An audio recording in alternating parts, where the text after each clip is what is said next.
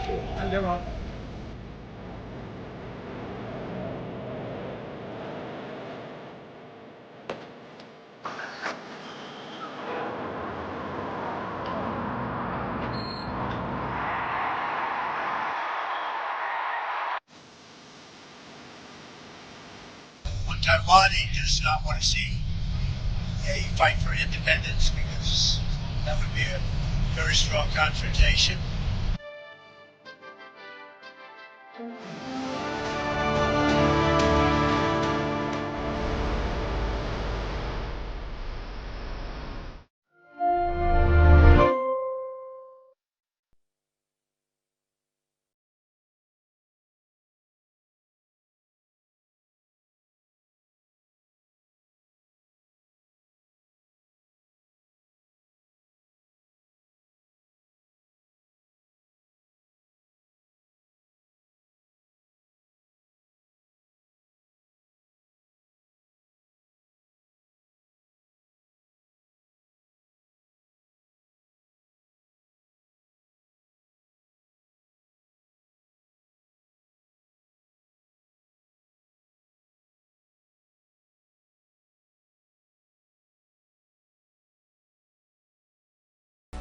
Welcome to this Reuters editors briefing.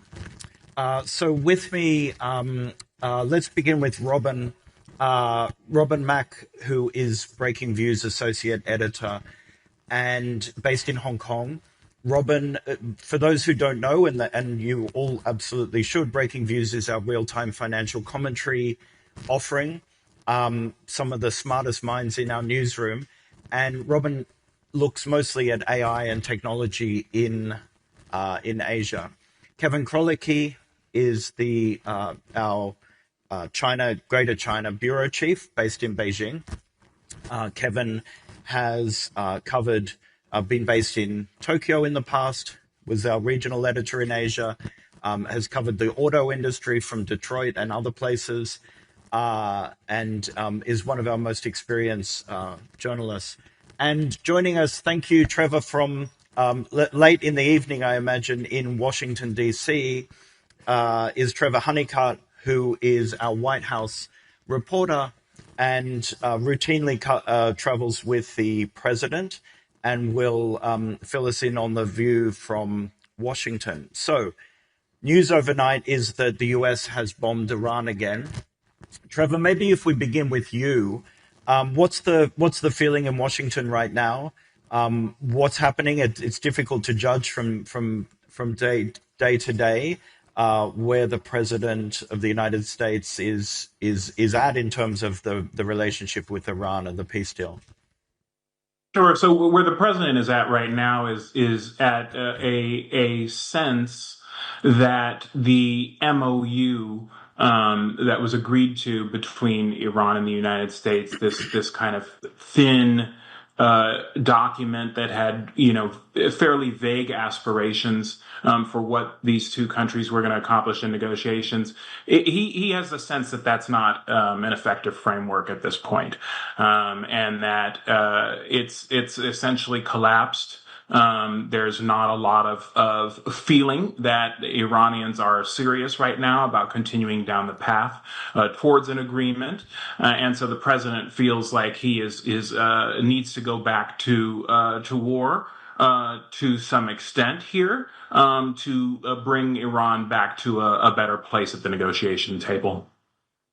Kevin, let's come to you. We're going to really dig in here to the relationship in some sense that will define this century, which is the relationship between Washington and Beijing. What's the view from Beijing, do you think, on what's going on in Iran? I think Beijing has been consistent in its response. I mean, they have said, again, that the resumption of hostilities are in the interest of neither party. they're urging dialogue. It's a balance in terms of diplomatic messaging for China, because on the one hand, they want to stand for opposition to U.S. military action and unilateralism. On the other hand, they also have a vested interest in free passage in the Strait of Hormuz. And so you see that in the messaging. And Robin, from the market's point of view, from an economic point of view, we've enjoyed a few weeks now of less kind of instability, but now it seems to be back. So what are you seeing from Hong Kong and kind of in the worlds that you look at, what are you seeing with the effect of Iran? Absolutely. I mean, a lot of the conversations we've had with, CEOs and investors, their baseline assumption was that this war was going to end by April. And obviously, we are now months past this deadline. It's going to be incredibly disruptive. I think people are just, from Asia, we are looking at the oil prices. We are looking at, how long can the Strait of Hormuz be closed? And it will upend supply chains, oil prices, and the implications, especially for economies that are dependent for energy security, is just, the uncertainty, I think, has just gone up completely. And I think everyone is going to have to remodel all their oil price assumptions and interest rate assumptions based on the current events. As we saw in the video before this session began, the US president recently visited China. What is the Chinese view, Kevin, on how to manage Donald Trump as the US president? He's an unusual president in many ways.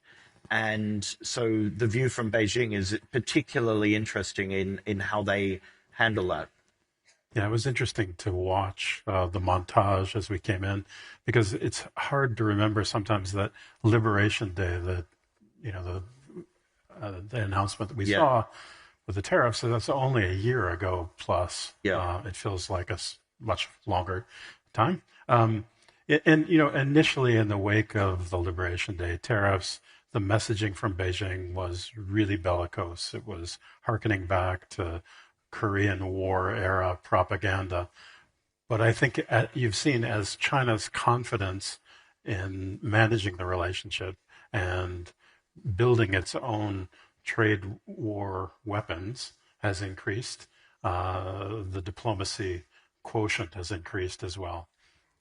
But I think that's the trend. I mean, it's often said that American firms, maybe Western firms, are good at going from 0 to 1, and China's good at going from 1 to 100. I think you see that in trade war lawfare as well. A lot of the weapons in trade disputes that the United States had developed and used to its own advantage have now been co-opted, redeveloped, and redeployed by China. That includes notable supply chain controls, including rare earths. Trevor, Donald Trump is a president that likes bending the world to his will in many ways. He looks at Asia and kind of wants, in some ways, a realignment of the various economies around Asia to Washington. Does he think that is working in terms of the competition with Beijing? Does he think that policy is working, his approach is working?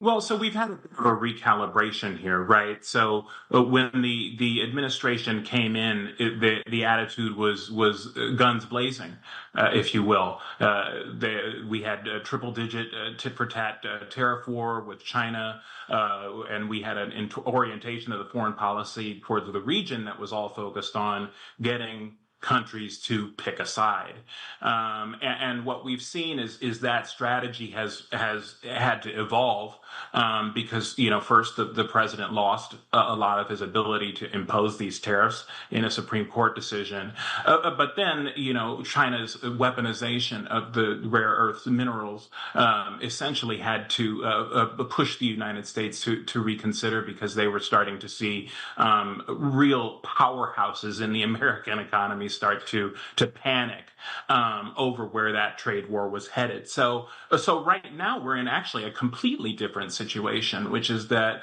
President Trump is loath to say anything negative about President Xi or the Chinese government on the record. You just will not hear that language from him. You might hear it from some of his aides or some officials that they still want to be hawkish and tough on China. But just listen to the president's recent commentary. For a president who is extremely bellicose and verbose in terms of the threats that he throws around to allies and foes alike, you really won't hear that kind of contentious language with him when it comes to China. He is extremely disciplined on that subject because he's grown extremely cautious about the risks of that relationship blowing up in this moment. Let's stick with you for a second, Trevor. I want to ask this question of the three of you. What do you think the biggest misread each side has about how Asia is kind of responding to this rivalry between the two superpowers? The biggest misread that the U.S. might have around how China's thinking, or the other way around? Yeah, no. Well, from your point of view, maybe the misread that you see in Washington. Yeah, so I think at this point, the misread would be assuming that Trump's cautiousness on this issue is a strategic shift as opposed to a tactical shift. Now, what do I mean by that? The president's language around China has changed because he senses that there's a risk right now, specifically around the rare earth issue, specifically around some other issues. We can talk a little bit about nuclear arms. That's a really important one in this portfolio for the president. But he believes that right now the U.S. needs a little bit more time to get its ducks in a row to kind of better be in a position of leverage with respect to China, and that includes getting the Iran issue settled to some degree.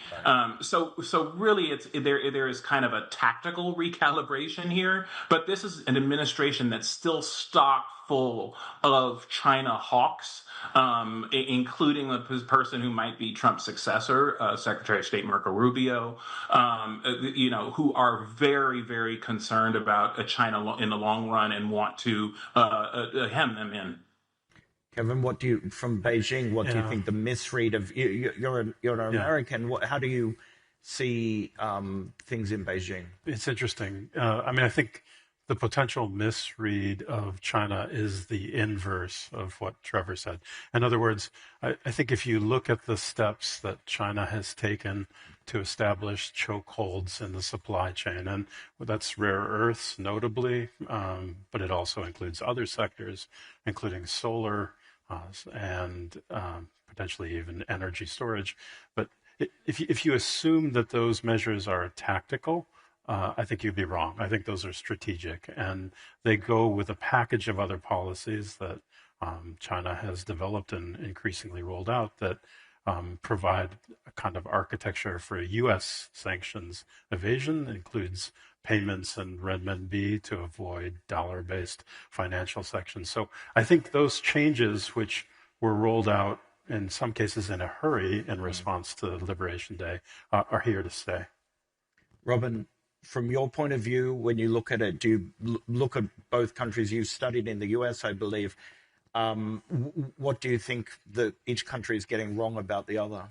So, both sides have their own pain points and vulnerabilities and interdependencies. But if I had to really boil it down and simplify it into one sentence, it is the US has rare earths. The U.S. has chips, advanced chips and chip-making equipment, and China has rare earths. And this is an enduring stalemate. It will take years, if not a decade, for the U.S. to develop its rare earth supply chain from mine to magnet. And for China, it will take decades as well to really crack the Western chokehold on chip-making, advanced chip-making.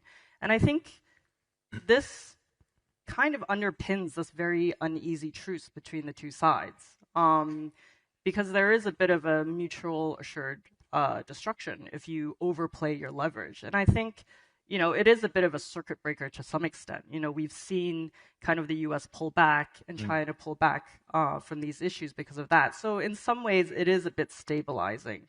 And I think, it's a bit ironic, but I think that's sort of the one thing that I've noticed that a lot of people are just, when they see the escalation, that there are circuit breakers in place. Let's just dig into that in a related kind of world, the world of AI.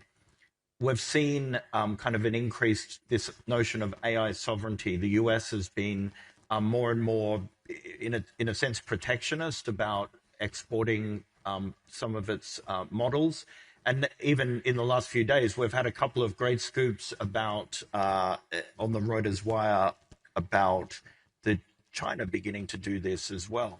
So talk to us about AI sovereignty, and are we going to end up in a world where China has its models, the US has its models, and what does the rest of the world do? Yeah, so I think the one recurring theme, I think, is that you have the rest of the world, other countries, other governments that are caught in this crossfire between the US and China, and they are having to straddle this divide.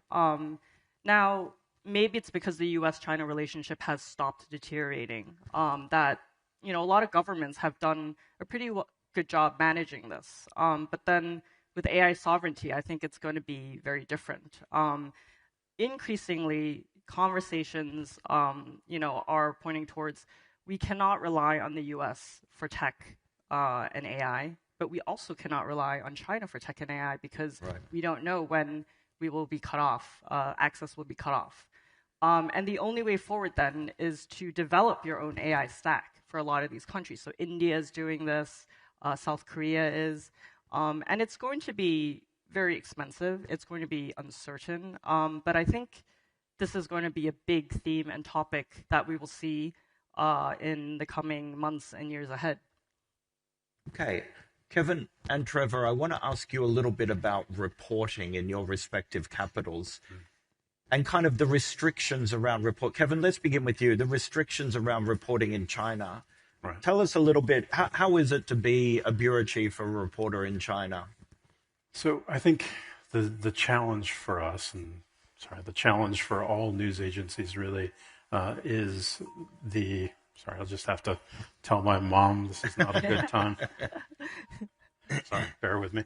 The challenge for us and really all news agencies is that China has certain red lines on reporting, and those red lines are shifting. And more things are considered to be matters of national security. That includes matters of corporate policy and economic policy as well. We're seeing that for a discussion of that in official circles about AI as well. That's the challenge. I would say the opportunity, though, because China is not opaque, not entirely opaque. There are difficulties, but it's not full opacity. Is that China's government says what it's going to do. If you dig into the 5-year plans and the government plans and the procurement documents, China has a very detailed plan for policy. China's government is very responsive to our queries when we ask. That's not true of governments around the world, but they engage with us. And I think there's a lot about what China has said historically about its own policy that hasn't been widely and globally appreciated because of the volume of the work and the language barrier. But I do think AI is an opportunity to change that too. Trevor, in the US, the relationship between the White House and the various ministries and journalists has changed a lot in this administration. Tell us a little bit about what's it like to be a reporter covering the White House. Sure, and I'm reluctant to compare myself to the challenges that Kevin faces in any way whatsoever. We do have obviously robust protection, First Amendment protections here for speech and all kinds of other sorts of things that we can rely on as reporters. But we do. This is an interesting and challenging era for us. We do have restrictions when it comes to certain legal questions. Threats against media companies and lawsuits. Things that we did not have, that were not as common before when talking about the government. We have access considerations in terms of how do we get access to government officials. It's not the same as it was years ago. And then, of course, we have transparency concerns around how we're able to get records and these sorts of things. Now, all of that kind of gets lost a little bit because people see the president so darn often. He speaks almost daily with reporters. I can tell you, it's not a rumor. We do all have his phone number, and sometimes he will respond. He'll pick up the phone when he's in a meeting with generals. He'll answer text messages in the middle of the night, and so the volume of the interactions that President Trump has with the press, it can kind of distract from the fact that we also have larger questions in terms of media freedom and access to information that are just as important as being able to talk to the commander in chief. Kevin, I'm assuming here that you don't have the president of China's phone number. If anyone does, I'll be in the corner. No, that's an area of reporting where, and I've only been in China for 2.5 years, but my understanding from people who've been there longer is that's an area that has really changed. The ability to talk to officials at a working level about policy, particularly policies that are deemed to be sensitive, and that list is expanding, that's really changed. We've seen a chilling effect even for ordinary people to talk about problems in their daily lives. So that is a real challenge. I mean, we have a kind of rule of thumb now where if we want to find, for example, someone talking about a particular issue that's trending on social media, if we try 50 times, maybe 1 of 50 will be a person who'll be willing to engage. So that's a change. Let's go to a couple of questions from the room now. Robin, one for you. How has the escalation of US-China competition changed the way Reuters, in your case, Breaking Views, reporting on Asia's economies, supply chains, technology? How has that changed the framing of how you report? Yeah, I think the US-China relationship is still going to be the most important one in the world. But in Asia, the story has really broadened out. And it's mostly because of AI. So, for example, if you look at South Korea and Taiwan, these economies have dominated in hardware manufacturing, which are seen to be quite low value and commoditized. But because of AI, the world needs a lot of chips. They need data center servers, they need racks, they need switches. So now we have $3 trillion plus companies, TSMC, Samsung Electronics, SK Hynix. So the story has really broadened out beyond China. So I think that's just one way that we approach it, is that it's definitely, I went to Taipei, a month ago. It was heaving. Like, I went to Computex, which is an annual trade show. I've never seen so many people at a trade show before. And Jensen Huang was there. He is arguably the world's most influential CEO. And he spent about 2 weeks in Taipei. Then he went to South Korea. And I think it really shows just how vital, these economies and companies are now. Quick question for Kevin from the floor. What makes it critical to always take the negative spin when reporting US-China? Is there any room for journalism to help the relationship? Well, it's certainly our intent to always report the objective, neutral, independent version of events. That's critical for what we do. And I think, it's a benefit for companies, for individuals, for people who have to make decisions to understand, the dimensions of the US-China relationship, including areas where that's fraught. And I think China also has an interest in reporting that helps identify economic and social pain points, because if there is one bug in the sort of in the way that China often responds to issues, it's that a response, and you can think of COVID or the real estate housing crisis, the response tends to be later because signals are perhaps missed, and then sometimes when it does come, it's an overcorrection. So that's a short argument for an informed press on the basis of both China policy and US-China. Okay, so let's finish with you, Trevor. There's a great question from the floor. I think it's a question, Trevor, that you've faced before or heard before. How do you keep up with Trump's incessant output? How do you work out what's real? And does he like you? You know, I do somehow get this question a lot. You know, just on the last point, you know, I don't know honestly whether the president likes me or not. I feel like over the years that I've gotten to know him, I've kind of found a way to be able to communicate effectively with him and to hopefully get a lot of information out of him for our readers. So yeah, I don't actually know the answer to that question, but I do know that he's willing to engage with me, and that's really what's critical important for me as a journalist. You know, as far as how to keep up with it, you know, we have a fairly big team, you know, in DC, just 8 on the White House team alone, and then obviously a supporting crew that's actually dozens of people that help us keep up with Trump literally 24/7. So we always have to have a reporter that's available to be with him physically at any time of the day or night. So we have a lot of staffing around the clock to help us do that. And then also enough people so that some people on the team are able to step away and also do the deeper work of talking to the people around Trump, trying to reconstruct things that are happening out of camera view, you know, and also talking to people who are affected by these policies so that we get kind of a full range of things. But it's not easy. There are days when there are literally 15 different things happening that we think are important. And so sometimes the work is like doing emergency room triage. Right. Fascinating. Trevor, thank you so much. Robin, Kevin, thank you for today. Thank you.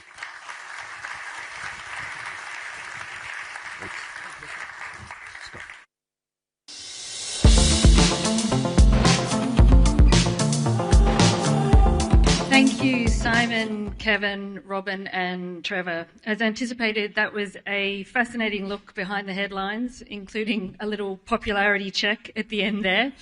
A reminder that you can all submit questions for our sessions via the Reuters Events app or on the QR code that you'll see pop up on screen during the sessions. The same uncertainty shaping geopolitics is also transforming the way that companies operate. Geopolitical tension, fast-moving AI adoption, and rising climate threats are compressing timelines and forcing leaders into harder trade-offs. How do companies build resilience, maintain clarity, and keep moving? To answer those questions, please welcome Godelieve van Doren, Chief Executive Officer of Marsh, Southeast Asia and Singapore, in conversation with Josh London, Head of Reuters Professional. This session is in partnership with Marsh.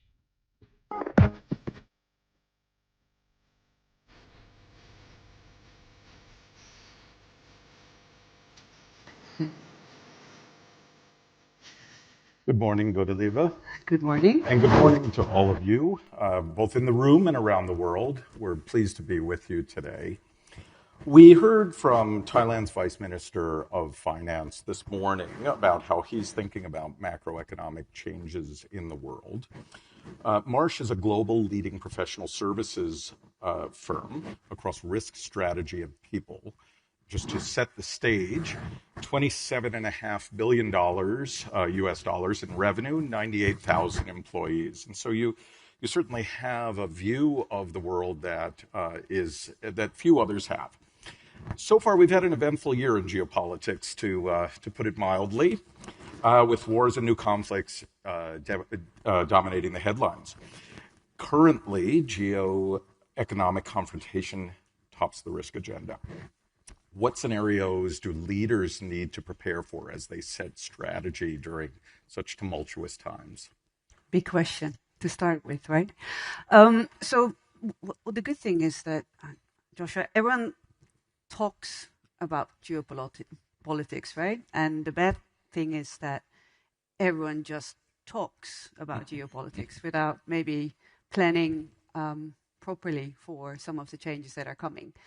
And I think that's what we advise a lot of companies on, is how do you have this myriad of risk not only geopolitical, but also from a supply chain perspective, from an AI perspective, from a people perspective, to really do some of that testing, right? Because quite often what you'll see is that companies planning maybe for those black swans, right, the one-off events, where there's quite some pressing issues which were addressed in the opening talk around aging population, around AI, right, which should really be staring you in the face like a grey rhino, as they say, that you need to address. So I think that's first and foremost, right, is prioritizing relentlessly that you need to do.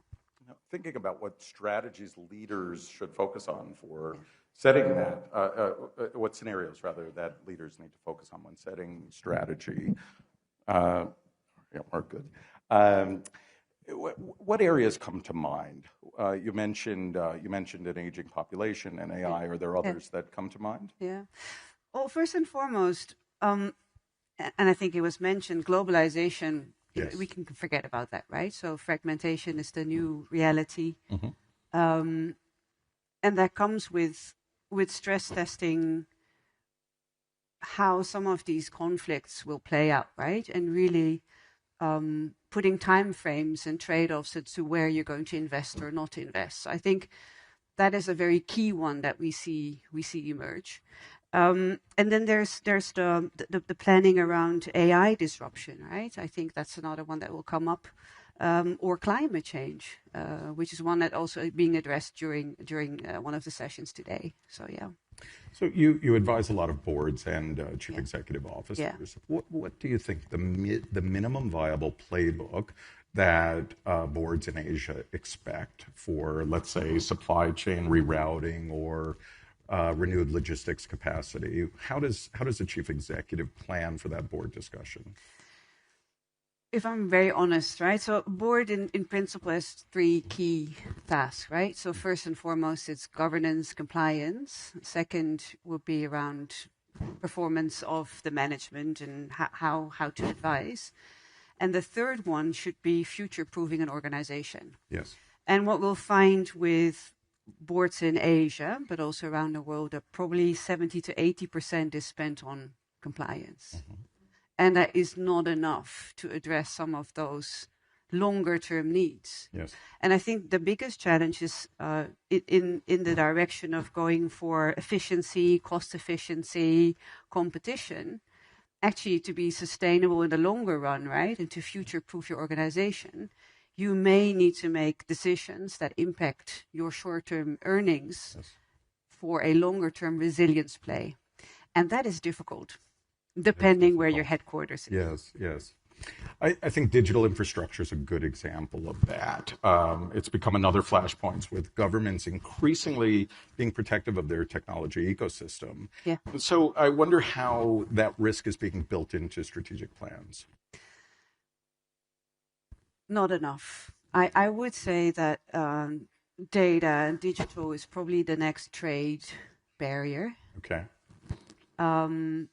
And I think a lot of executives and management still feel that data is borderless and digital is borderless. It isn't.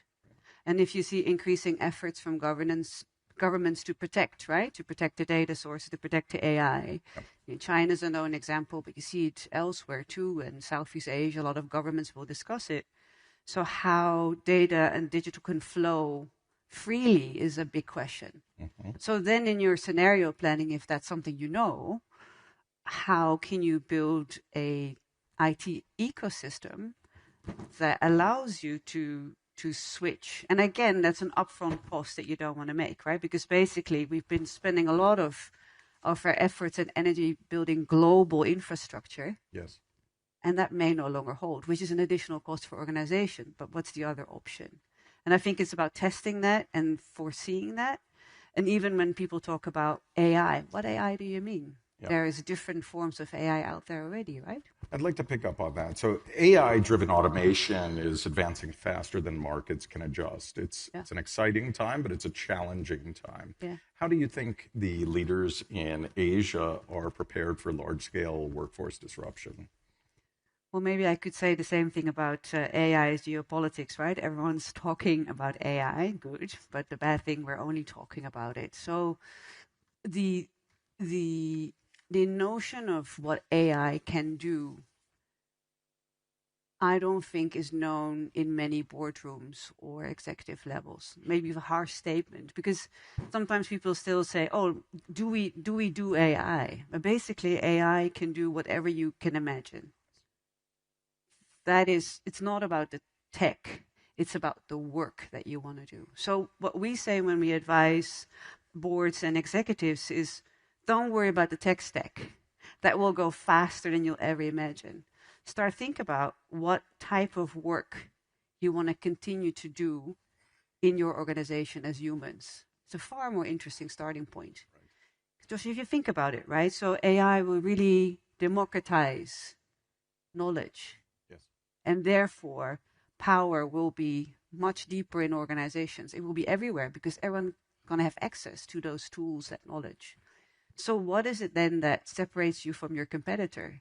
If it's so widespread and we can all have access to it, what is it that makes your organization unique? And then you really need to start with the human element, as well as moving away from some of that linear discussion, AI will disrupt jobs. No.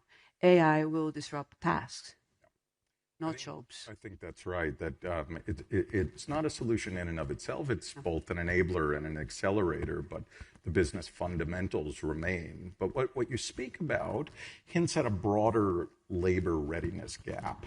Even before AI disruption, many markets were already tight on talent, especially in advanced tech sectors. Now that gap is widening further, and AI-intensive sectors are struggling with specialized talent shortages.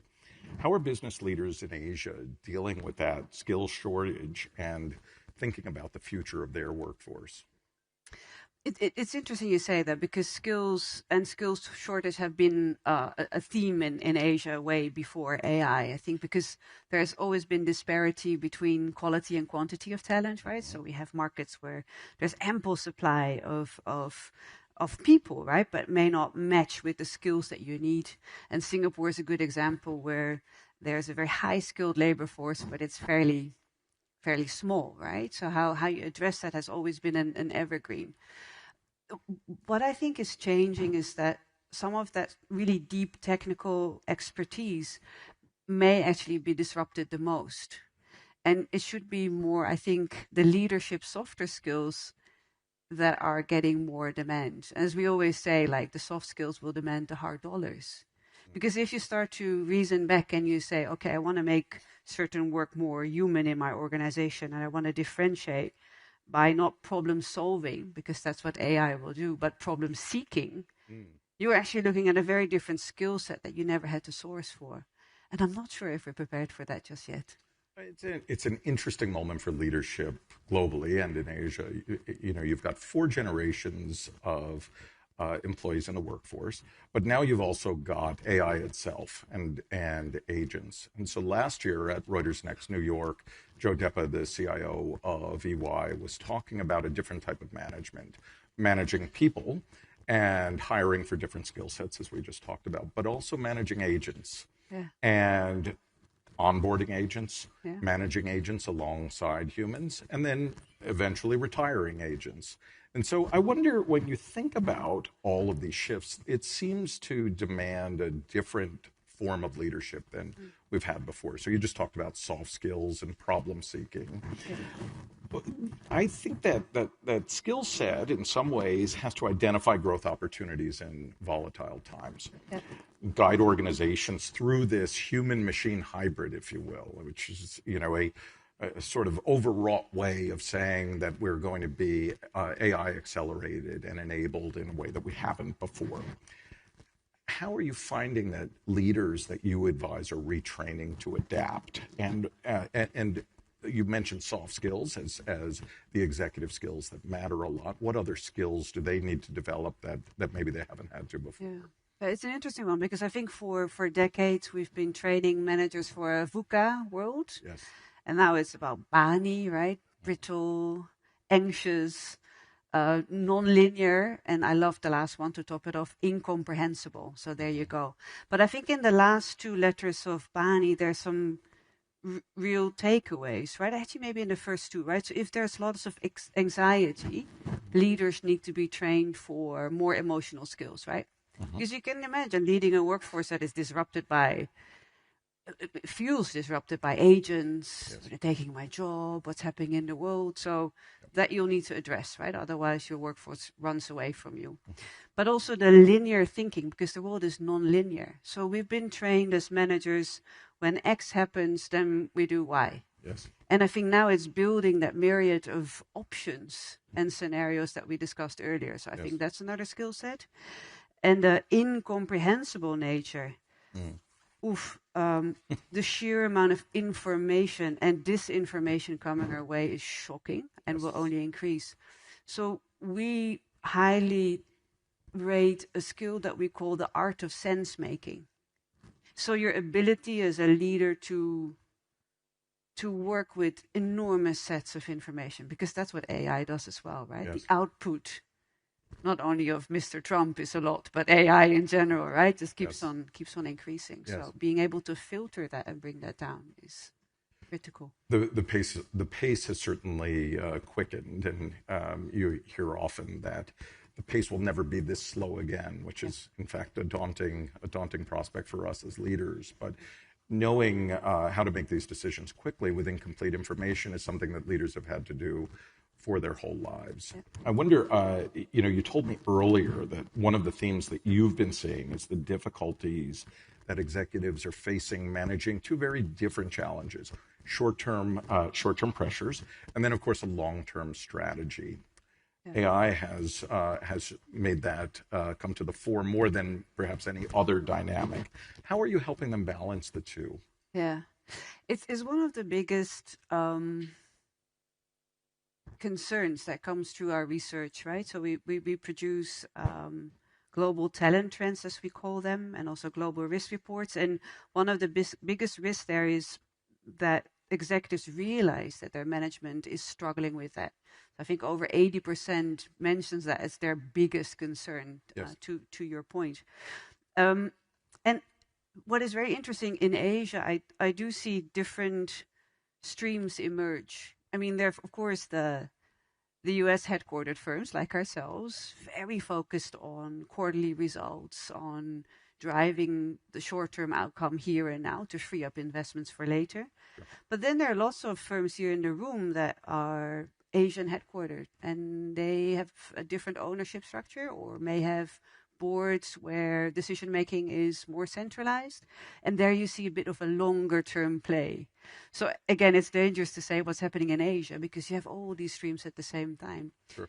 But I think what is key in able to balance between long and short term is that from a board level and from a senior management level, there comes that trade-off, the willingness to say, I'm easing off on some of that short-term financial efficiency play into investing into resilience longer term. Yes.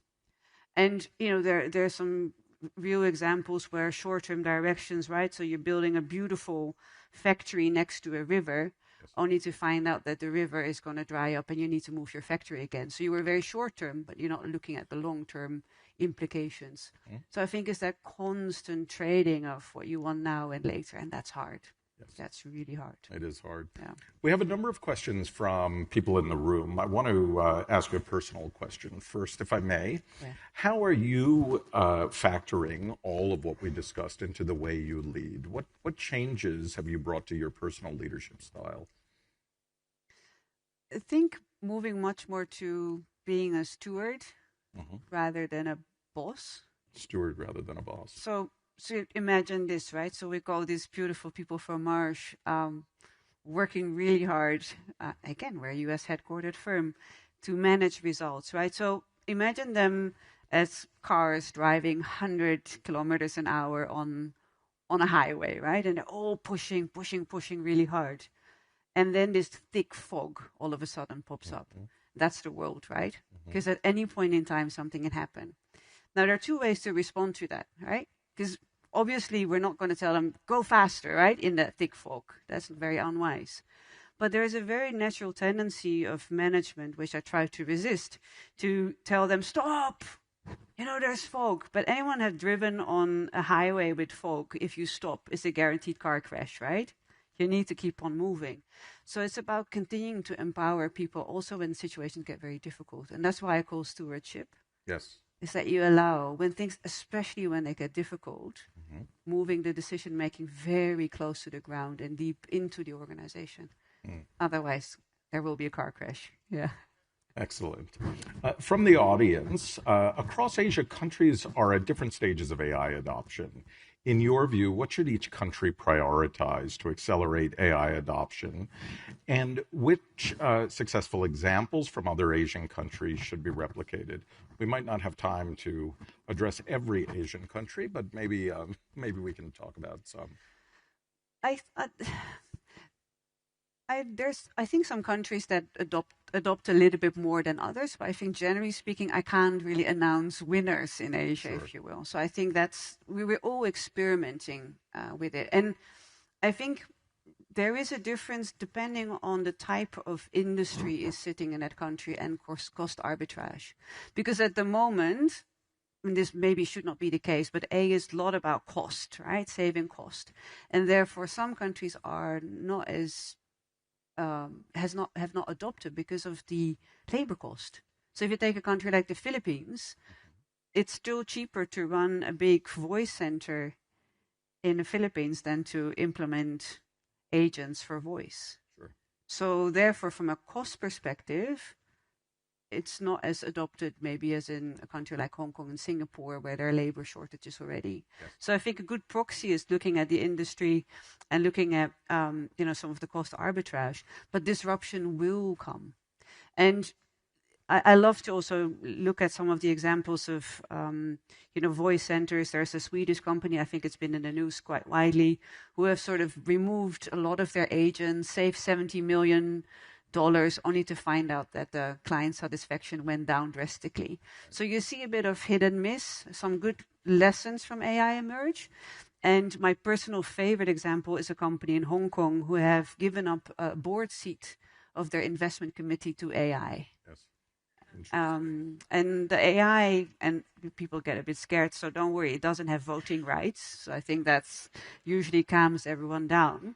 But it does the real-time insights on investments as the board discusses. And it's extremely powerful because it's not as biased as humans, and therefore helps to keep the conversation really factual, real-time, and checks in on bias on investment decisions. So that's, for me, is a great example of what it could do. It's a fascinating example. I was speaking to the Minister of AI for the United Arab Emirates, who, as you know, has a cabinet member, an AI cabinet member in every cabinet now, to help with that real-time decisioning. So similarly, I don't think there's voting rights, but what are the implications of a contemplated decision? How can AI help facilitate that meeting instead of having to go back for follow-ups and speed that up? But to your point, AI is not a strategy in and of itself. It's an enabler of one, and I think that's right. Our last question, and it's a quick one. Do you believe that AI is a creator or destroyer of value? I'd still go for a creator. I would still go for that. With all the changes that we're seeing, and it was just beautifully said by Vice Minister of Finance, aging, creating new ways. We're all going to live longer. We all need to work longer. I think we can all need some help from AI. And for anyone who's worried in the room, if by the end of the day you're washing your hands, you're safe. Why? Because either you're working in a physical job and you need to wash your hands, or you've been shaking a lot of people's hands and you are a good relationship manager. So for those of you, wash your hands at the end of the day, you're still in a job. We'll leave on that optimistic note. Thank you so much. Thank you.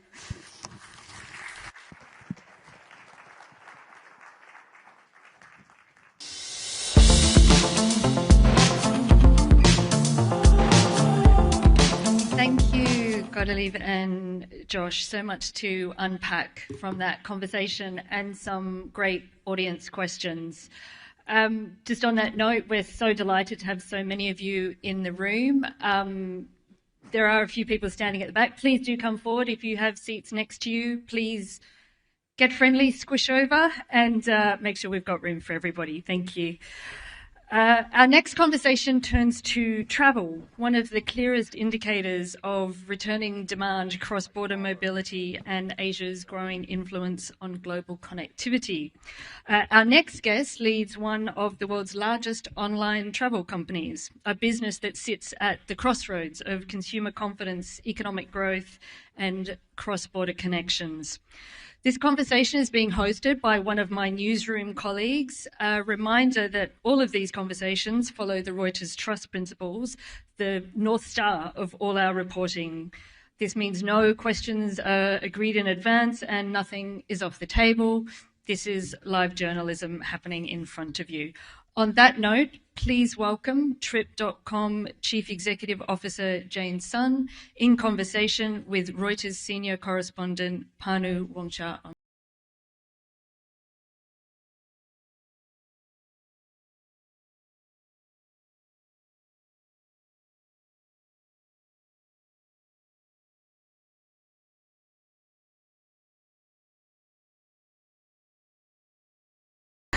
Well, glad to have you with us, Jane. Thank you. I guess we'll start off by saying, what are the biggest changes you're seeing in how people travel in 2026? We have seen very good trends in our numbers, which we called 3Ds. The first D is new discovery. People have shown great enthusiasm and curiosity to discover the new rising destinations.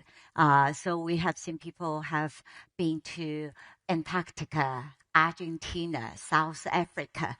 These places are so far away, but it becomes more and more popular when the government does a great promotion for their destination. The second D is diversity. So people are traveling not only to visit relatives, to work, but they have shown great interest in many things. For young people, they like to do shows, sports. For old generation, they like to do cultural in-depth. The third D is in-depth travel. So people are no longer going to go through 3 countries in 2 weeks and take photos and sleep on the buses. Rather, they select one destination and go in depth. We were trying to host our co-workers from UK, and we put together a very nice agenda. And there is one afternoon, it's up for them to choose. What did they choose? They choose to learn how to cook Chinese food. So that's a new rising trend, the 3Ds: discovery, in-depth, and diversity. We'll get back into the trends in a bit, but of course, this year alone, we've seen a lot of disruptions, and I want to ask you about that first. We've seen trade tensions, we've seen geopolitical conflict continue to reshape global economy. What are the impacts of that on travels that you're seeing and also flows between major markets? Sure. I always say in the travel industry, we do our best to forecast the trend and prepare our team for the rise of the travel volumes. However, there are 2 things we cannot control: God and government. So COVID is, disease. For 3 years, it was very long. However, we can control how we react to these kind of disasters. So I remember during COVID, our philosophy is customer first, partner second, and Trip.com the third. When we got to know the border was closed, millions of customers already paid airlines and hotels money to travel around the world. And it was during the New Year's time. But the refund was not back to us, and then we can give it back to our customers. So we work with more than 10 banks, and we made a decision to advance refunds to the customers. So cumulatively, we bought almost 20 billion RMB, which is about $6 billion USD, to advance the refunds to the customers. So now business is back. Customer remembered what you did during this disastrous events, and they come back to you with more trust. The second thing is our partners. Many of our partners were running very short of cash. So we established a 2 billion partnership fund to help small and medium-sized partners with their cash flow. So now business is back. These partners all would like to list their products on us. And the third one is Trip.com. I remember we had about 30,000 employees. And when I was looking at the income statement, the revenue was dropped down to 0. So we had to make a decision, what do we do? So our chairman and I volunteered to our board that we would take 0 salary until industry recovered. Our VP made a volunteer cut for 50% of their income to support the operation. And as a result, more than our employees worked 5 days and took 4 days pay or 3 days pay. So that spirit, we are one team, we are weathering the storm together, enable us to survive these kind of uncontrollable events. And now, during the Middle East crisis, 2 minutes after the news broke, after our team know there was a war in the Middle East, in 2 minutes, our team reached out to the customers in that region, moved them to the safe hotel, offer hot meal to them. The very next day, if the flight is still available, we'll make sure these customers, if they want to go back to their home country, we help them to do that. So we cannot control what happened, but we can control how we serve our customer during these crises. And what does that mean for demand? I mean, I think early in the year, before the crisis in the Middle East, we see an uptick in demand, but since then, what has it been like? What was this Trip.com data tells you about demand? Sure. We just released earnings. In Q1, we did a very good job. The top line growth was more than 17% year-over-year growth. So the rapid growth around the world with a very big base is quite impressive. However, starting Q2, the war broke in Hormuz. Oil price increases, which impact the aviation industry. A lot of airlines are reducing the long tail flights, which cut the availability for people to travel into the long-tail destinations. And also, when oil price increased, airfare also increased. So that impacts consumers' spending ability. So we're very much looking forward to a smooth and peaceful solution, which will be very good for the travel industry. I think that's a good segue to one of the questions coming from the floor. The one about as U.S.-China tension persists, are you seeing lasting changes in travel patterns, visa policies, or consumer willingness to travel across borders? I think, I think it's an interesting question. Sure. When we look at a travel destination, there are a couple of important elements we need to consider. The first one is whether or not there is a free visa. How simple, how easy to apply for visa. So many countries, such as your home country, Thailand, give free visa, and that makes travel much easier, because lots of customers are busy. If they want to make a last-minute decision, if visa is for free, that's one element, one hurdle less to be considered. The second one is direct flight. If you have direct flight, people can save time not to switch and wait in the transit airports. That's also important. The third one is how safe and stable these destinations are. So the more safety we can assure travelers, the better. So travel brings people together, and our mission is, while we are sending people far away, we are bring them closer. So travel is a way to bring people together, to enhance international exchange and promote global peace. Talking about travel and destination, I mean, what are some of the destinations that are seeing strong growth this year? And maybe can you explain some of why they're interesting and so on? People in Asia are very curious. I think we were taught by Confucius for 2,000 years that it is better to travel 10,000 miles than to read 10,000 books. So for many parents, traveling is learning for their children. That's why we have seen people are so curious. In the north, people are very interested in going to Iceland, Finland, Norway, Greenland. In the south, people travel to South Africa, Argentina, Antarctica, Colombia, Brazil. These are so far away from Asia, yet people have shown great interest in the Asia. Kazakhstan and also Uzbekistan also got a lot of attention. And on the supply side, I think, over the decade, we've seen that China travelers outbound Chinese travelers are among the biggest. What are the trends, of Chinese outbound travels and sort of, can you maybe compare to their behavior maybe before the pandemic and so on? Sure. We have seen good trends, which we called 3 E's.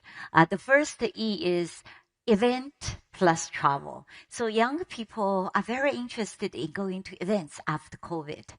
They're interested in going to Taylor Swift shows, J. Joe's concerts, now the football games in America. So we have a Baby Tiger program just to tailor these packages for young people.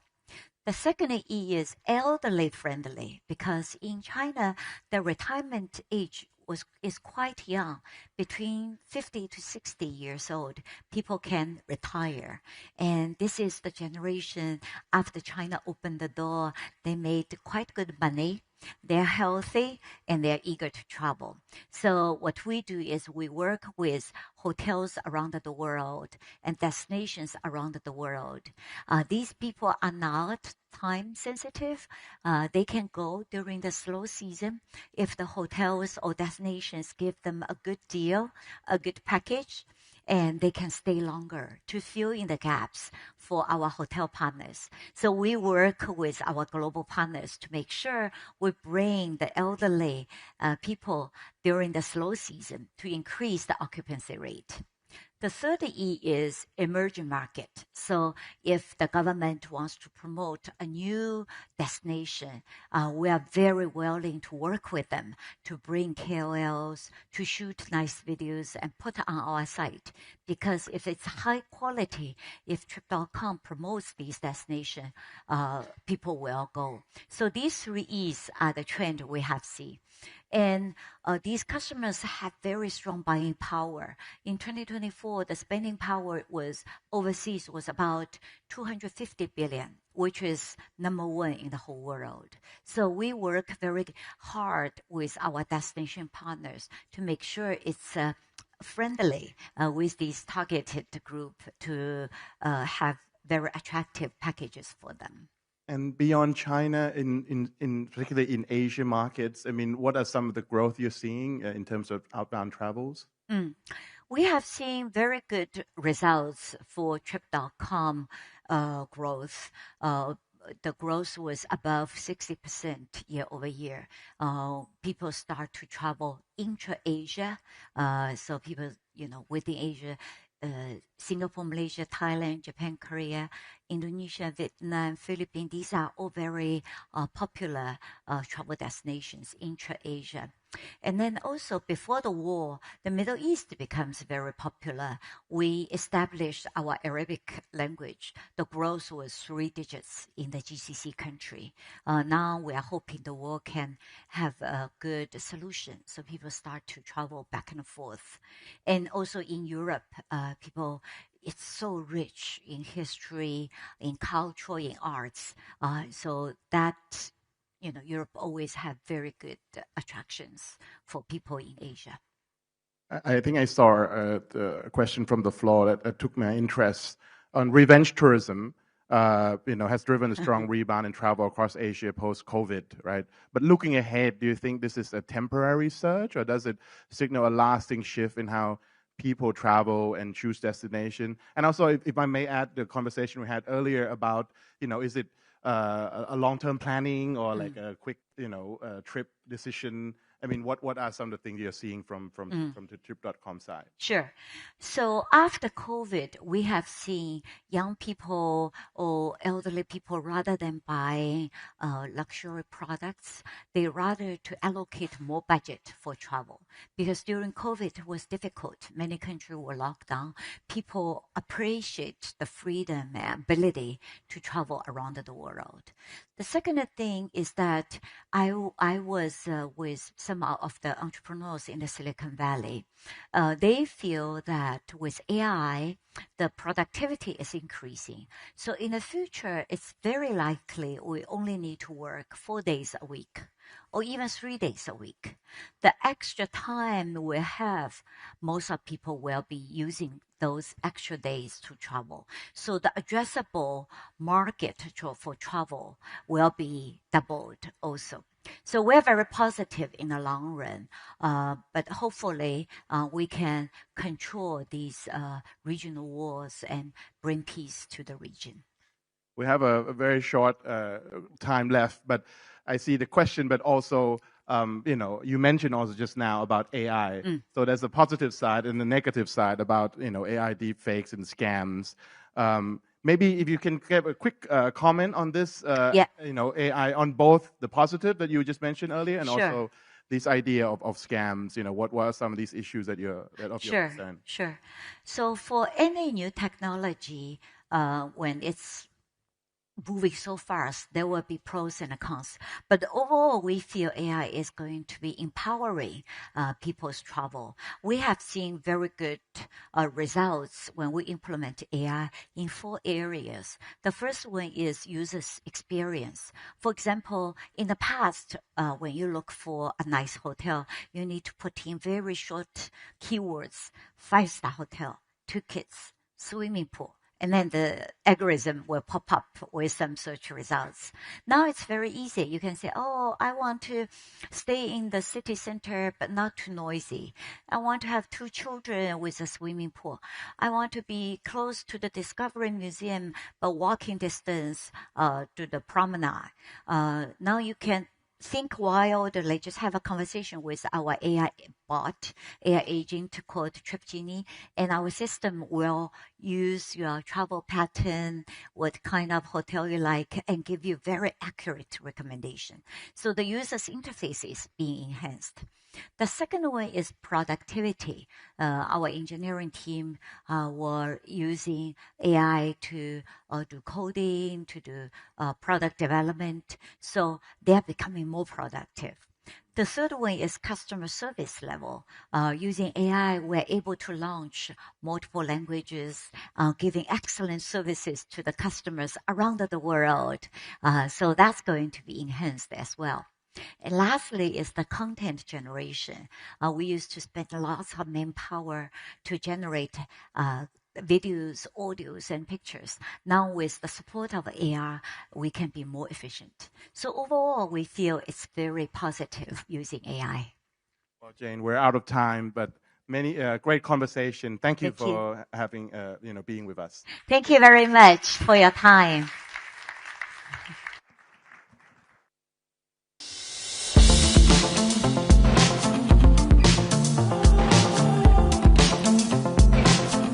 Thank you, Jane, and thank you, Panu.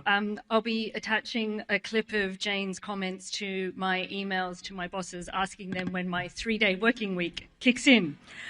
We're now going to go to coffee and networking. A quick note that we're also kicking off our workshop sessions. If you've signed up for the Marsh workshop, please head directly to workshop room 1.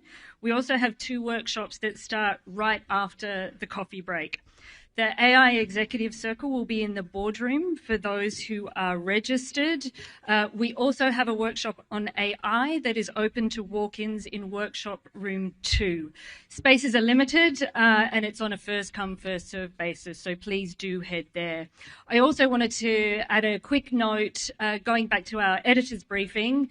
If you see Simon, Kevin, or Robin around in the break, please do go and have a chat with them. As you saw, they have many fascinating insights to share. So in the meantime, enjoy coffee and a chat, and the world stage will resume in 20 minutes for a conversation with Hong Kong Investment Corporation CEO Clara Chan.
Welcome back. I don't think I'm ever not amazed by watching that brief recap of Reuters history.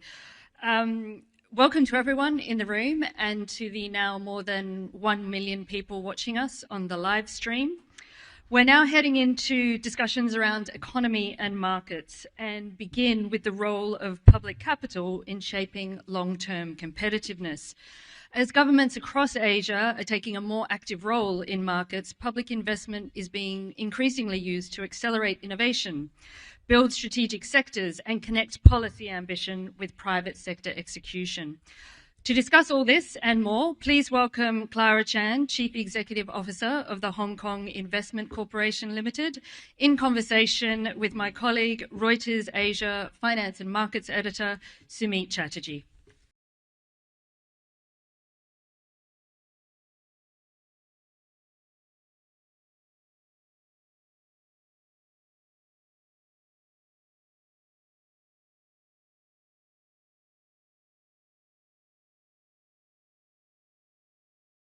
Hope you are all feeling refreshed, and welcome, Clara. Great to have you here today. Let's start with the topic which has been talked about in almost all these panels earlier today, which is geopolitics, and it's mainly a result of how quickly things change over the last 24 hours. On that topic, HKIC was set up 4 years ago. So in many ways, it was baptism of fire for you, because that's when the geopolitical tension started gaining momentum and having its impact on the financial markets, investment deals, etc. How have you navigated the geopolitical tension so far, given your very recent experience over the last 4 years? Well, first of all, thank you, Sumit, for the great question, and thank you for having me today. To put the question and my answer in context, perhaps me first start with giving like a very, very brief overview of what the HKIC is and what the HKIC does. Set up by the Hong Kong government a few years ago, we are charged with a due mandate to generate financial return in the long run, of course, by the investment, and at the same time also contributing to the future development of Hong Kong, like bringing in new industries, upgrading traditional industry with good vitality for Hong Kong's society and the society and also the economic development in the long run. So with that, we first started off being very cognizant of the fact that we are long-term capital, meaning that we could pick themes, we could pick partners and investments which could transcend cycles and generations. So putting that in context, we already invested in more than 200 companies. Right. And in terms of the real numbers, in the annual report of 2025 that we are going to release, we will be showing an audited number of, since inception, IRR of double digit. So I think what this tells you, given the relatively short history of the HKIC in the midst of geopolitics, is that when you see uncertainties, challenges around the world, so those could mean actually different things for different institutions. For long-term investors, patient capital like us, those could present pretty good opportunity because of particularly two dimensions as we see on the ground. One is capital flow.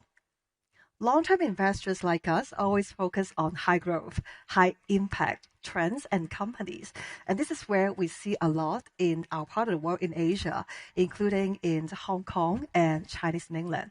AI, robotics, and a lot other. So that's one thing. We do see capital flow in Hong Kong and also through Hong Kong in Chinese mainland for investment. Mm-hmm.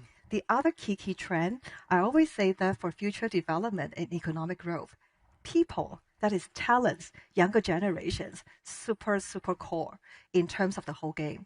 And we do see a lot of good flows of high quality talents to this part of the world. So I think that formed a very good basis, despite our relatively short history in terms of the relatively solid footing, in terms of the portfolio growth, in terms of the return numbers that we are generating. Right. You said your 2025 annual report will be out very soon, and I took a look at your 2024 report, which says that mainland China accounted for 62% of your investment capital. First of all, the first question is, has that changed much in 2025? And the second question is, given your exposure to mainland China, how do you kind of balance the need to invest with the geopolitical tension and Sino-US tensions, especially in the hardcore technology sector? Well, in terms of the geographical exposure, it actually is depending on the types of companies and the themes we pick. And if you look at our entire planning, the entire mandate, we focus a lot of innovation and technology, which of course is a very broad term. Right. But why we believe in that is because we believe innovation and technology is what is shaping the future, what is disrupting the status quo for the better. So with that, we picked 3 key themes: hard and core tech. We also believe in biotech and health tech, and last but not least, green tech and new energy tech. If you look at all these themes, when we look around the world, being a global investor, we see a lot of high growth, high impact teams and companies originated from Asia, particularly Chinese mainland. And that's how, from a bottom-up perspective, we had more exposure to Chinese mainland.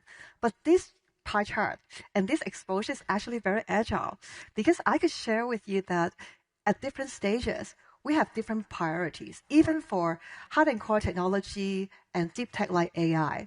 At first, we focus on investing in AI large language model, because that's upstream and that has platform value that enables the other midstream and downstream AI company to grow. But after setting up our strategic roadmap and landscape for LLM, we basically pivot towards a lot more on the infrastructure, midstream infrastructure and application side. So you do see quite some companies on robotics, what we call embodied AI, in our portfolio, also graduating, meaning that they're also getting listed in Hong Kong. I think so that's actually a very agile number.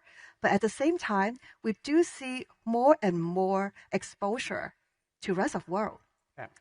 We place a lot of emphasis on partnership because we believe in getting the cream of the crop partners and people from around the world. So that's why I'm here today. I always believe in forming more partnership and also telling the HKIC stories to different people on the basis of which we could grow partnerships together. Right. So based on your assessment, and I'm sure we will see those details when your 2025 annual report comes out, but based on your assessment as of now, how do you see that mix changing of investment capital in terms of geographies? Do you see mainland China coming down a little bit as you kind of look for investment opportunities outside of mainland China? Well, compared with the 2024 report, which was announced last year, from then to now, even before the 2025 annual report publication, we already had some public information share.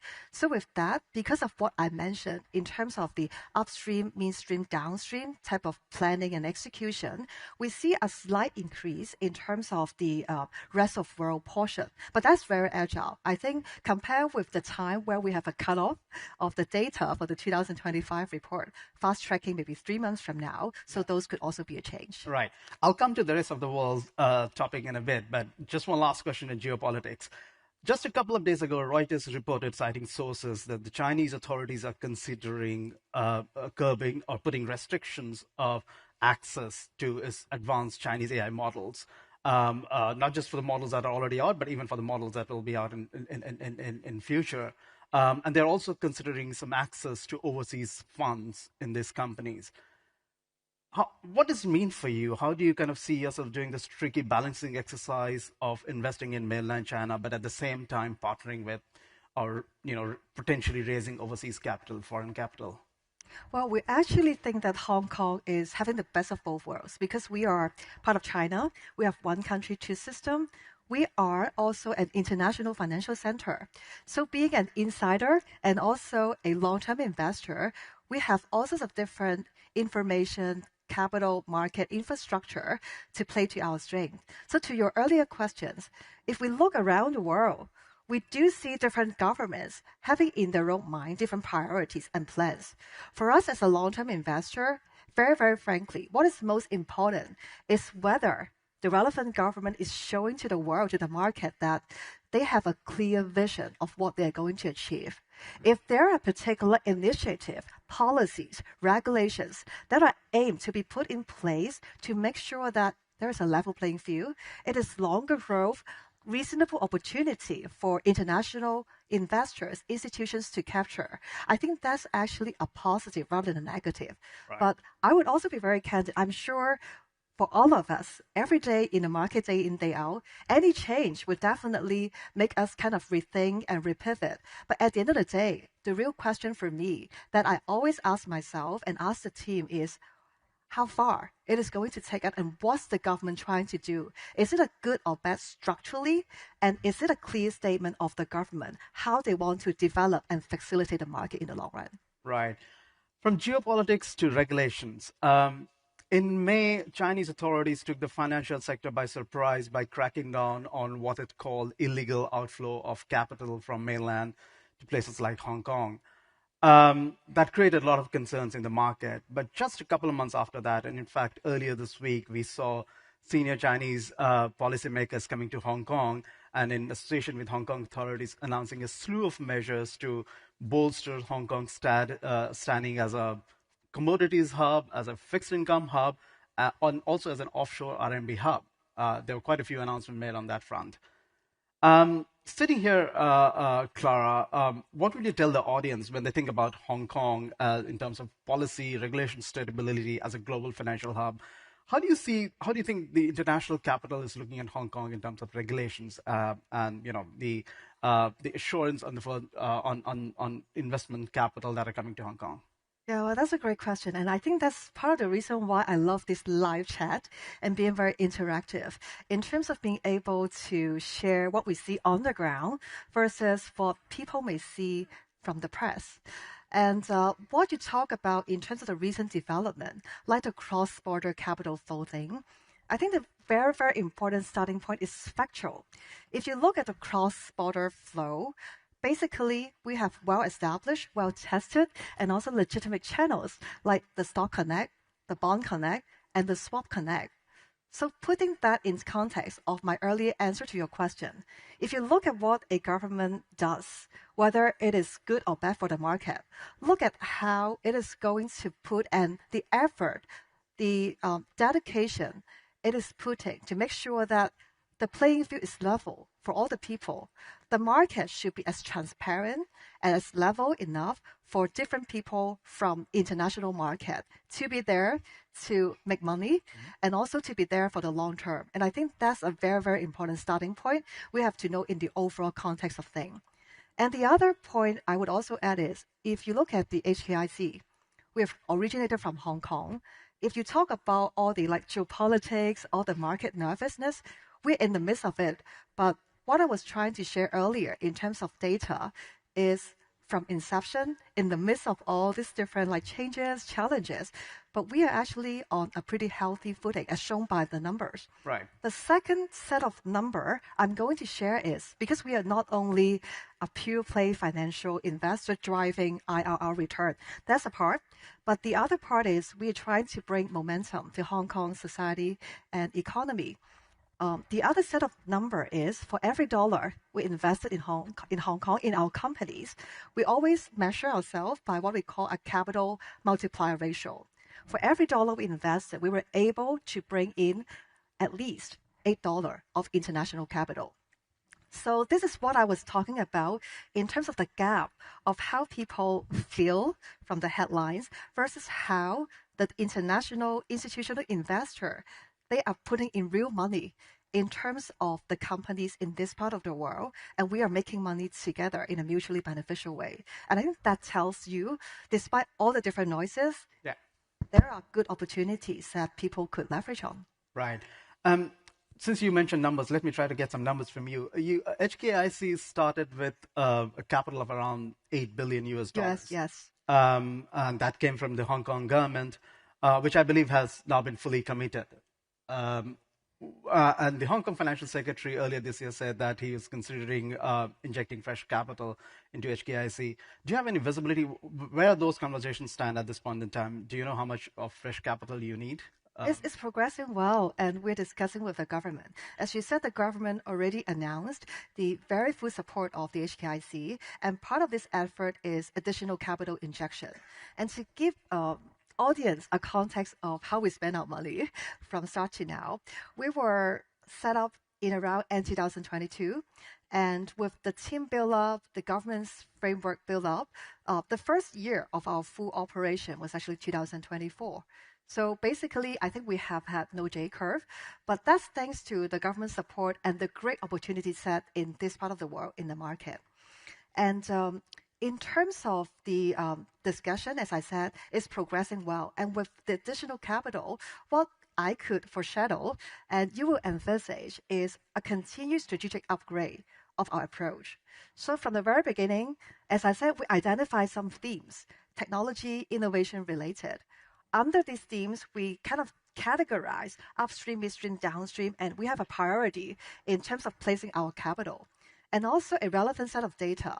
We focus a lot on high growth, high impact, and more than 70% of our capital have been put in early and growth stage companies. So you can see how we actually go hand in hand and grow hand in hand with these companies. But with that, we already have these different chains of industries and ecosystem we built, like in AI, in robotics. Next chapter of the HKIC with the capital injection. What we will do is more like the market leading role. And in the form of partnerships, you will be seeing us in terms of co-launching some funds like offshore renminbi, venture capital fund with some of the managers. You will be seeing us in incubating companies as part of the corporate venture of our invested companies in many areas like embodied AI, like in health tech. So a lot of those interesting things will come. Right. Thanks, Clara. But I'm a Reuters journalist, so always looking for headlines. So let me try once more. Is there any number that is being discussed at this point? Will the next round of funding, will that be substantially higher than 8 billion last time? And will all of it come from Hong Kong government? Or are you in talks with raising capital from other sources as well? Well, I will keep that for the government to announce. But as I said, you could imagine in terms of having the strategic upgrade and the wide spectrum of things with scale, with speed, with significance that we will be going to do in the next chapter of our journey. I'm sure people will be comfortable in terms of the growing basis of our capital. Right. So you expect the decision to be taken on that sometime soon, this year itself? Well, definitely within this year. And as you said, in February, government already announced we are around fully committed. Right. And that's because of the fact that we invested in a lot of the early and growth stage companies. And as people would understand, sometimes for diversification of risk, we start small in each of these smaller and startup companies, but we have a milestone approach, meaning that we committed to give them more capital when they hit a particular milestone. Right. So pretty much that journey, a lot of the companies are growing much, much faster than expected. So that's actually good news. Yeah. We are running out of time, but probably we can take just one quick question from the floor. And the question, the one that on the top is interesting. Has recent volatility in energy markets changed your view on investment opportunities in energy transition, energy security, or critical infrastructure? So basically the question is, are you looking to broaden your investment focus areas going ahead? Yeah, well, I would say that while we are always very candid and agile in looking at and monitoring the changing landscape in different themes, but for energy, we have started off having it as one of our core themes, as I earlier mentioned. And the reason is always because of the global climate change being a huge problem, which requires a global solution. So if you look at our landscape, the planning, we have always invested or groomed international companies, like names such as Ecoceres, focusing on sustainable aviation fuel, and Venue, which is a very important energy storage companies, also with the support of international investor. So my short answer to the question is, when we first started in picking the themes, picking the companies, we always start with fundamental research. So that's why while there are volatility in pricing and in the market, specific like policy, for example, so that hasn't really changed the course of our ship. However, I think not however, but the good thing is actually that the fact that there are some market volatility and there will be some change in the valuation. And for long-term investor like us with staying power, those could be perfect window to buy. Clara, it was great talking to you. Thank you very much for your time. Thank you. Thank you. Appreciate it.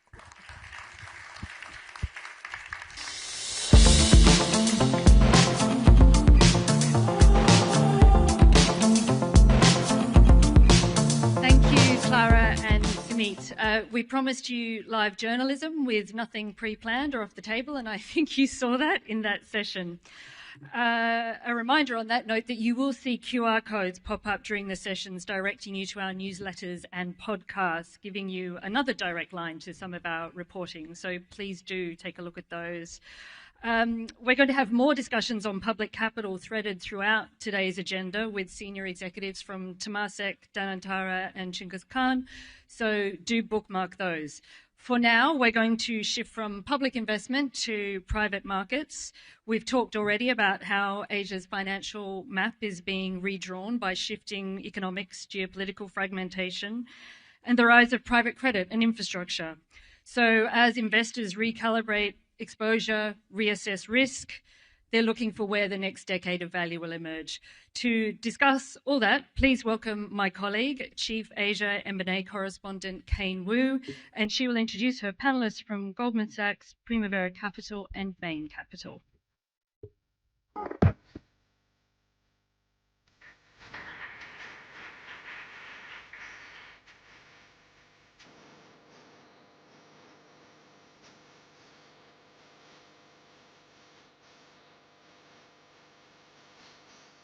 How are you doing? I'm thrilled to be here with three very seasoned private market investors with me. On my left-hand side is Stephanie Hui, who heads the private equity practice in Asia for Goldman Sachs Asset Management.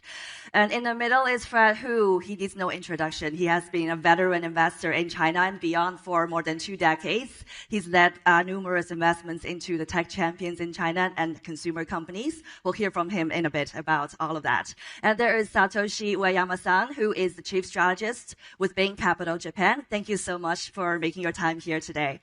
I'm going to start with the macro picture. I mean, the world has never been a more volatile place. Yesterday, we've all read the news that the US-Iran war has resumed. It's going to have a big impact again on oil prices, on inflation.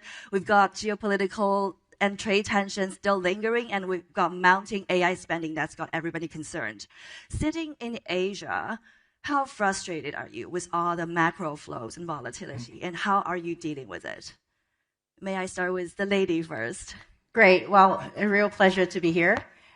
First of all, in terms of the changes in the volatility, I have to say by now we're veterans of it. We're expecting the changes to come through. And I think since COVID period, we're well experienced there. You mentioned a few topics, I think inflation, oil prices, currency, for sure, and also, some of these demand-driven factors that are coming through. The good thing is, in Asia, is relatively a better place for diversification. If you look at the trade numbers within Asia, about 60% is intra-region trading. Obviously, the risk comes from some of the economies, particularly Korea and Japan, which is more oil import based. But that being said, I do think that there are very many good companies in the private markets where they're domestic champions. They're very resilient. The demand here is coming through. By the way, Asia is going to have 2/3 of the middle class by 2030, and 60% of the global growth is coming from Asia. So people are diversifying into the region, which is exactly where we're sitting. Fred? Yeah, I very much echo Stephanie's comments. Think about Asia. We account for half of global GDP, 40% of the global trade, 40% of the cross-border FDI. And, Asia is the world's dominant, indispensable manufacturing base, and is the go-to place for advanced chip manufacturing. Furthermore, Asia accounts for 6 of the world's 10 largest stock markets, China being the number 2, only after the US. And China and Japan represent the second largest and the third largest bond markets in the world. So, in the face of global uncertainty, volatility, Asia is relatively sort of sanctuary, stability. As we speak, there's been a war in the Americas, there's been war in Europe, there's been war in Middle East. Asia, we are very stable. So this, I think, is, what Steph said, it's relatively safe haven. Yeah. Santoshi-san, anything to add? Yeah, thank you very much for having me. After two distinct speakers, I talk exhaustively about the opportunity of Asia. I don't have too many comments left, but I pretty much agree to what you both of you said. The volatility, geopolitical problems have become not just kind of one-off bug of the market, but it's an embedded secular problem or situation like which we have to consider every investment opportunity. Right? So Asia provides a very good set of opportunities here because it's not just kind of Asia. When we say Asia, it's not just one market. It consists of very difficult, the market with the diversity. For example, Japan, which I spend my primary time on, is integrated economy, developed economy, where there are a lot of business transformation opportunity thanks to the recent corporate governance reforms across all the industry. India, for example, provides great growth opportunities thanks for the demography and infrastructure development. China, still the world's biggest and the most innovative market. While there's some challenges, it provides a lot of kind of selective opportunities, and so as Southeast Asia have a lot of diversified diversification opportunity, particularly when the global supply chain is stressed due to the geopolitical considerations. So it continues to provide great opportunities. I mean, sometimes as you said. The market volatility, geopolitical situation frustrates us all the time. But at the same time, it also provides great opportunities because of the price dislocation in the market, because we need to, that forces us to understand the business better, right? So where's the kind of supply chain flowing, what the kind of capital formation, what the kind of technological dependencies across the corporate. And like we can have a bigger room for the strategic improvement as well. And price, as I said repeatedly, can price dislocation provide the better investment opportunities. So as much as we are frustrated, that also creates bigger opportunity, particularly in the kind of diversified market of Asia. The three of you are big advocates for Asia, for sure. But when you talk to global investors, I'm sure you'll be asked a lot about geopolitical risks and how they can navigate in a market they're not so familiar with. A lot of people have had, unfortunate experiences with their China investments in earlier years, right? There's still lingering trade tensions between U.S. and a lot of countries in Southeast Asia. So how do you navigate all of that? How do you try to convince global investors to come to Asia despite the challenges? Who wants to take it first? Stephanie, I'm looking at you. Okay, I'll go first. Yeah. By the way, I think Satoshi-san talked about Asia not being a single word, but it's actually there are developed economies and there's developing economies in here. And so I do think that the geopolitical risk is just a fact of life. We just need to handle that. But if you look within that, like Japan in particular, I would say Korea and Australia are the developed markets in this part of the world with a lot of buyout opportunities. Domestic champions has very entrenched market share in where they're operating, and you can grow internationally from there. Some of these markets, particularly Korea, where it's the 5 layers of Jensen Wong cake, you could actually export into the U.S. and in Europe as well. So some good opportunities in manufacturing, in Japan. I do think that when it comes to AI and tech, some people will go as far to say it's G2, so it's U.S. and China, and you cannot not be here to enjoy that. I will also point out that there are also specialization. The U.S. is very frontier model based, high capex space. In China, it is actually very much about scaling and industrialized applications of these technologies. In fact, if you look at the token cost on a million token basis, the cost in China is 0.2 to $1 versus $4 in the US. So the question is, who's applying these? How do you apply it? How broadly does it get distributed? And you cannot miss this part of the world. And then finally, I would say India. There's a lot of déjà vu for me, having watched what happened in China, in India. And I would say it reminds me of that wave of middle class coming up with the retail consumer. And increasingly, in addition to the tech services as well, they're also trying to figure out how to do the AI element of the country as well. But a lot of tailwind. Yes, there's geopolitics, but such is life. You can't have a perfect world, and hopefully there's good pricing, and the growth will carry it with us. Fred, I'm going to come to you with a bit more specific focus on China. I know people talked a lot about China, whether China is still investable during COVID years. DeepSeek last year has put China back on the tech map. But for global investors, we still haven't seen the same amount of flow as, pre-COVID years.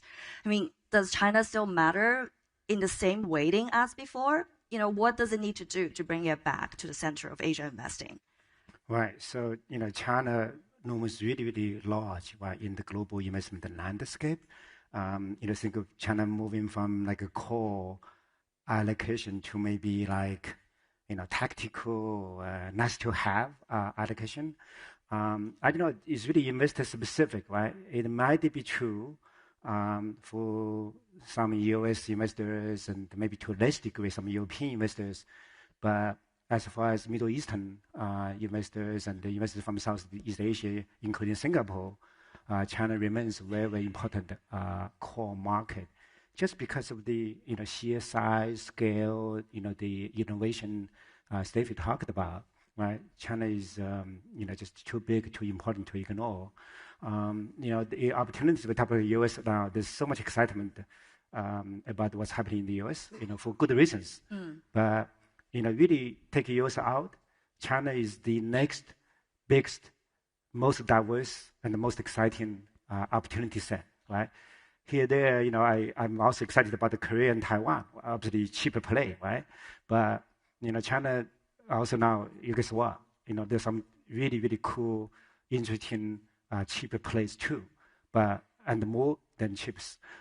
So I think China is very, very important, and, I think as the Chinese leadership demonstrate the kind of consistency, the kind of predictability of their domestic policy regulation, I think global capital is ready to get back into the market big time. Thank you. Yeah, Satoshi-san, Bain Capital is probably more focused on Japan than the rest of Asia for now. I mean, what is your investment thesis? Is Japan going to deliver the kind of returns that some investors had in China, maybe a few years ago? Is that going to be the new promised land? First of all, I need to correct the statement a little bit. Of course, we are very focused in Japan, but at the same time, we take a pan-Asian approach when it comes to our Asian fund, right? So Japan is, of course, very important component of that, but also other region of China, other region of Asia is very important. Particularly, for example, India is very important component of us. It's it's to capture growing opportunity in terms of demography as well as economic growth and infrastructure investment. The China, as Fred said, it's a very important part of our business. It's still the world's biggest economy, one of the world's biggest economy with a lot of innovations going on. There are some consideration we need to take when it comes to investing in China, but still offers plenty of opportunity set, right? And after then I come to Japan, right? So Japan is very unique, as I said. It's been mature, developed economy, and people talk about it's a demography is kind of shrinking. There's no kind of the natural economic growth, but at the same time, there are a lot of kind of the underlying improvement in the corporate, particularly corporate governance. All the managers, executives, now have a lot of pressure from the activist investors, Tokyo Stock Exchange guidelines, so that they really becoming aligned to the shareholders' value, right? So that creates a lot of opportunities, and also that as the managers, founding managers of the business become aging. When you kind of start a business in 1960s and 70s, these people have become kind of 70s, 80s by now, right? So there are a lot of kind of succession issues. Many conglomerate business need to be selective in terms of kind of business portfolio that leads to a lot of corporate carve-out opportunities, like for us to invest. So Japan, is in a stage of unlocking value, right? So as a sort of the supporter, capital provider and a management resource provider, Bain Capital can help and find great sort of the alignment with the kind of business and investors and create a lot of opportunities. So Japan, is really a robust ground for the investment opportunities going forward. If I may stay on Japan just for 1 second, maybe that's a question for Stephanie as well. Fred, I'm not sure if Primavera has plans in Japan, but we have seen so many private equity funds getting into Japan or re-entering Japan in the last 2 years. There's a lot of competition. I know Bain Capital likes to compete with other firms in certain deals. I mean, how do you view this competition? Is there enough to do for everyone? And more importantly, is there enough returns to be made from all that competition? Maybe I can start on that. So the number of listed companies in Japan now is 4,000. The number of listed companies in the US is about 5,000. The size of the US economy is 6 times the size of Japan. If you look at Germany, which is similar size to Japan, 400 listed companies. So Japan, you could argue, has too many listed companies at this moment in time. The other super interesting thing is that in Japan, you have many companies over 1,000, which has revenue of $1 billion US or above. So these are large companies that may not be trading with good volume. And oftentimes they have non-core real estate buried in these businesses and cross-holdings in there. So I think the distance, you could argue how many listed companies there should be in Japan at the end of the day, but we're just at the innings, the early innings, to use the analogy of this process. And I think some of this healthy competition, and Bain has been a pioneer in this, is actually creating a lot of focus and noise, and good noise, where people are focused on corporate efficiency, shareholders' value, and frankly, digitization, which is a major theme. So excited, more to come. We're definitely, and I love going to Japan, not only as a tourist, but also for work, and I think it's just amazing opportunities to come.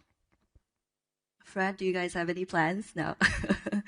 Yeah, how about Satoshi-san? I mean, Bain Capital has taken a very aggressive approach in winning deals in Japan. Do you think that's the way to go? I mean, given the intensity of competition now. Yeah, so it is clearly, as much as there are a lot of opportunities, there are a lot of competitions as well in the Japanese market, right? So when somebody make a successful deals, right? So they're kind of new followers try to copy the same thing, right? So I think that our differentiation is really to about the kind of the portfolio approach, by which I mean we really need to help and grow the companies we acquired. We are not just kind of buying the company at a cheap price and kind of flipping the kind of market, but we really when we come to investment, like we need to commit our not our capital, but also the professional resources. We need to think about, how the business can improve, right? And we provide the necessary, business resources to and grow the company together, right? So we can take time, we can take the kind of duration risk, and we can provide, again, we can be on the same page with the managers, and like we really create the value to the portfolio companies and try to have a successful exit plan, together with the management team. So that differentiates our approach, and that in order to have this strategy, you need to have full resources, not just kind of the investment professionals, but also portfolio group professionals. With the heavy experience as well as interest alignment. Right. I see some questions popping up. Actually, yeah, that's the question I'd like to ask as well. Do you see any signs of an AI bubble? We can't avoid talking about AI. I mean, who would like to start first? Yeah, AI is bubble. I'm sorry. As for any kind of the technologies, right? So we see a lot of growing opportunities, a lot of kind of the some business cases like that make sense. So there are clearly still there are many kind of business or investment opportunities around AI. So AI is real. It creates real sort of it can lead to real kind of business capabilities and business kind of development. But at the same time, of course, there's no denying that there are some some part of the market is overexcited. Right, I cannot point which one is which, but I'd like you to point to markets that are overexcited but for us. In my capacity, I cannot say that, right, in the stage. But there are some kind of exuberance in the marketplace. So not all the AI investment is going to be successful, at this stage. But there are plenty of, successful situations. And one thing I have to add is that, until today, the vast majority of the market focus is about AI infrastructure investment. That is, semiconductors and, semiconductors equipment, supply chain, the connectors.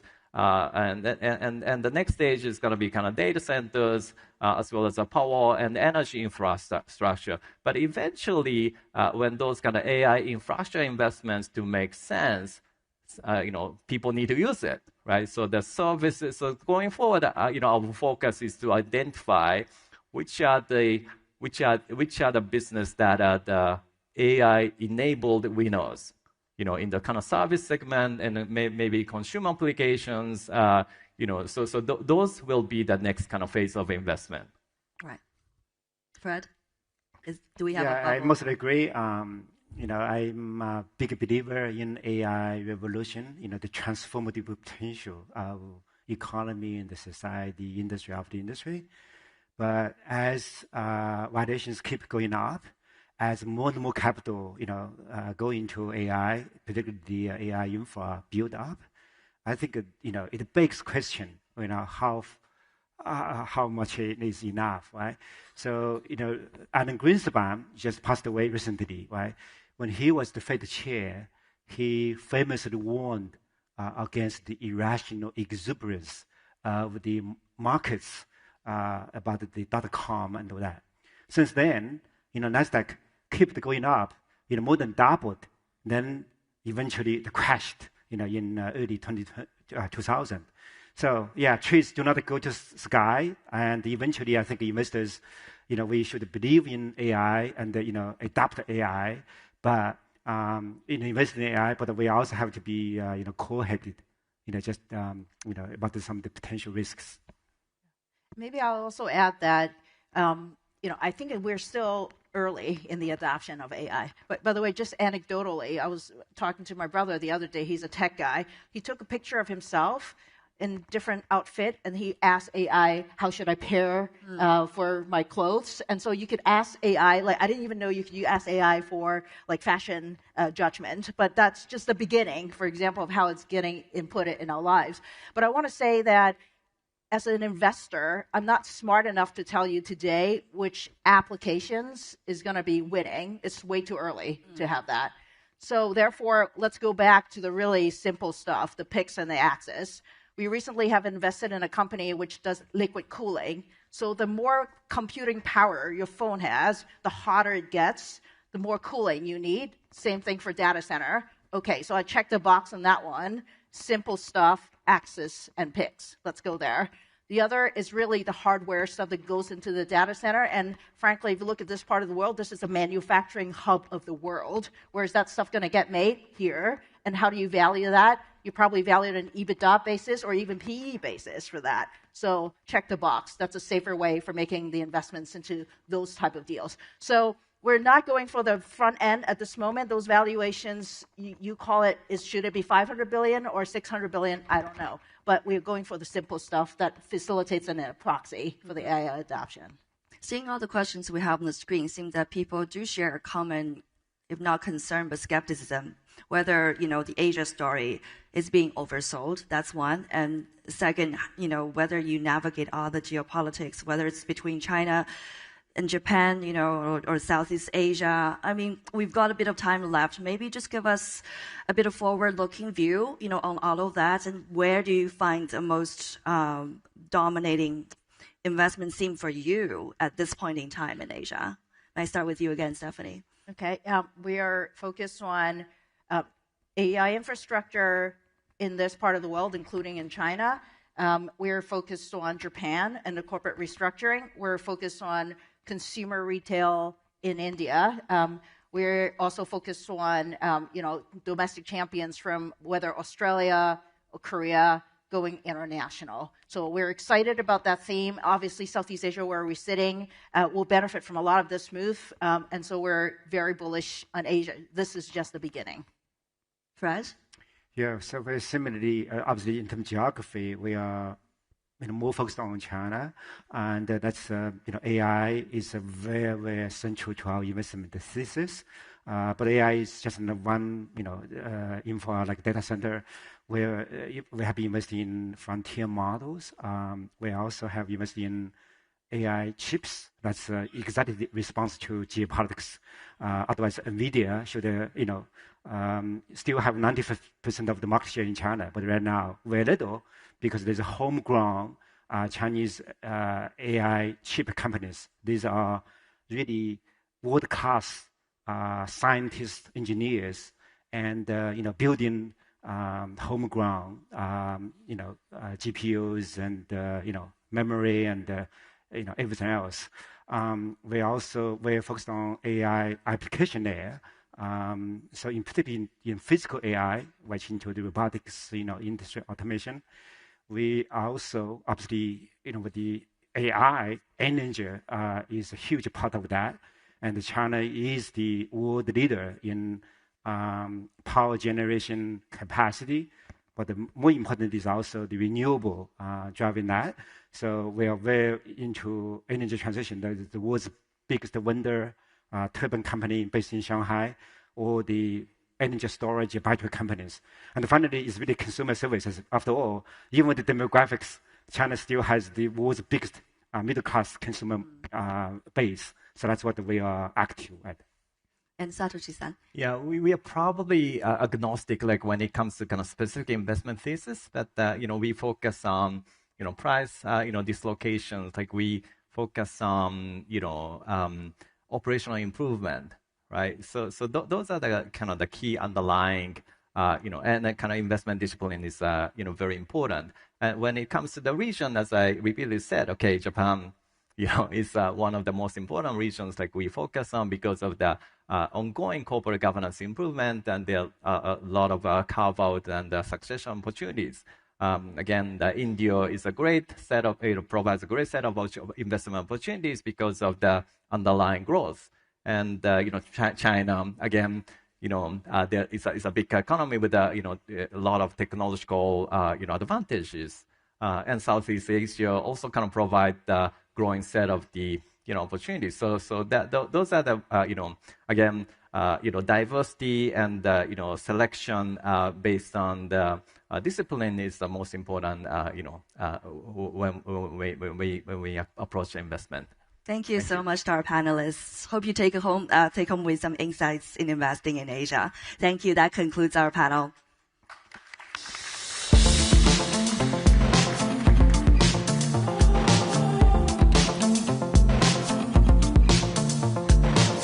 Thank you, Kane, Stephanie, Fred, and Satoshi. AI truly is everywhere. From yet another fashion critic to data cooling for mobiles, as we heard there. I will leave others to decide which of those applications might be most useful to the world. To talk further about AI, but to shift to a closer look at the physical systems, robots, devices, hardware, and infrastructure that will bring AI into the real world. Please welcome back Head of Reuters Professional Josh London for a conversation with TDK's Taro Ikushima.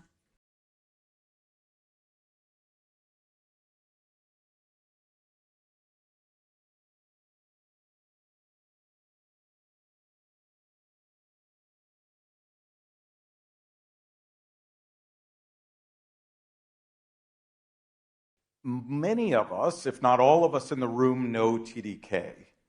What we may know TDK for, however, has changed. When I was growing up, TDK was synonymous with cassette tapes. The company has evolved quite a bit since then. And so I'm very pleased to speak with you, Taro, to tell us about TDK and how it's changed and your role at TDK. Yeah, thank you, Josh. Actually, TDK has been changing its main products. Back in 70s, 80s, we have sold many cassette tapes, audio tapes, or videotapes, etc. And then we shifted our focus to hard disk drive after 90s. Then, over the last 10 years, our main products are batteries, components, electrical components, and sensors. And now, we drive to also become a solution provider rather than just simple components maker. So this is our next challenge.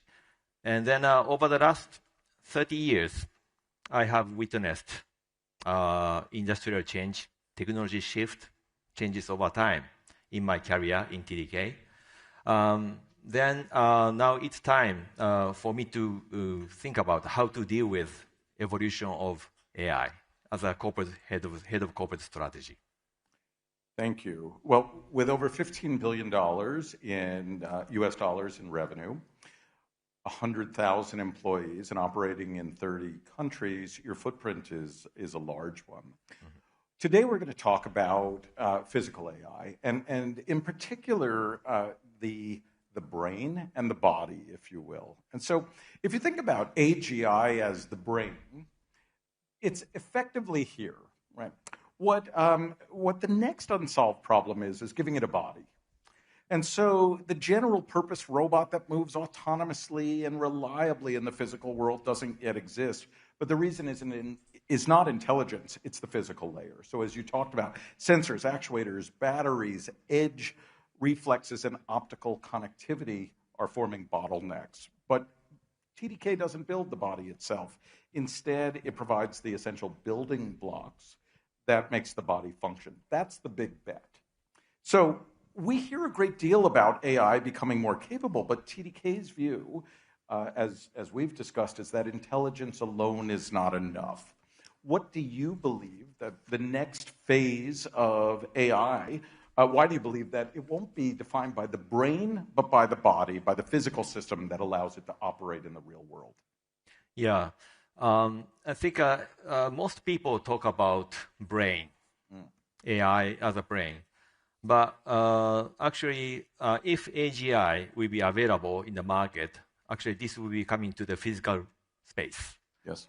So, but there are many challenges ahead of us when it comes to the physical space. Because, okay, if AGI is available, your robot will be working autonomously and think by itself. However, you wouldn't like the situation that your robot will stop after 30 minutes because of battery outage.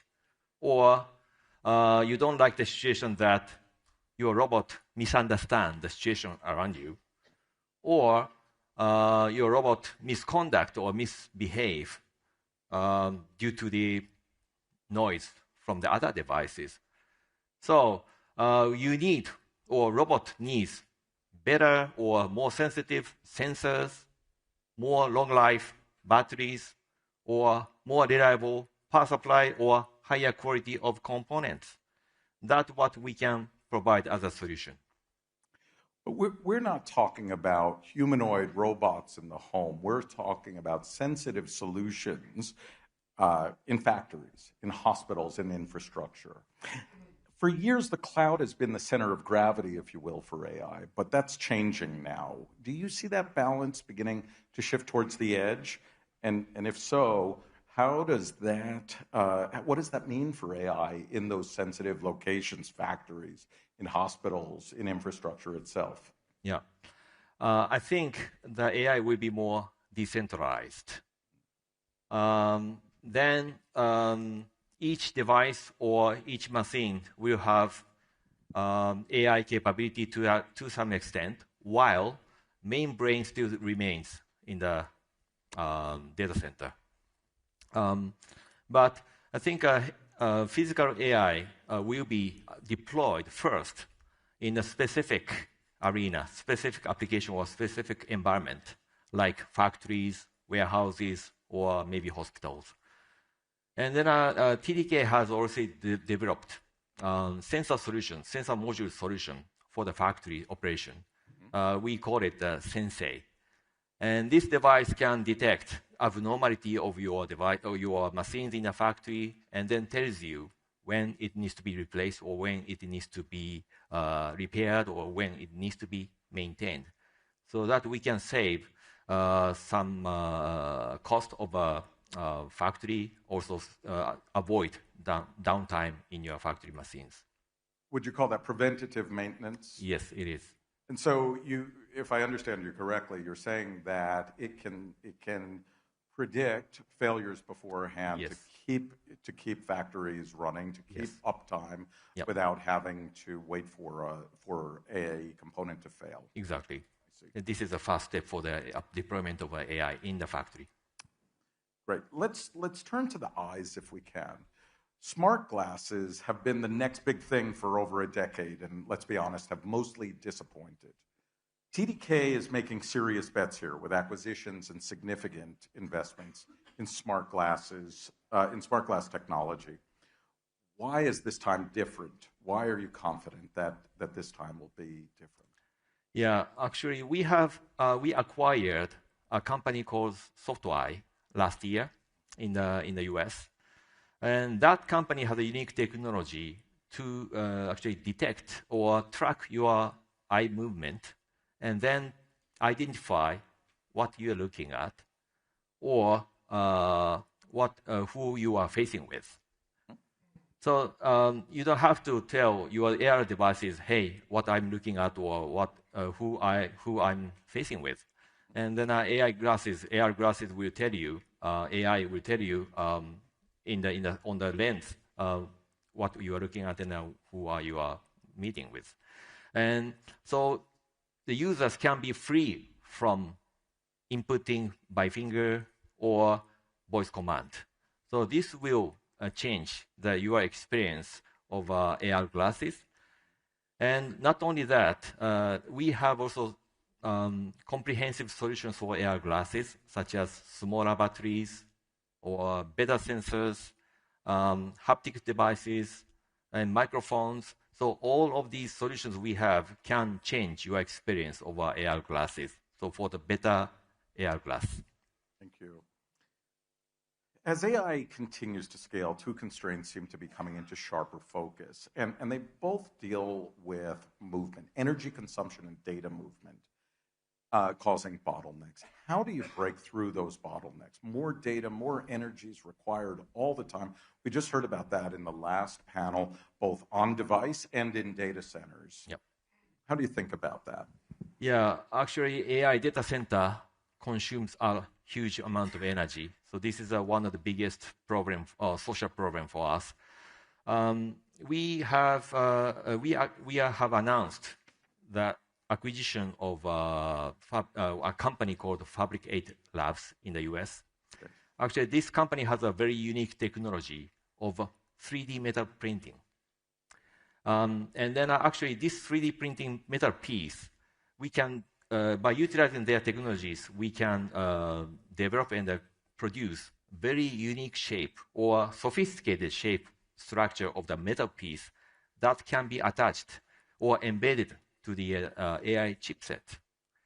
Then we can reduce the temperature of the chipset dramatically so that we can save some, of course, energy consumption and also water consumption for cooling. This is one solution. The other big evolution in AI era is photonics. So today, data transmission between the data centers or data center within data center, rack to rack, server to server connection is already done by an optical cable. Mm-hmm. Now, this optical technology will come into the chipset. And NVIDIA or Broadcom, these AI giants has already started developing so-called co-packaged optics, which means optical device and the silicon sit down together and packaged in the same package in a single chipset. So this will also be a big solution for reducing energy consumption plus maximizing data transmission. I see. And TDK has also developed photonics devices for such kind of solution with utilizing our own capability of magnetics technology.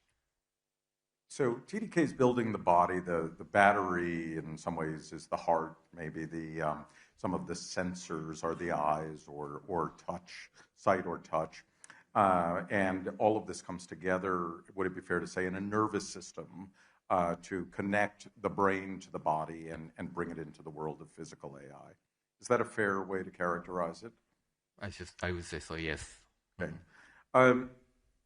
When we think about physical AI, a lot of leaders in this room, as you hear, AI pervades every discussion. It might start as a geopolitical one, it moves to AI. It starts as a macroeconomic one, it moves to AI. But many of them are thinking about AI not in the physical realm, but just about AI adoption, if you will, with the brain. How should we be thinking about how to prepare for the era of physical AI? Yes, actually, as I said, the innovation or evolution of AI is not only coming from physical cyberspace, but also physical space. And then, but there are many challenges physically, how to overcome, how to realize this technology in the real world. And but in other words, we have opportunities for innovations or new businesses.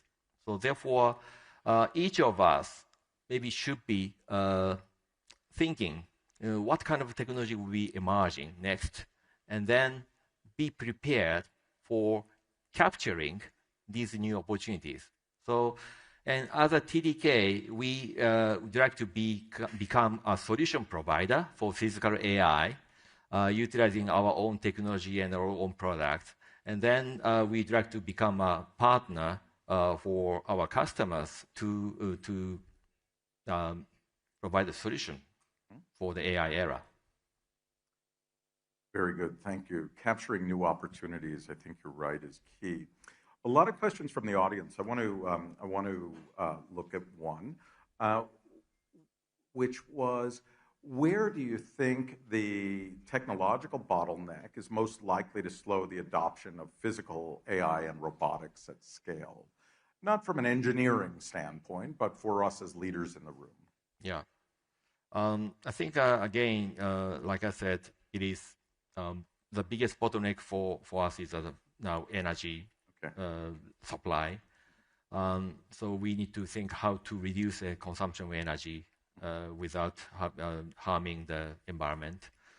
And then robotics, of course, the robot must be safe and reliable. Safe and reliable. Yes, and so you don't like your robot misbehave or misconduct, so malfunction. So therefore, we need to be very carefully design our products to be better or more reliable and higher quality and safer for our life. I mentioned we weren't talking about personal robots, but a question from the audience is, how far away are we from having physical robots in the home? How far away? Is it? Do you think that's in the next few years? No, I don't say so. Many people said that the AGI will come in the next few years, and somebody said after 2030s. And then AGI will come into the robot in the physical space, so it takes another maybe 5 years or even later. But physical AI will be deployed in a specific environment, like factories or warehouses. So this is maybe faster to come. Faster to come. A little bit, yes. Very interesting. So when we think about the brain and the body, you've talked about how the sensors, the actuators, the batteries are really forming this part of the body. What are you most excited about when you think about the realm of physical AI? The most excited about? Okay. I think that if your robot work autonomously and then think it by itself, and this would be very, very exciting. And then, but of course, there are lots of problems to realize this. So therefore, if we could contribute to such solutions through our technologies, and then make your robot safer and your robot more reliable, that would be great. Okay. There's an energy consumption question I want to come to, but there was one that just flashed by. There are a lot of questions coming that said, what's the link between cassette tapes and AI for TDK? Is there a link? Actually, there is no link between these two, obviously. But actually, we have many, we have many something in common in technology. So back in the 80s and 70s, we were producing cassette tape with using ferrite technology. Ferrite is a material, magnetic material. And this magnetic material is used for not only for audio tape, but also inductors or capacitors, and later hard disk drive heads. So this magnetic technology always lied underneath for TDK's technological development. And then when we talk about AI, even this technology, tape technology, can be utilized for making batteries, for example, or making sensors. Yes. So I think from technology point of view, it is still connected each other. Yes. Yes. And there are some follow-ups coming fast and furious here. I'll try and summarize them just for time. What's the recipe for TDK's success in moving from cassette to AI? And how does TDK stay so agile? So in your role as Chief Strategy Officer, how do you help steer the ship in all of these changing times? TDK has been changing its main products over time, like I said in the beginning. Sure. So it is our agility or flexibility is one of our key strengths. And then also but in these changes, we always have a kind of technology root underneath, and which is supported by our human resources and then technology asset. So these are the strengths we have, and we need to keep changing ourselves toward the future. Transformation is a key. Thank you. I think our where we'll wrap up is where we started. We talked about the brain. AGI is coming. We don't know exactly when, but we can see it in the near term. Now the body and how TDK is building that is the next frontier. I'd love to hear just your closing thoughts on that. Next frontier for TDK is that yes. So we need to be. We are developing products, components, batteries, sensors, but this needs to be more connected each other and then combine each other for better solution for our customers. So like I said, we need to become a solution provider rather than components supplier. So this is our next challenge for the next 10 years. We'll be watching with interest. Thank you so much. Thank you very much.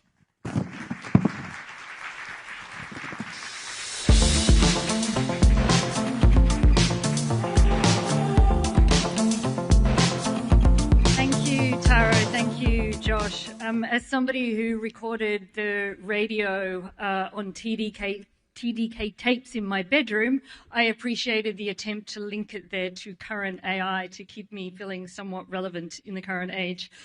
We're going to go to the last session before lunch. Just before we do, an early heads up that we will have 2 workshops over lunch. One on AI will begin shortly after lunch, and the same with an energy transition workshop. So please do look out for the signs for those if you are interested. You will be able to, lunch will be served in the room, so you can skip the buffet queue. So to close off the morning, we're going to return to Asia's investment landscape. Our next guest helps steer investment decisions at one of the world's most closely watched institutional investors. Please welcome Rohit Sipahimalani, Chief Investment Officer of Temasek, in conversation with my colleague Kane. Please welcome her back.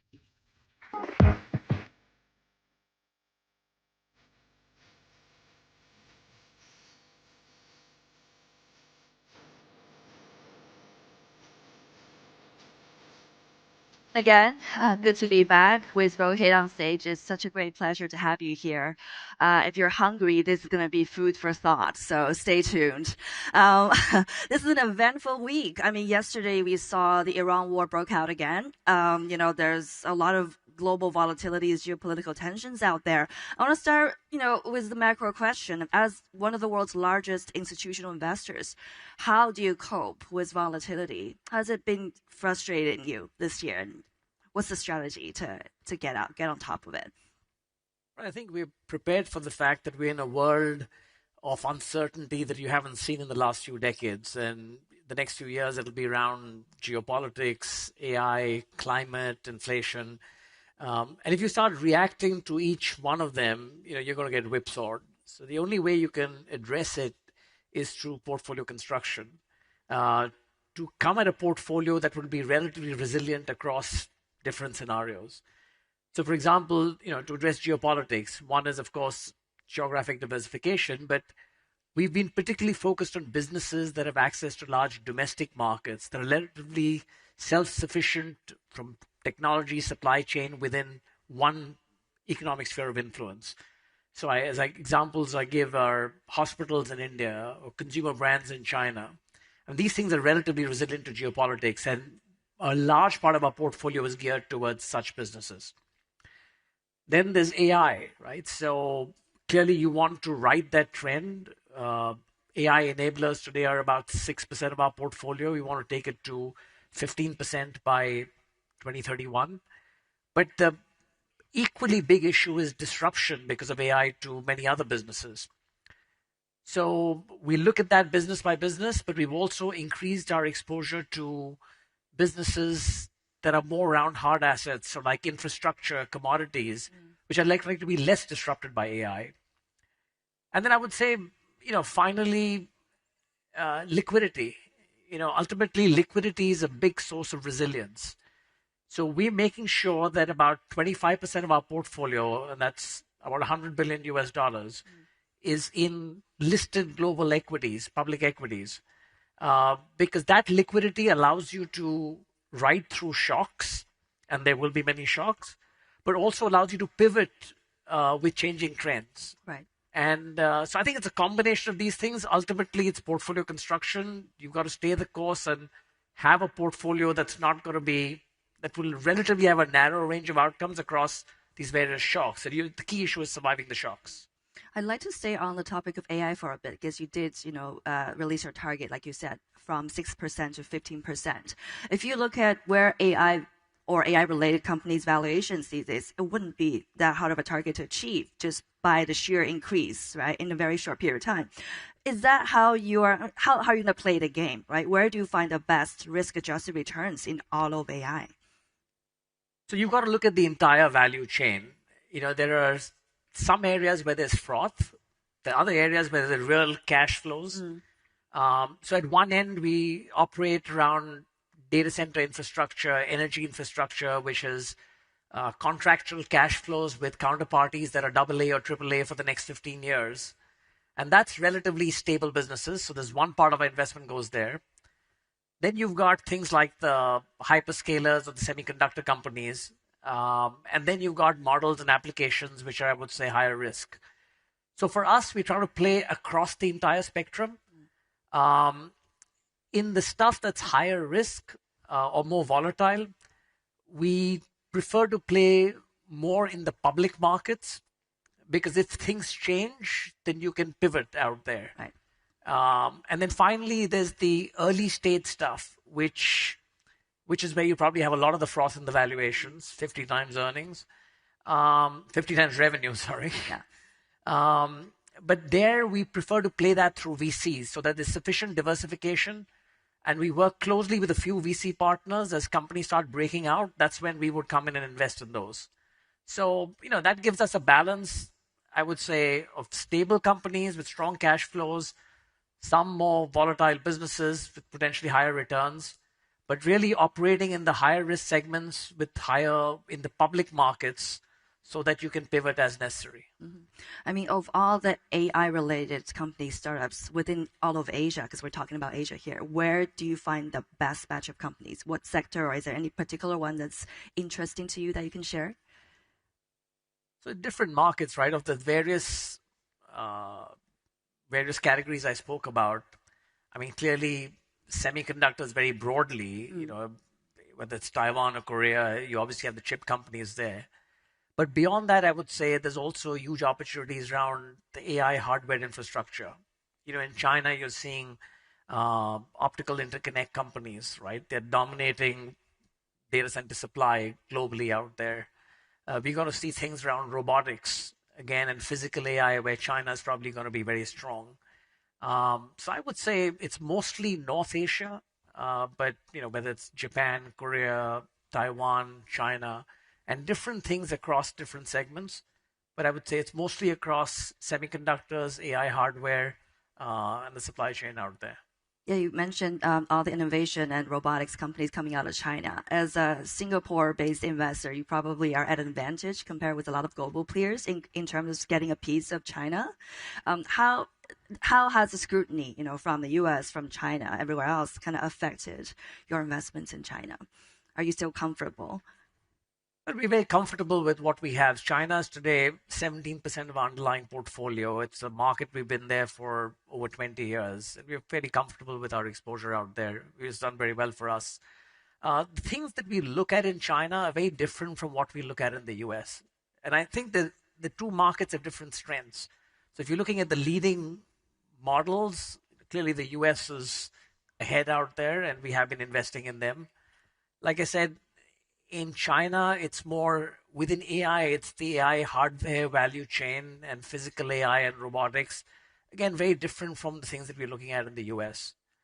Beyond that, China has many other areas of innovation. Biotech is a big one. We've been investing in that for almost a decade, and we continue to see significant opportunities out there. Again, given the fact it impacts human health, we don't see, compared to other areas, yes, there'll be individual companies for an entity list here and there, but by and large, these are areas where geopolitics plays a role, but not as much of a role as in other areas. Then, as I said, the domestic consumer brands and the changes happening in China around shifting from spending on goods to experiences, shifting from global brands to local brands, new business models for these brands out here. So a lot of innovation, but a lot of areas where we can operate in China, which really, as I said, is less entangled with geopolitics. Right. I'd like to talk a bit about Singapore. I mean, there's this constant conversation about rivalry between Singapore and Hong Kong. I think capital markets in Hong Kong have taken a lot of headlines, but Singapore, on the other hand, has been probably benefiting from the talent outflow of China since COVID years. We've seen the news around Manus, which kind of has put a dampener on that. You're based here. How do you see Singapore in all of that? Look, I would say I think about Singapore and Hong Kong both being huge beneficiaries of the growth of Asia. And I do think, compared to the last decade, we're going to see much better growth in Asia. A lot of it is being driven just by the CapEx boom. And it's not just AI. In fact, the investment in CapEx around electrification and energy as such is several times what you're seeing in AI. There's going to be expenditure around defense. You're having corporate governance reforms in markets like Japan and Korea, which are sort of driving companies to improve shareholder returns. You've got China, we've already spoken about. You've got India, which has a market which we think will show nominal growth in double digits for the next few years. So I think it's less to do with Singapore versus Hong Kong. I think both markets are important and play a role in Asia. And I think we will benefit from the growth that we expect to see in Asia over the next few years. Mm-hmm. I'd like to talk a bit about private markets versus public markets. You mentioned earlier in the AI conversation that you're probably going to focus more on public markets. I mean, recently the news in private markets have been that, funds have been holding assets longer as assets have been challenging. And we've seen massive redemptions happening at some of the private credit funds. How do you see all that risk? How does that affect your allocation? Yeah. So generally, I would say over longer periods, we've harvested the liquidity premium and got a higher return from private assets than public assets. So it's an area which we'll continue to invest in. Within that, the different areas, as you mentioned private credit. I mean, that's an area which, generally speaking, does well in volatile environments. There's been all this noise, but when we look under the hood, we don't see any major structural problems in the market. And in fact, probably what's happened recently with retail money flowing out and all the noise around it is that underwriting standards, which have started getting a little lax, spreads that have started getting too tight, that's reversing. And actually, that's good. And so we're seeing better spreads. We're seeing tight underwriting standards. And I think all that is good for the market. The other interesting thing is that with higher base rates, you're also protected against inflation, which is a key risk out there. So private credit, we continue to see as an attractive asset class, which can give us double-digit returns with relatively a good risk return sort of paradigm out there. I was in Milken a couple of months ago, and ironically, while all this noise was there around retail money flowing out, almost every pension fund I spoke with out there was looking to increase allocation to private credit, just like we are, because we are seeing actually the environment get better for it because of some of this noise, and we structurally see it positive an outlook for that. Similarly, if I look at infrastructure, the demand for infrastructure capital has gone up so much that the returns you're getting on that are actually now much closer to what you're getting on median private equity with a lower risk profile. So again, both areas where we're looking to increase, they've been private credit's 2% of our portfolio, we're looking to increase it to 5%. Infrastructure, core plus infrastructure is 1.3%, we're looking to increase it to 5%. Then you come to private equity. And for all the reasons you mentioned, returns have been depressed in the last few years. Actually, the premium that the difference between private equity and private credit returns over the last 5, 10, 20 years typically has been about 500 basis points. Looking forward, the expectation is there's going to be 100 to 150 basis points. So from a risk return perspective, you can understand why more people are moving to private credit. Having said that, the median returns, the difference may be smaller. But the variability of returns in private equity across funds is much wider. So if you can choose the right managers and if you can make the right investments when we do direct investments, there still is significant opportunity in private equity. It's just that the sources of returns are going to be less through leverage, less through multiple expansion. It'll be from the good old-fashioned way of improving performance of companies. Right. So if we see a role for all three in the portfolio, we are continue to invest in private equity. But on a relative basis, I would say we are increasing from a low base what we had in private credit and infrastructure. Right. We've got a few questions from the audience. I'd like to pick the one about still the Iran situation. I think that does concern a lot of people. I mean, you've talked about the macro sort of in big picture terms, but people are worried whether there's any immediate impacts on your investment decisions. Is there a sense of fatigue about the ongoing uncertainty? Actually, since the beginning of April, investors have started viewing Iran as saying, okay, peak uncertainty is behind us. We don't know how long this will take to get resolved. But both sides have shown a desire to de-escalate. And there'll be bumps along the way, and which is why you're still seeing oil prices reasonably contained, even though they spiked from where they were a couple of days ago. Now, there are always tail risks, and it's likely that the path to resolution will not be a straight line. But I think it's less of fatigue. I think most people are just saying this is not going to matter that much because everyone's aligned to a solution which ultimately will get to something that's acceptable from an energy market perspective. And from a global markets perspective, that's what matters. Unfortunately, there are a lot of other reasons why the war matters, for humanitarian reasons, for other issues. But from a market perspective, the clear transmission is through energy channels. And the view is that the worst is behind us, peak uncertainty is behind us, and outside some really tail outcomes, this is that's not going to be a key driver of the market. I see. How do you hedge all of that uncertainty, which obviously the new certainty now? So you can't hedge all the uncertainty. Like I said, it's ultimately you construct your portfolio in a way so that across different environments, you're not going to get totally burnt in one. So today, I would say we have 60 to 65% of our portfolio with what I call relatively stable assets. So 40% of our portfolio is our Singapore companies, our TPCs. And many of them are in infrastructure. Most of them are, I would say, are relatively resilient across different environments, very stable, strong cash flow generating companies.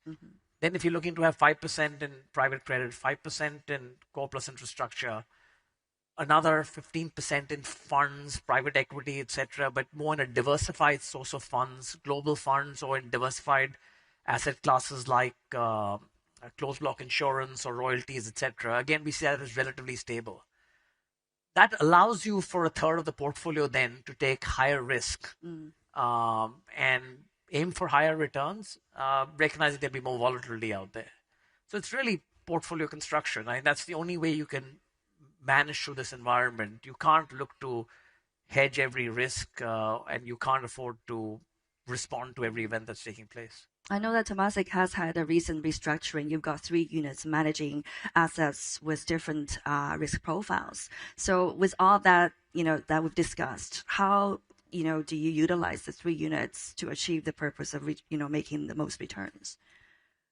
So the main purpose of having 3 units was just to create more focus and accountability on each area, right? So there's one group which is our Singapore companies, right? So where we can't churn that portfolio. It's really working with the portfolio to sort of make sure that we support them to enhance value out there. That's a different approach from our global direct investments where we're looking to hunt for new opportunities, also working with the companies, and then working with partners in our asset management business or with the funds out there.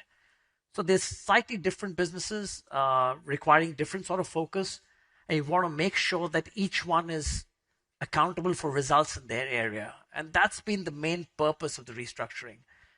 There's synergies across all. So even while we've created the same unit, we keep insisting it's one Temasek because we leverage off each other.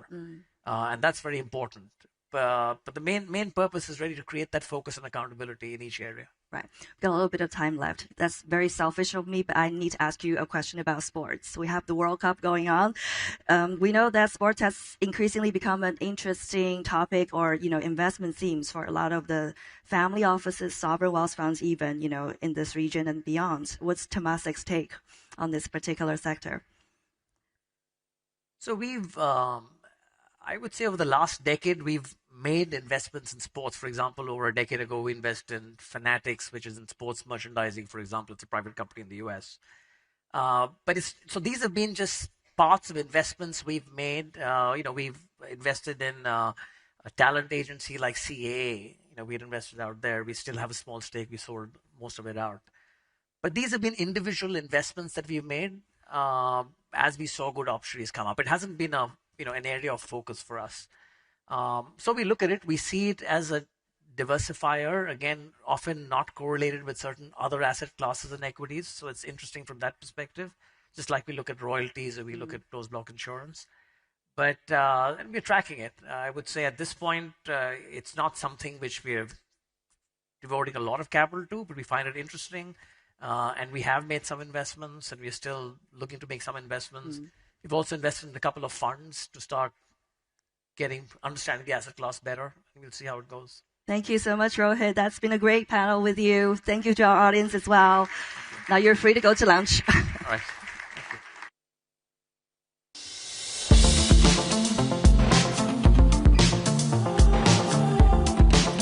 Thank you. Just before we do break for lunch, a reminder about the great lineup we have for you this afternoon. Immediately after the break, we'll be talking with Binance co-CEO Richard Teng.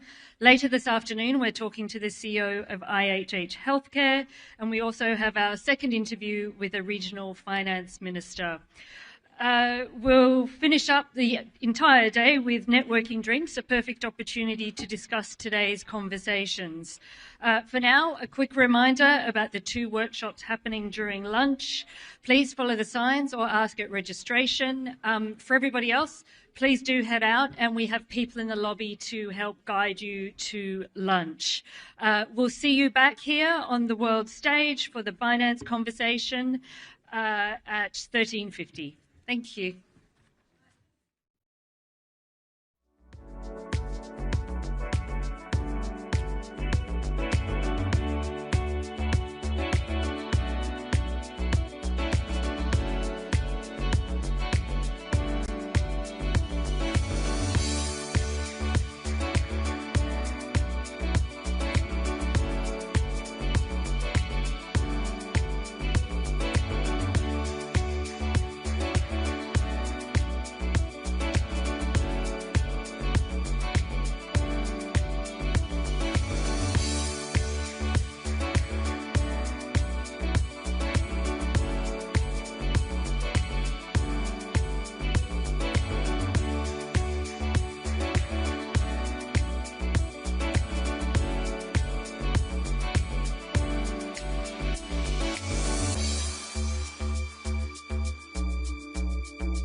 back to Reuters NEXT Asia 2026. And that's both to people in the room here in Singapore with us and to the more than 3 million viewers we have on the live stream for the event. In line with our theme of shifting influence and defining decisions, we've already had a fascinating morning exploring a region in acceleration. We've heard how influence is shifting across geopolitics, capital, technology, and trade, and how leaders are navigating a landscape defined by opportunity, competition, and increasing complexity. Across our conversations, a common theme has emerged. Asia's story is not just one of isolated developments, but of interconnected change. We're going to head into more conversations to elaborate on that theme. A reminder as we head into the next one that the sessions helmed by my Reuters newsroom colleagues operate under our trust principles. These are the principles that guide all our journalism and ensure the conversations you see here are free, fair, and independent. Another quick reminder to download the Reuters Events app if you have not done that already. That will allow you both to participate in live questions throughout the day to all our speakers, and it will also allow you to share feedback on each session after it concludes. We really appreciate receiving that from you as it helps us build a better event from year to year. So, our next conversation brings us to one of the most consequential shifts underway in global finance. As digital assets move from the margins towards the mainstream, institutional adoption is accelerating, regulatory frameworks are evolving, and the relationship between traditional finance and blockchain-based markets is entering a new phase. The questions now are not just about innovation, but about scale, trust, governance, and long-term integration into the global financial system. Joining us to discuss all those changes is Richard Teng, Chief Executive Officer, Co-Chief Executive Officer of Binance, one of the world's largest digital asset exchanges, operating at a pivotal moment for the industry. Please also welcome back my colleague Sumit Chatterjee, our Asia Finance and Markets Editor.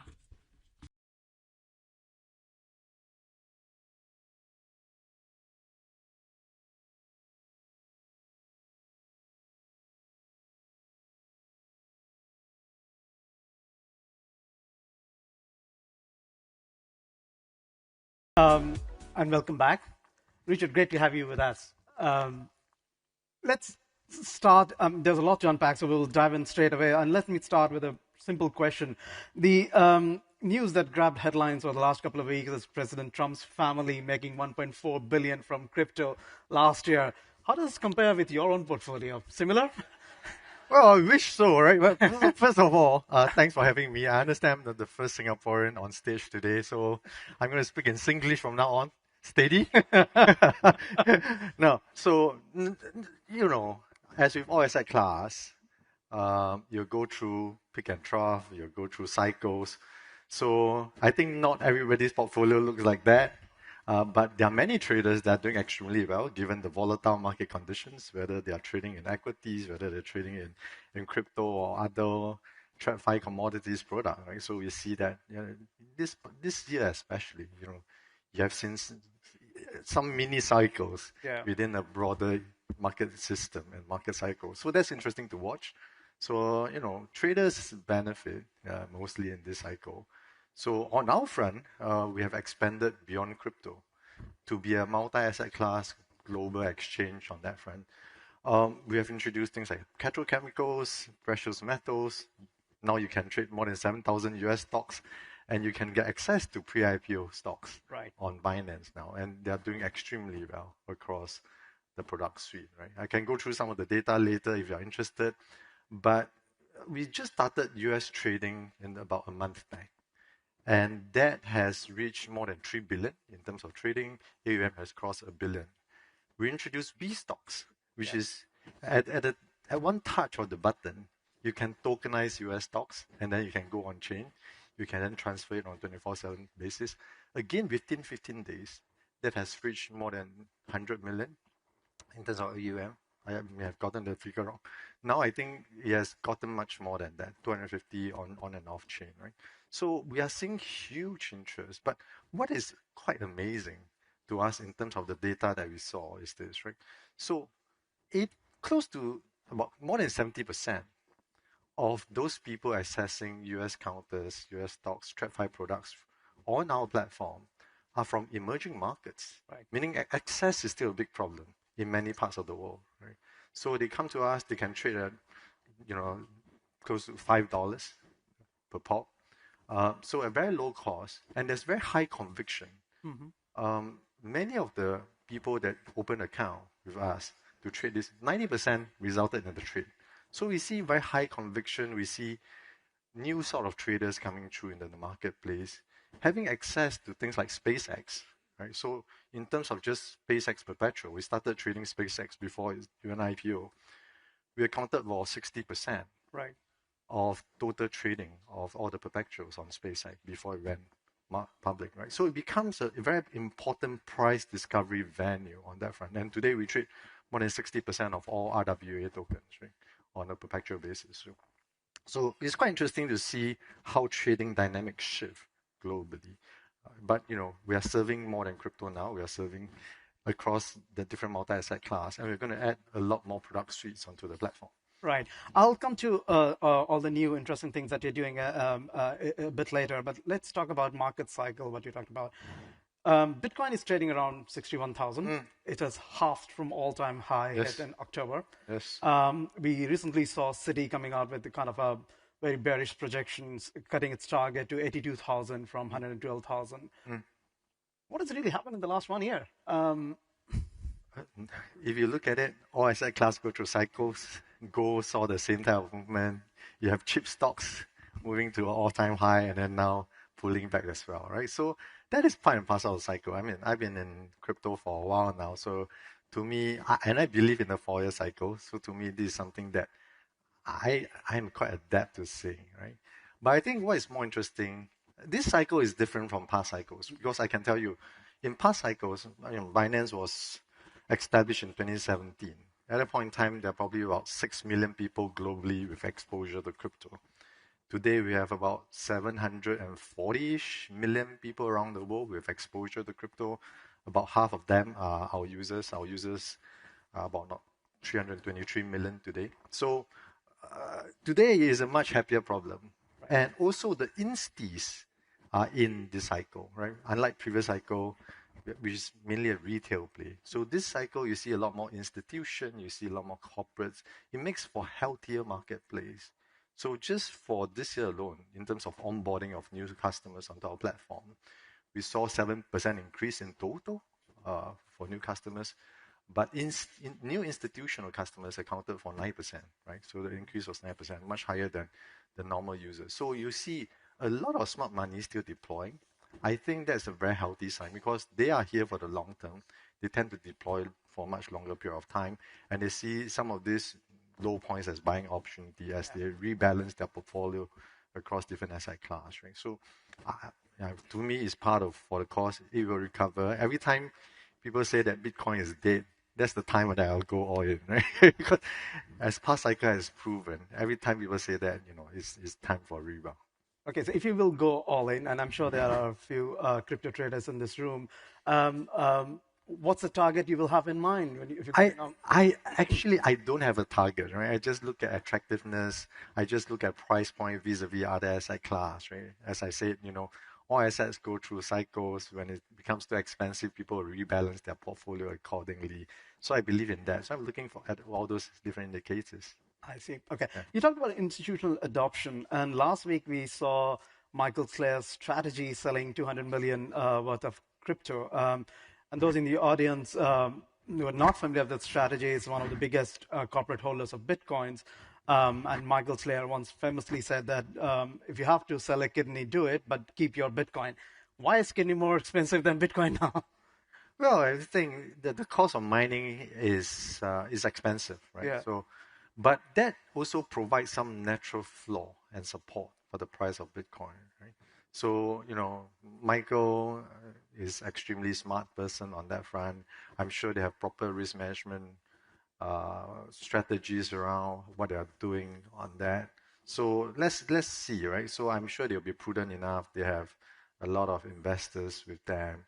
But for me, I look at longer-term trends, and I look at the different underlying utility and the usage, right? So the foundations are extremely strong. So if I look at things like stablecoin, right, which is a very important use case for blockchain technology, it has skyrocketed. So monthly transaction volume now is close to 7 trillion. Right? It has surpassed many of the payment providers globally. Right?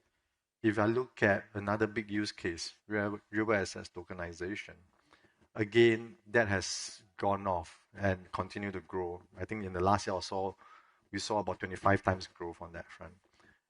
Assets will be trading 24/7, right? So on our platform, assets are already trading 24/7, including US stocks, right? About 40% of trading happens outside of US trading hours for B stocks. And that just means that there's a lot of appetite because news happen on a 24/7 basis. Institutions, corporates, and even retail, they need to be able to hedge and manage risk. One of the largest liquidity risks that exists today is during non-trading hours or weekends, but things are developing. Yeah. Whether it's trade war or physical war, or whether it's the new development or new innovation coming through into the marketplace. So all those things are developing. So people need to have the ability to take positions, manage positions, hedge positions on a 24/7 basis. So that is extremely important. NASDAQ has announced they are going 23/5, probably end of this year, early next year. New York Stock Exchange is doing the same. And you're going to see more and more asset class moving onto the on-chain, right? Yeah. And that means, all these different asset class will be free for trading. I think ultimately all of them will be traded 24/7. For now, it's just a structural issue. They cannot go there in one step because, a lot of things are engineered in a very different fashion. If you look at SWIFT, today, if you do transfer of money cross-border, it takes 2-3 days, very high cost, go through 1 or 2 correspondent bank, right? But if you do them doing stable coins, instantaneous, right? Which is why a lot of banks now, whether it's HSBC or Standard Chartered, they are based in Hong Kong. They have issued them the stablecoin license to all these banks. You have JP Morgan, DBS, experimenting with tokenized deposits. So a lot of different asset class will be moving on-chain. And all these are big usage of blockchain technology, which is why I'm very bullish for the future, right? Because for me, AI together with blockchain will transform every economic sector going forward. Right. If you look at financial services alone, the entire middle and back office today recruit, employ thousands and thousands of staffing, right? You're doing reconciliation, you're doing custody, you're doing clearing, settlement. Right. With AI and blockchain technology, you can streamline all those activities. It's on atomic settlement, you eliminate the clearing and settlement risk. You don't need to do reconciliation because it's immutable. Yeah. So if you rethink the future of finance, you'll not be the current shape and position, right? Sure. If you rethink how you're going to do global banking or global fund transfer in the future, once a lot of corporates, and I've seen this in practice, a lot of corporates move their treasury to stable coins because at the move of the button, at the press of the button, you can move funds to your subsidiaries, to affiliates for payments on an instantaneous basis, 24/7, instead of having to wait 2 days. You need to hold much less capital, right? Capital efficiency, velocity has improved greatly. And for firms, those are costly. Yeah. But all that you said, Richard, they are all linked to regulatory regime. So let's talk about regulations for a bit. Late last month, you had a bit of a setback in Europe. Your application to operate in EU under a new licensing regime called MiCA failed. Yes. But one of your colleagues told us that Binance does intend to stay in EU. But there are other media reports that suggest that you have stopped providing service to EU clients. So first of all, can you please tell us what's the status now in EU? Well, so we withdraw our application in Greece, as you mentioned, because we actually it caught us by surprise because we submitted a fully compliant application. The regulators told us as much, and we have very good relations. Until 11 and a half hours, they're telling us that it will be approved, right? Everything is in order, is in shape. So we are not quite sure why the approval keep being delayed. And it is only responsible for us because otherwise, our users will be faced with very short transitional periods. So we withdraw the application, but we're very committed to EU, right? So we are continue to develop our strategies over there, working with different parties. We want to serve users in EU. We want to make sure that we continue to work very closely with the regulators over there. And just as an interesting anecdote, right?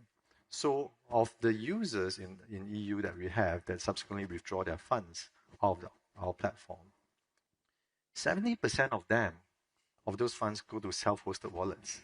Only 30% flows to MiCA regulated entity. So that is pretty interesting from a regulatory angle, because I'm an ex-regulator, so I can say that. Does the MiCA regime then serve its purpose to make sure that, you minimize risk for the users? Because once it goes into self-hosted wallet, the risk actually amplify. You don't have proper oversight of those. You don't have proper, AML, KYC controls over those. So is it best served by that? Or is it better served to regulate a fully compliant entity that works very closely with regulators to uphold the rule of law? And I always say that it's better to bring companies into regulations. Then you can have proper oversight over there. Yeah. Make sure there's full cooperation, full data of the users, etc. But, we continue to work very closely with regulators in Europe on that front. And, we are progressing. But very briefly, Richard, what are the pathways that are open to you? What can you do to, there are many different things. We are in close talks with regulators that invited us to apply in their regime. It's premature, so we shan't name which regulators, but we still continue to work very closely with EU regulators. As we work with global regulators, actually by today we are the most regulated exchange globally. And I'm pretty proud to say this. We are the only one of the global exchange. We are the only one that has a home regulator. So anybody that's been involved in regulations, ISCO, Basel, the concept of home regulator and host regulator, right? So we are the only one with a home regulator, meaning on an end-to-end basis, all our 300 over million users globally are entitled to the safeguards imposed by our home regulator, which is the Financial Services Regulatory Authority at Abu Dhabi. And they look at everything from our governance to AML to KYC to our transaction monitoring to our listings policies to our wallet management. So nobody goes through the same type of scrutiny like we do. And that itself gives a lot of comfort to global regulators, right? And we went through a massive exercise on our side over the course of 1.5 years, doing a lot of workshops, walkthroughs, showing them our systems, etc., to secure that global regulatory. And, ADGM has, global MOUs, regulatory MOUs with EU, with Singapore, with Hong Kong. It's a very well-established regulator. So we will continue to work very closely with our global footprint. And we are securing a few more licenses in Asia this year, including we just announced in Philippines. Right. Our joint venture, our partnership with Blockshow. So we're offering to Philippine users now. So we continue to expand our global footprint on that front. And where else in Asia you're seeking licenses? Well, I do think that, we have deployed in many places in Asia now, from Japan to Korea to Thailand, Indonesia, Australia. We just announced Philippines. A few more is coming. Okay. Once those are ready, we announce it. Will you be able to put a number to it? No, so we are in India, we're in Pakistan. So there are many parts of Asia that we are already licensed and regulated. So we are working with a lot more policymakers and regulators to work very closely with them. So we are going to expand our footprint quite aggressively. Okay. We're running out of time, but very, very briefly, Richard, you talked about earlier about you offering stocks and ETFs on your platform. Do you think that the barriers or the wall between the digital assets and traditional assets is now shrinking? Do you see the possibility of Binance in future acquiring a full brokerage to entrench your presence in the... Never say never, because that convergence is coming, right? So for the longest time, I've been living... I come from the TradFi space. I come from regulatory space. And then I got to know blockchain in 2017 and Bitcoin in 2017. I got excited because I believe it's the future of finance. And from then, with only 6 million people having exposure to now where we're today, right? And now regulators are giving clarity to this space. To me, it's really a sea change. But that convergence is coming because now traditional firms understand the innovation of this technology, understand why things like stablecoin that uses crypto, blockchain technology are superior to what financial architecture that's been around for decades, right, offers, understand why do you need 24/7 trading, because going forward trading will be on an agentic basis anyway, right? So people need to be able to take position and hedge a position. So to me, more and more asset class, whether it's commodities, whether it's equities, will all be tokenized, will be all be on-chain, and that offers the freedom for much more access into all these different product classes going forward, and we'll be there to serve our users. Fantastic. You didn't answer my question clearly, but there's a question from the audience, so which has just gone out, but I saw that earlier. The question on whether Bitcoin has hit a bottom. Well, I can't predict. I wish I have a crystal ball, right? But there will come a time where I will acquire a lot of them again. Yeah. Okay. That's probably a clear indication. Well, thank you very much for your time, Richard. Great talking to you. Thank you. Thank you. Thank you. Thank you. Thank you, sir.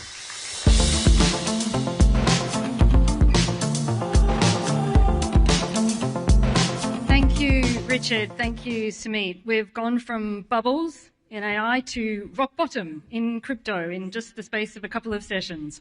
We're going to explore digital assets more broadly now, from tokenized securities to blockchain-based settlement, and from portfolio strategy to regulation.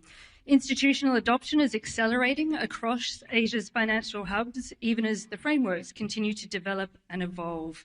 To discuss this in more depth, please welcome KLDX Chief Commercial Officer Jeffrey Ng to introduce his panelists from Hashkey, Schroders, Revo Digital Family Office, and Invesco. This session is in partnership with Hashkey Group.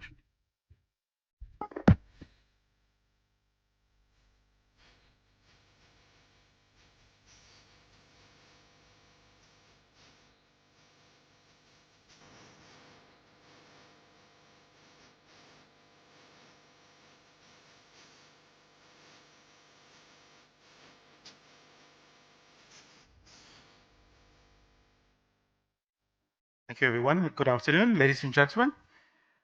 It is my absolute privilege to serve as your moderator for this session. As an industry, we have arrived at a fascinating crossroad. For the past few years, the headlines, the massive capital inflows, and the media spotlight have largely belonged to the US markets, driven heavily by traditional retail wrapper products like spot Bitcoin ETFs, which today stand at approximately $110 billion. This having reached a peak of $170 billion in October last year. But while the West dominates the news cycle with volume, Asia has been quietly and meticulously winning the race on architecture. From tokenized securities to programmable blockchain-based settlement corridors, Asia's financial hubs are building native on-chain digital infrastructure from day one. In the next few minutes, we aim to move past the speculative hype and address the hard-hitting structural realities of this asset class. We will contrast the product strategies of the East versus the West. We shall analyze shifting adoption trends among institutions, sovereign wealth, and private family offices, and finally evaluate the massive operational challenges of running parallel financial infrastructure. Ultimately, we want to answer one question today. Are we genuinely transforming the plumbing of global finance, or are we just adding an expensive digital veneer to a legacy system? To decode these dynamics, we have in front of us a very powerful panel representing the entire life cycle of the digital asset ecosystem, spanning institutional infrastructure, global asset management, and private wealth management. Please welcome Rachel Chiu, Head of Business Development at Hashkey Group and Chief Operating Officer of the Hashkey On-Chain Business Group. Rachel is at the little epicenter of building native on-chain institutional infrastructure and stablecoin corridors across Asia. To Rachel's left is Zan Kwan, Managing Partner and Chief Investment Officer at Revo Digital Family Office. Zan is a pioneer bridging traditional private wealth management with active digital asset portfolio allocations for the region's elite allocators. And by the way, if you Google Zan, you'll see that she's known as the crypto queen in this part of the world as well. To Zan's left is Marita McGinley, Head of Operations, APAC and Global Head of Digital Assets at Schroders Investment Management. Marita leads institutional operations and execution, steering Schroders Global Digital Assets Center of Excellence based right here in Singapore. And finally, we have Freddie Wong, Head of Product, APAC at Invesco. Freddie sits out of Hong Kong and is at a unique global vantage point, spanning major Western ETF wrapper products, and as well bridging TradeFi and DeFi, along with the rollout of native tokenized institutional funds. So panelists, thank you for being here. So let's begin. So let's talk a little bit of trying to get this differentiation between where the West is versus Asia. We are seeing a distinct divergence globally. The US has captured massive market liquidity and media attention through its traditional wrapper products like spot Bitcoin ETFs. As I mentioned, it's now at approximately $110 billion. Meanwhile, Asia seems focused on building native on-chain architecture, as evidenced from the stablecoin corridors that are being built, Project Guardian here in Singapore, Project Ensemble in Hong Kong, and tokenized funds from a lot of these markets being introduced. So how would you compare the development of these markets, and who stands out as the most important difference? Maybe we'll start with Freddie. What are your thoughts in terms of the dichotomy between the West and the East? Sure. Thank you, Jeff, and thank you for having me today here. On this topic, I think, first of all, we need to look into, from a TradFi world, what's the belief we see into the digital asset space. A lot of activities going around, but the core belief is that we are seeing is a transformational, is a structural shift around where client demands is transforming themselves. So from that, we are seeing product that's been going to structure differently, administer differently, and also distribute differently. So same time, you have to really uphold that belief that ultimately the clients require that institutional quality, that state as a center of the focus. So the approach that we look into, how to really look at the digital space is how do we cover three areas. One is how do we invest into people? Second is how do we invest into partnership, as well as how do we invest into platforms. So from that backdrop, we can sort of strategize that there are two areas that we try to focus ourselves. One is to launch and continue to really roll out crypto-related ETP, all the product.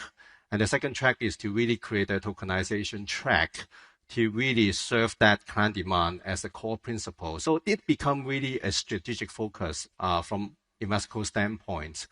And in the West, we obviously have a lot of product that we launch, whether it's like ETF, wrapping the traditional into the tokenized format and linked to the crypto space, or we actually managing some of the underlying liquidity product as per se.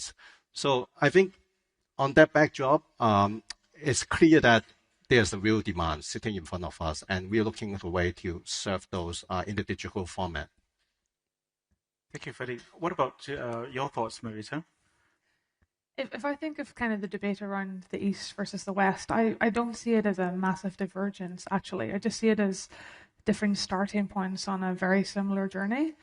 So in the US, what we've largely seen is taking a digital asset and wrapping it in a traditional asset, typically ETFs. They're 30 years old, they're very efficient, but you've got a digital asset and a traditional wrapper.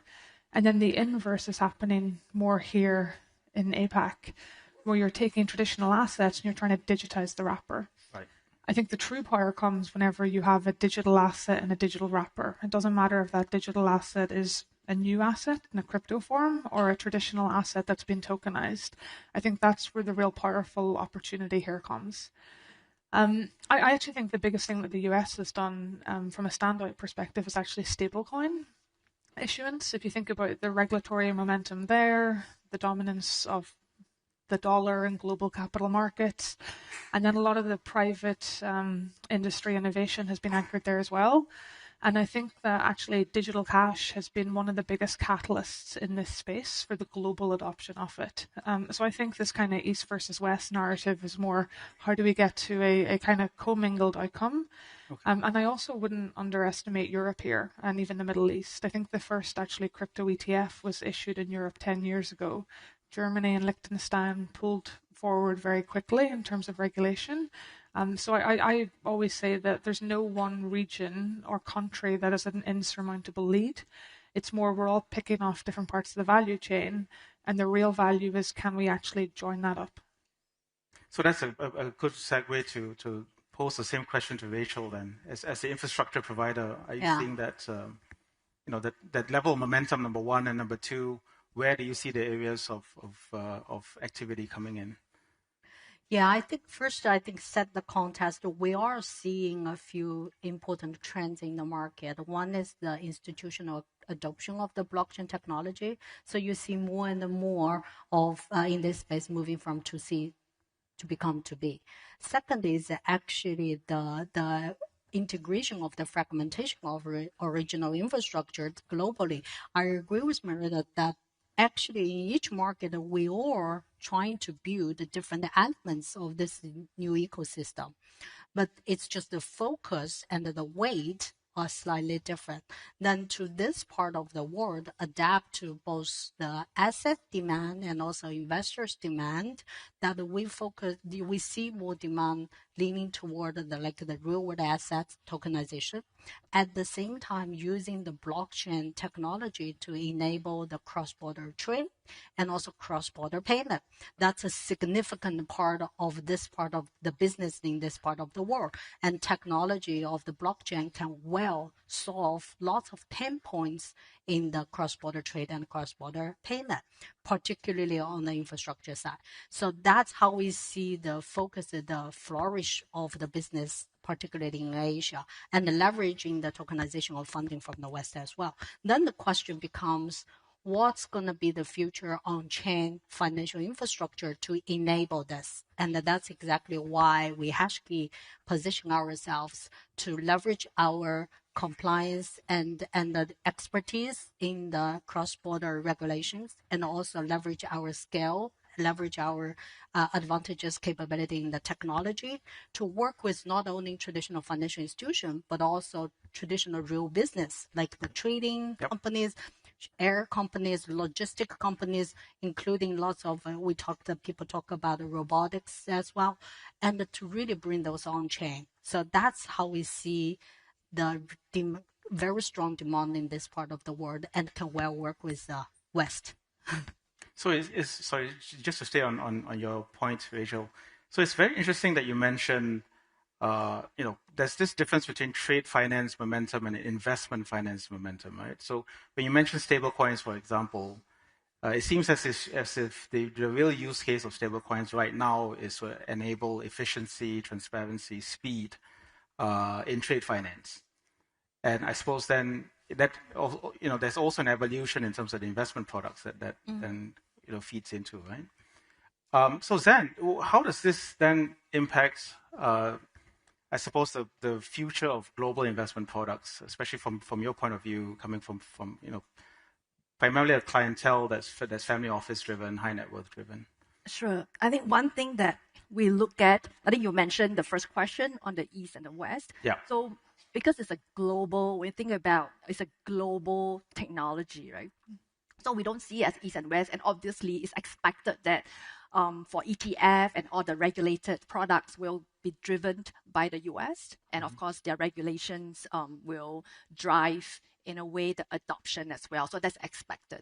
But I think from an allocator point of view, from an investor point of view, there are a lot more to be invested in the space. We talked about earlier the structured products or the public products, right? So public and the private side of the digital asset space. I think it's important that investors know that the whole investable universe or the pie is a lot bigger than the media headlines. We focus on the prices. I think just now we talked about this, has Bitcoin bottom? A lot of headlines and eyeballs are on that. And of course on the public products. But on the private side, In fact, I think there are more than two Ps, right? Private, public, and I think digital asset infrastructure bring the third P, which is the peer-to-peer. So in terms of the private equity investment, there's also one space that was touched on Rachel earlier. There are payment companies built on digital asset rails. There are also, in fact, agentic finance, which is driven or made possible by digital assets. And with AI and digital assets, I think that's one topic and one area that not enough eyeballs have been given to that space. Yeah. So in terms from private investor, I just wanted again to highlight that the universe to be allocated into the space is more than what we see now in the public side. Yeah. Yeah, so this is a topic that really comes from the investor's perspective. So I think for the audience here, it'll be good for the panel to basically break down in terms of where do you see key areas of demand coming from both the institutional side as well as from the high net worth family office side of things. So maybe let's talk a little bit about demand coming from.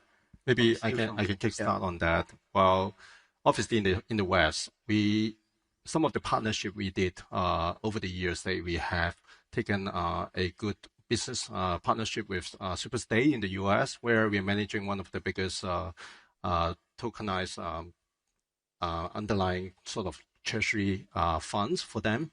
And in that backdrop, we are serving a good list of institutional clients behind, and in which those clients could be really using the US dollar or using the stable coins as a way to really invest into. But if we come back into the regions, right, the institutional client adoptions may be still not 100% getting to the pace that we may be seeing.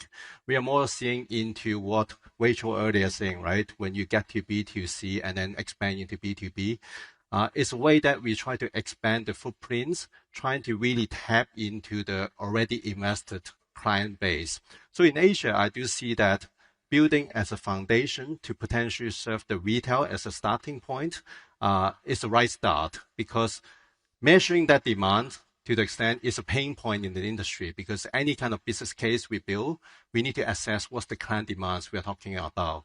Is that the DeFi world of demands, or is the TradFi world of demands? But at the end of the day, it's the partner who can help you to navigate that journey. So I would say that those are all the work that put into assessing some of these client demands. But the institutional adoptions, because Asia to the extent is still building a lot of regulations, infrastructure platform, right? Until the point that that's become more clear, that institutional can find the right pathway in a fully compliant manner, I think that could be a leap forward into a bigger flow into this digital asset space. May I? One comment I want to add is that either bridging the investors or the assets, at the end of the day, building the ecosystem is about getting investors more options in investment opportunities. I think from the digital asset point of view, in the last wave of the crypto and blockchain, people more talking about a few set of the cryptos. But today, with the real world asset tokenization, we are basically broadening the asset opportunities on chain. And by making them on chain, leveraging the advantage of blockchain technology being borderless, being atomic, we will be able to develop more on-chain products, which generates a different type of use to meet different type of investors' needs, because they have different risk appetite and yield expectations. I think that is what we see as a future more flourishing on-chain financial infrastructure and the financial ecosystem. So to that, we, of course, with the regulation coming as well, and it's becoming more clear. And that's why everybody is building different elements of the ecosystem. And by this part of the world, by bringing more real world assets on chain, it's actually expanding the scope and also the depth of the collaterals for the future on-chain financing and investment products as well. So we see that's gonna be the contribution of the Asian markets to the crypto blockchain in the world.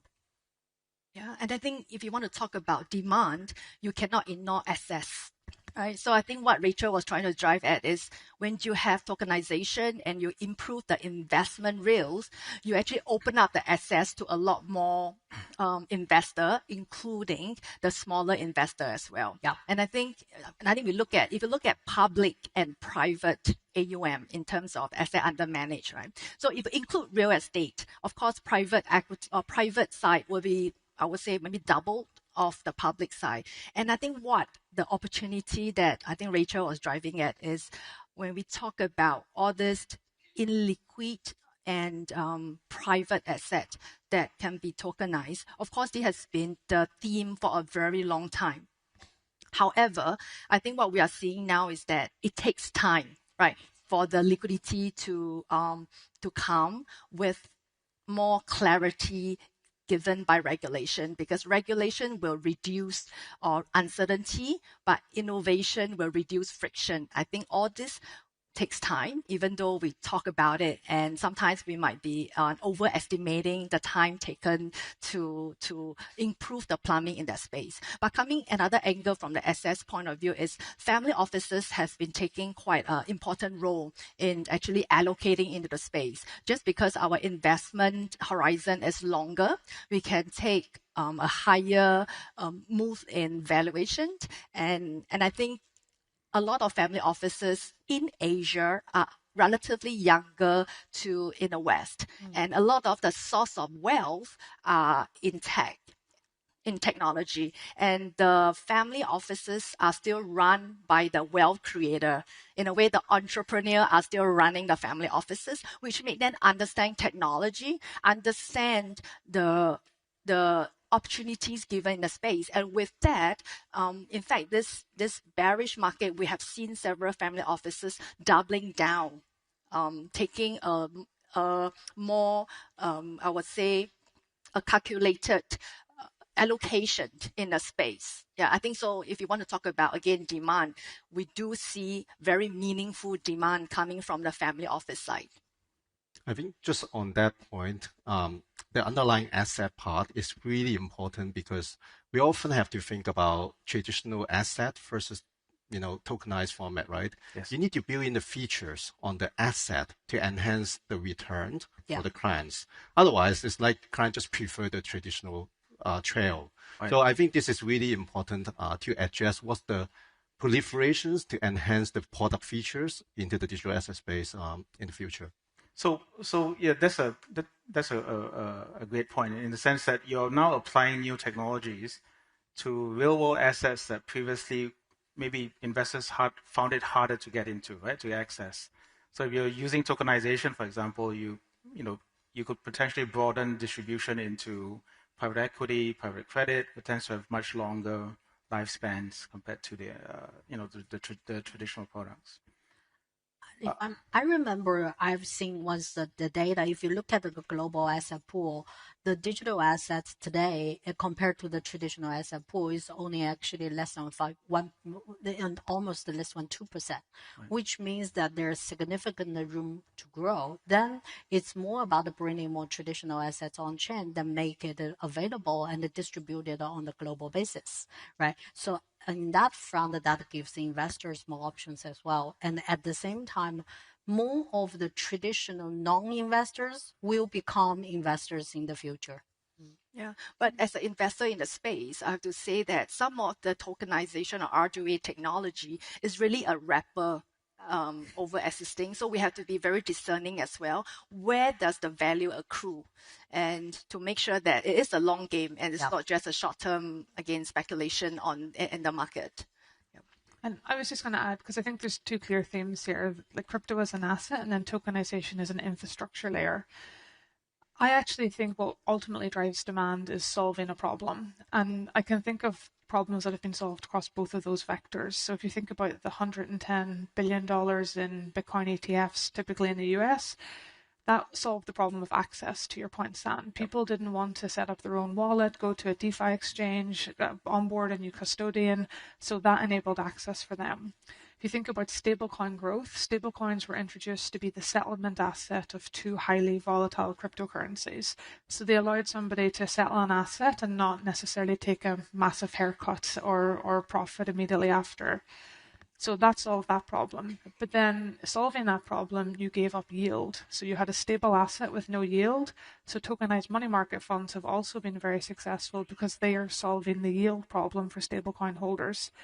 Then people took stablecoins and digital cash and applied it to their treasuries. And we're seeing reports in the industry where it significantly reduces your cost of payment. So again, it solves that problem. So there is this kind of evolution or domino effect of solving problems and really building scale. But I think the real opportunity here is kind of predicting tomorrow's problems. So you talk about tech founders. The investors of tomorrow are going to have vastly different expectations of their investment portfolios that today's capital market infrastructure just can't meet. We're going to have to redesign and uplift the market infrastructure to give people real-time access, personalized portfolios, insights on demand. And I think that's really what the kind of infrastructure play here. It's an evolution of capital market infrastructure to support bespoke and digitized portfolios at scale. I want to add on that because what Marita just said is very true, because the whole crypto world, blockchain world is, I know our session is about digital asset, but this world is actually not about, no longer just about the digital assets. Move the great part about the cross-border blockchain payment. That's a significant part of the future financial system as well. And today it's mostly settled by a stablecoin, but we're also seeing with the tokenized deposit coming into the play, it will be a big part of the settlement as well. And with the machine AI economy coming, the agent payment is going to be significant. The whole process and required the infrastructure, required the rules to settle those would be totally different from what we see today. So I think those are going to generate new opportunities we wouldn't even be able to possibly foresee today for the future additional assets. So I think it's today we are more. People always talk about cross the chain. We are at the stage about to cross the chain. But once we cross the chain with the infrastructure building, with more assets and the funding on chain, we shall be able to see that grow significantly. So, I mean, I suppose, based on what you've all said till now, it looks as if, let's say in the US markets, for example, to your point, Marita, about the fact that the market evolved, or it continues to evolve based on use cases. So you're trying to solve problem after problem, right? You solve one, and then you realize that you've got another bottleneck that you've got to solve. So that's how US markets have evolved, and that's why today we have very large Bitcoin ETFs, for example. We've got very large tokenized money market funds, and so on. And it is then up to regulations to then ensure that this continues to be supported going forward. On the other hand, in this part of the world, the regulators are taking on a leadership role to basically say, let us try to set some boundaries and rules around this and let the market then fit into that, right? So what are your thoughts in terms of where do these two systems come together in order to promote the growth that is necessary for the adoption to take place? Because, like from our perspective, from KLDX, for example, we know that there are use cases, but the institutions are slow to react because of the regulations that they have to deal with, right? So how do we increase the momentum? How do we get people more excited in this part of the world on these types of assets? You want to hear my perspective? Yeah. Well, I tend to be more optimistic. Yeah. So I think as anything that's new coming out, the change in the system, in the people, just gonna take time, but it will not stop. I think so. That's a general view, and this applies the same to the business and the regulations dialogue. So you see how I see we are already moving toward that direction. It's just the pace, sometimes faster, sometimes slower. I think there's no silver bullet. There's no secret sauce. It's more about the continuous dialogue between the regulators and also, actually, we constantly in the conversation with the regulators of different markets, right? That's why we are licensed in all these important, critical Asian markets. I think one side, our experience is that the regulators actually would really love to understand not only the technology, but also the business on the front line. And they also try to see how they can regulate it with the right boundaries, the things that they do need to understand. From business perspective, what we are trying to do is provide more insights from the market, not opportunities, but also challenges. At the same time, try to understand the risks and the concerns from regulators' perspective. Actually, probably the concerns of the investors behind the regulator perspective. I think that the constant, continuous dialogue, mutual understanding would foster the process to move ahead. Yeah. Just highlight that Asia focused a lot on regulation, as you highlighted. But one thing that people should know is a lot of those regulations to drive the infrastructure backbone. And typically, when infrastructure build out, you don't really get yourself into the headline. What really get you to the headline is an amazing product, how performance drive, how the scale of that product really scale up. So this is a difference between the East or West, that how we look into the Asia lens. But what infrastructure bring you is the long-term scalability. So at the end of the day, what's happened in Asia is, back to our approach, we need to find the right partner, knowing about what the regulatory landscape is playing, and map into the demand to help us to really scale that longer terms.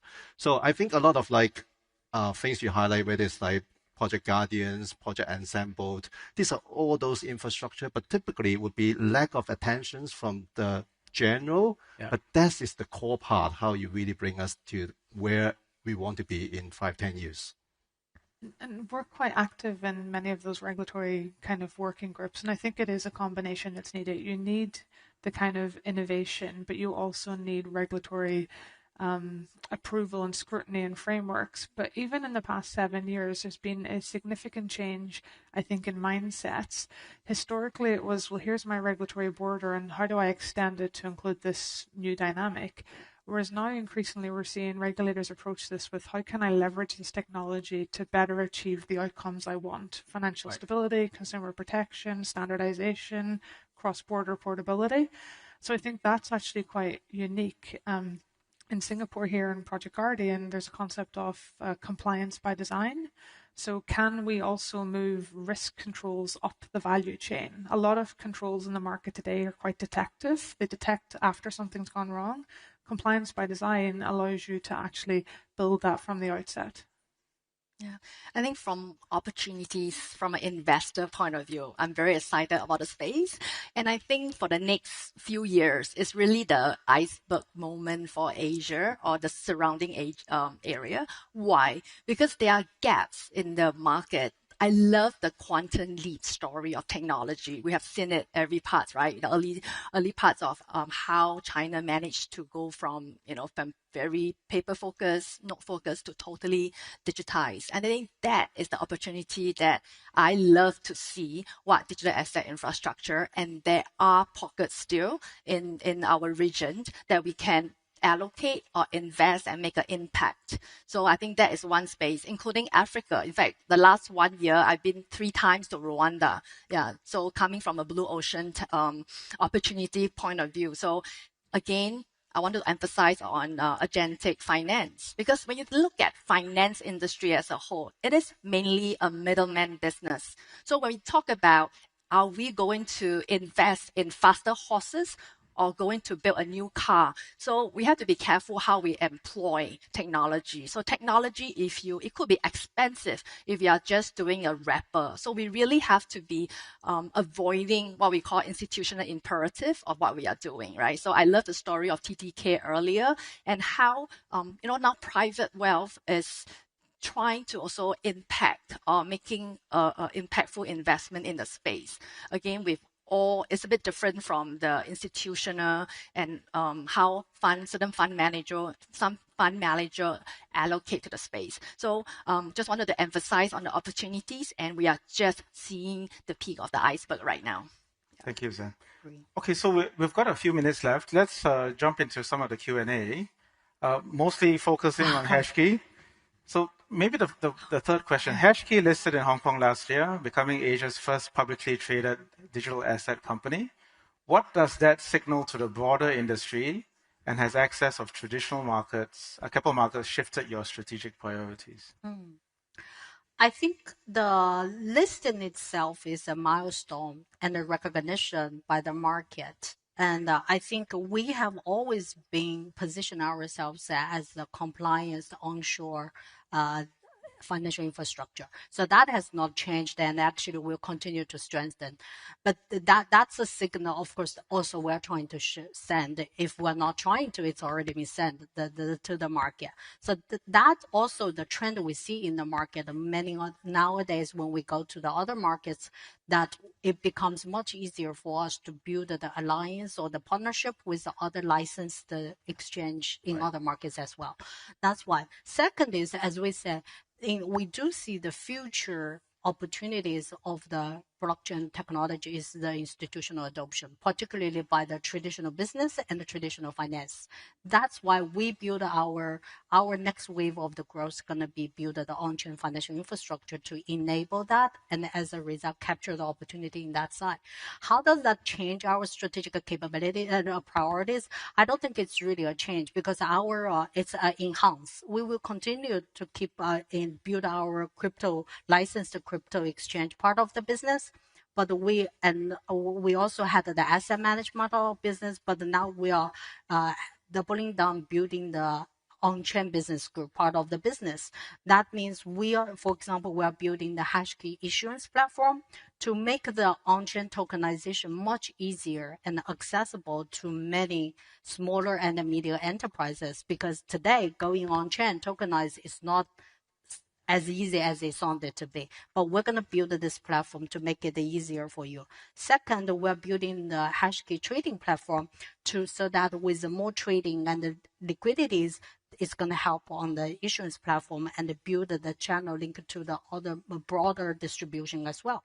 With that, then with more assets coming on chain, with more funding coming on chain, then it will be a much more enhanced ecosystem. And our role is to enable that infrastructure to adapt to any future changes that's going to come to the industry. So that's our role. If you say at the same time, we're building some other critical capabilities for the future as well. We talked about like the on-chain payment settlement, being stablecoin settlement or tokenized deposit or agent payment.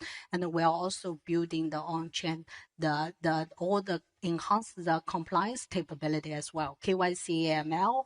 Also, most importantly, the programmable compliance modules to make all this business more scalable. That's what we're trying to build. So in short, is that it's not changing our strategic priority, but it's really enhancing and further emphasizing our positioning and aspiration to become the leading, most compliant on-chain financial infrastructure. Right. So that fits into the other question in terms of, is that a competitive advantage for you then? We definitely think it's a competitive advantage because we see that now it gives us, we don't need explanation or introduction when we are talking to the traditional financial institutions, talking to the traditional business, talking to the regulators, because we are applying the similar level of either the KYC, AML or these compliance rules, but we are adding the blockchain technology benefits to the business model we're doing. So it does give us competitive advantages. And we see that's going to become stronger as the regulation becomes clearer and it actually moves, it evolves around the world. So from that perspective, given that we're all in Asia now, there are so many markets that you have to tackle, right, in order to get accepted, to get compliant with, etc. Do you see that as a challenge compared to, let's say, if you were in Europe or in the EU or if you're in the US, where it's more single market, right? So one regulation covers a much larger market. Is that a challenge for you? We see those as opportunities and, of course, the hurdles to overcome. Right. But it's always be like this, right? But it's good when you see there's potential and opportunities, then you just need to build the building blocks to capture those opportunities, right?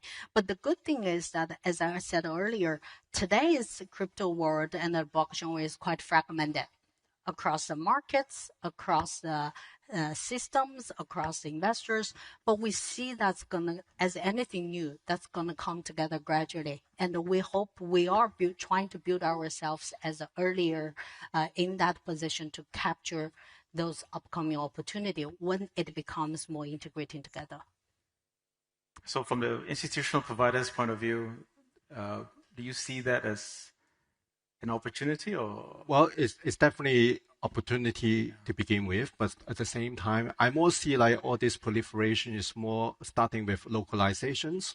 Any country will look into more a inner lens to begin with, but ultimately the world may really transform into, we don't need that many blockchain globally, but maybe some of them will stand out, then it just become a few blockchain that could be interpolated with each other.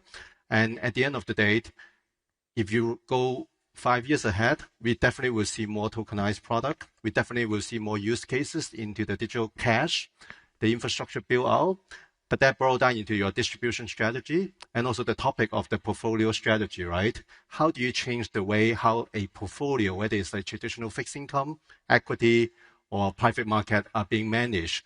Those would be changing. So I think that's where the opportunities stand. Okay, so Freddie, you've actually answered the last question, the 5-year outlook. So sorry. Yeah, so that's the institutional point of view. What about on the private wealth point of view? Where do you see demand in terms of allocation of your average client portfolio going from now till? Sure. I think I just wanted to answer quickly the question earlier about a diversified institutional portfolio. Right. I think one thing is too much focus has been on regulation. It's important, but regulation should drive your due diligence, not your allocation. I think that is super important. We have to know what is investable. And if you are led by regulation, you will miss opportunity. Again, regulation drives your due diligence, not your allocation. Opportunity does. Well, thank you. So time's up for us. So on behalf of everyone here, thank you so much to our panel speakers for the very insightful thoughts and for sharing it with us. Thank you. Thank you. Thank you. Thank you.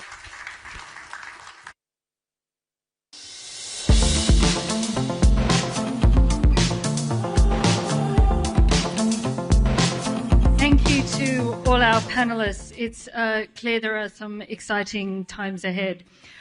We're now going to stress test another important part of the regional and global economy. Healthcare is a sector that's being reshaped by aging populations, workforce pressures, and rising expectations around access, quality, and efficiency.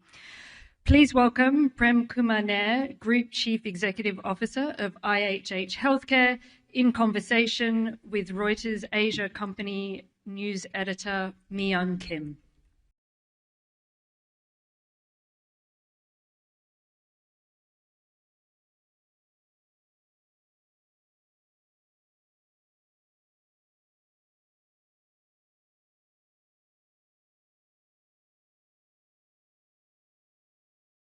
Prem, it's great to have you here for Reuters Next.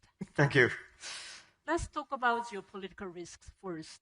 I mean, the US-Iran war has been going on for more than 4 months now. There was a ceasefire deal announced last month, but then Trump said just yesterday that the deal is now over and he ordered fresh strikes.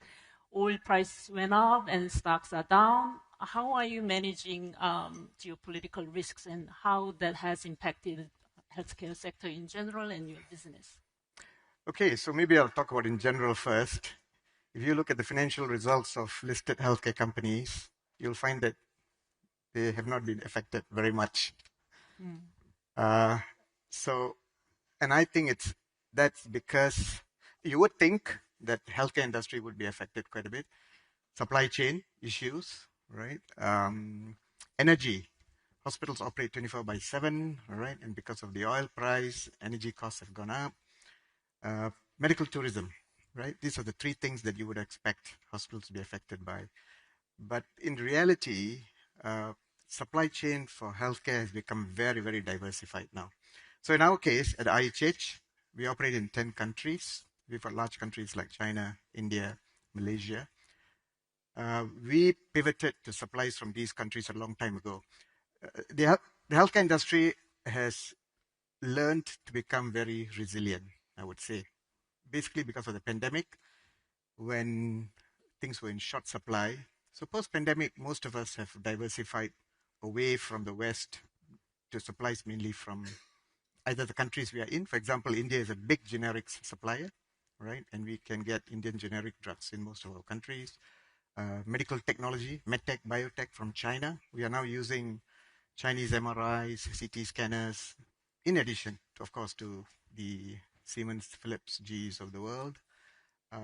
So I would say that IHH, we have fared particularly well. But, you know, we don't want to take chances. In Malaysia, for example, we stocked up twice the amount of drugs, just in case this was going to be a prolonged situation. I mean, you mentioned the several factors, but if you have to choose one, what is the biggest concern for you involving the Middle East conflict? Is it higher energy price or supply chain disruptions or growing cost pressure for drugs and consumables, or is it just persisting uncertainty stemming from one crisis after another? Yeah. So as I said earlier, supply chain is not really much of an issue. Energy, we were a little bit worried because we've got countries like Singapore, right, where we don't have much option but to use the power that comes from the government power company.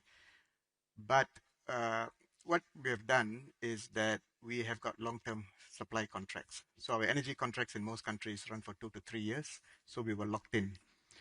Turkey, very interestingly, set up a very large solar farm that supplies 80% of its energy needs. So Turkey was protected as well. So supply chain was fine, energy was fine. What we really got hit with is medical tourism, right? Our countries like Turkey and India get a lot of patients coming from the Middle East. And of course, obviously they couldn't travel, all right? So medical tourism went down in these two countries. Singapore was hit, not directly by the conflict, but because our biggest source of medical tourism is Indonesia, and the Indonesian rupiah plunged to the lowest level ever, right? So they stopped coming to Singapore, but somewhat mitigated by the fact that they have all started going to Malaysia, where we also have a very large presence. So tell us more about the impact of Iran or on the medical tourism. I mean, your company said in May that the Middle East conflict has dampened the demand from certain medical travelers. Which corridors, like Middle East to Turkey or Middle East to Singapore or Middle East to India, which corridors are more heavily affected by the conflict? Okay, yeah. So India was affected the most because we do get a lot of patients from the UAE and Qatar and Saudi flying into the western part of India to our hospitals in Mumbai. So India was affected the most. Turkey, to a certain extent as well. And interestingly, even Singapore, because we do have long-term contracts with the Middle Eastern health authorities to send critical cases to our Singapore hospitals.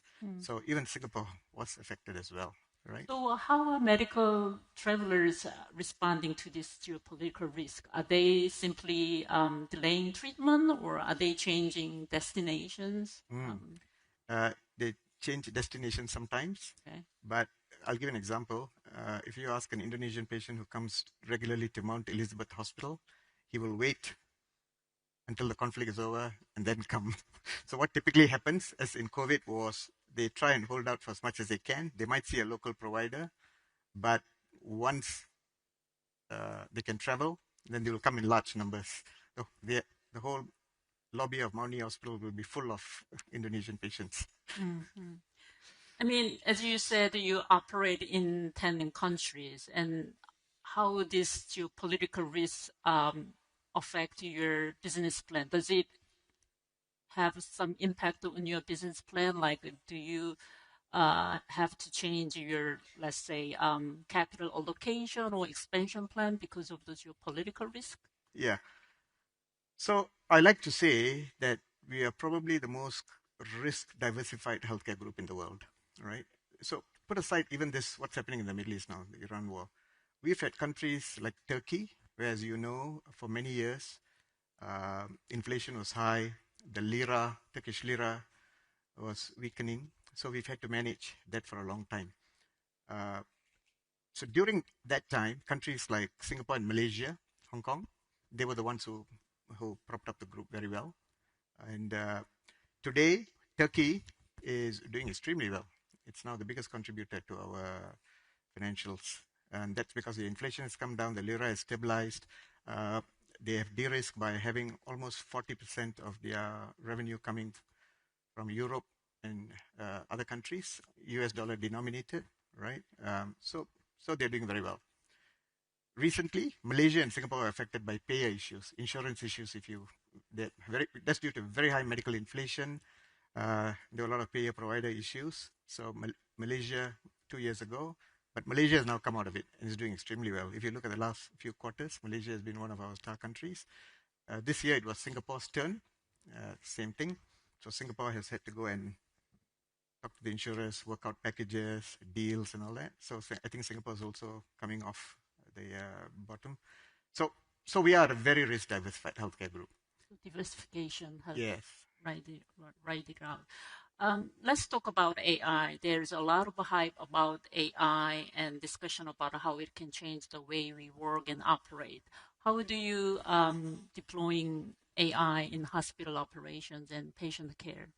Yeah, so AI today, and I was just telling some of you that I came from another AI conference this morning, right? Any conference today is AI in healthcare. And I have to say that AI is going to make a big difference in how we deliver care, both at the back end, patient engagement, and in the clinical area. What many of us fail to realize that AI came into healthcare a long time ago. Radiology, we started using AI-enabled CT scans and MRI machines 5 years ago. They were already reading, but at that time it wasn't so good. But today, the first read that comes from a AI built into a CT scan machine is almost perfect. All right, the radiologist who looks at it probably wouldn't, have to change anything, or it may even make him be more observant of something that his eye may not see. So it's become ingrained already in radiology, and it's basically made the whole radiology department a lot more efficient and productive. So this started already some time ago. We've already had it. We've got other things. We have to do financial counseling in all our hospitals for patients. That's by law in Singapore, and now it's coming to the other countries as well. We use a AI application called Fee Advisor that works out what's been the bill for gallbladder surgery, the last 100 cases, and it gives you the fee calculation within seconds. So we are doing that. Our nursing rosters in our hospital, which is one of the most complex rosters you can ever find, because you have got nurses on 3 shifts, permanent day shift, permanent night shift, locums, has been fully AI'd. So the nursing sister tells me that 50% of her workload has been reduced, so I can spend more time on the floor with patients, which is what you're supposed to do, not sitting in a room doing a roster. So we've had a lot of implementations. But what excites me and excites us the most is going to be the implementation of AI in clinical care. Doctor documentation, nursing documentation, clinical pathways, So today, total knee has got a pathway from the time a patient comes in. There's variation between different surgeons, different implants that are being used. So we want to standardize care and tell all the doctors to follow this pathway so that we can reduce variation, reduce cost, reduce length of stay. These are all the things that will make us more efficient. And it's also better for the patient because you get out of the hospital as quickly as possible, right? Hospitals are inherently dangerous places. They've got lots of germs. You stay there more than 3 days and you come in for a total knee, but you leave with pneumonia or something like that, right? So we don't want that to happen. So we're going to standardize it. We are using an AI developed pathway, and we are starting with a few of these. So that's where I feel AI will make the biggest impact in healthcare. Recently, a lot of global companies have announced AI-related job cuts. I'm just wondering how AI has changed your long-term hiring plans, or it hasn't changed at all. Well, it has obviously changed in that where we are using AI, currently, if you ask me, it is to improve efficiency, raise productivity as an aid. So as far as we are concerned, we still want the human in the loop, as they call it, right? We are not going to replace them. But what it probably helps us to do is that with the implementation, if there are people leaving, there's always turnover, attrition, 10%, right? Finance department, various departments. We probably won't need to replace people. So over time, our workforce will come down. But we have no plans to replace, especially in the clinical areas for now. We are approaching the end of the session, so we'll take up questions from the floor. Can healthcare systems remain financially sustainable as life expectancy continues to increase? Yeah, I think this is one of the questions that we constantly face, because I think one of the big mega trends in healthcare is the aging population. In almost all the countries, especially Singapore, Hong Kong, right? You can already see the impact, but it is going to affect most countries. Elderly population means that they're going to need more care, and they're also going to need more intensive care as well, right? So there's the question of lifespan versus health span, right? This is the big argument, keeping people healthy. I don't necessarily think that it's going to push up costs, because we are doing a lot of other things to mitigate the aging population. The best example being the change in care models, right? I've spoken about this many times, and it's important to understand that hospitals today are not necessarily the places to deliver care to the elderly population. It should be done in the community. So in Singapore, we had something called Healthier SG, right? Where they strengthened the primary care system, trained primary care practitioners better to look after the conditions that afflict the elderly, which is typically the chronic diseases, diabetes, hypertension, hypercholesterolemia, right? Even things like making sure that their muscles and their bones and all, because falls are a very big cause of patients falling. And this can all be done at the primary care level. This may not be so in other countries, for example, like India, where it's still very hospital-centric. But I think we are very hospital-heavy. We've got 90 hospitals worldwide, right? But we've also got another 100 facilities that are non-hospitals. Ambulatory centers where we can do spine surgery, total knee replacements, gallbladder surgery in some countries. So we can move procedures out of the hospital. We can move care into the community. And if you right-side care, you will find that you are bringing down the cost of care as well. We will still need the hospital, but at the end of the day, I think what we prefer to have is an integrated care system in most of our countries.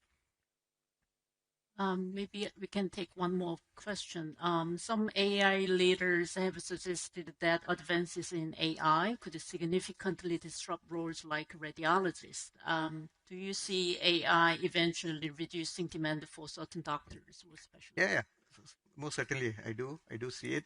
So this is Anthropic CEO, but if you read what Jensen Huang said, all right, NVIDIA CEO, he said people predicted the death of radiologists. We wouldn't need radiologists anymore, all right? But 5 years now down the road, we still have radiologists. We may not need as many as we had in the past, all right? And that's why I think in clinical medicine, the concept of humans still being the final arbiter of care is very important. But AI is going to aid us a lot. We may not need so many radiologists or pathologists. The other big area which I failed to mention is that all our laboratories are now using digital pathology. So it is first read by AI before the final read is done by the radiologist. So instead of 10, maybe I only need 5, right?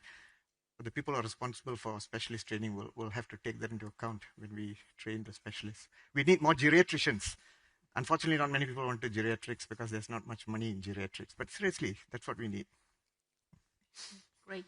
Thank you so much. With that, we will end up the session. Thank you. Thank you.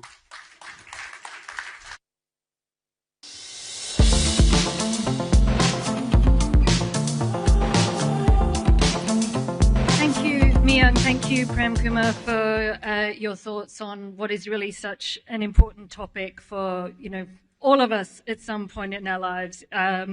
It's very gratifying to hear that humans will still be the final arbiter of care in our later years.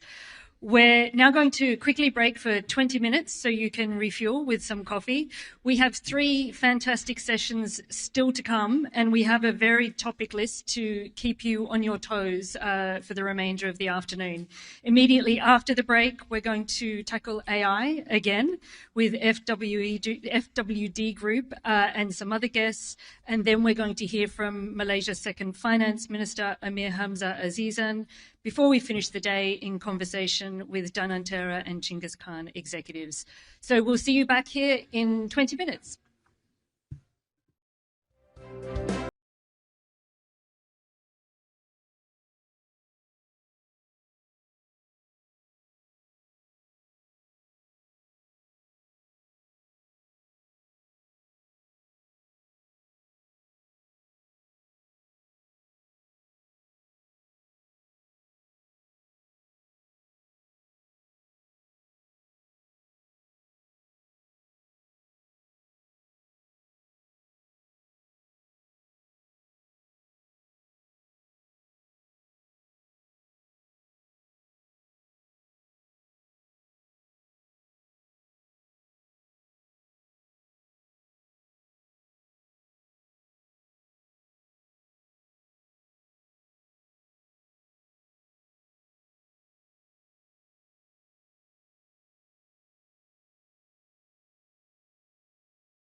last sessions for the day. For those of you here in Singapore with us, please do come back in and grab a seat. You're being joined by almost 6 million people viewing on the live stream. We've got 3 more essential conversations to help drive reflections at our closing drinks, which we would all be delighted for you to stay and join us for. Earlier today, we heard about scaling AI for the next generation of physical intelligence. We've also had AI threaded through, I think, almost every conversation we've had here at Reuters Next. For many, if not most, the question is really no longer whether AI can create value. It's how to embed it into mission-critical systems without disrupting operations, and how to build the infrastructure, governance, and confidence needed to scale responsibly. To help answer those questions, please welcome AI Asia Pacific Institute President Kelly Forbes, and she will introduce her panelists from FWD Group and ST Engineering.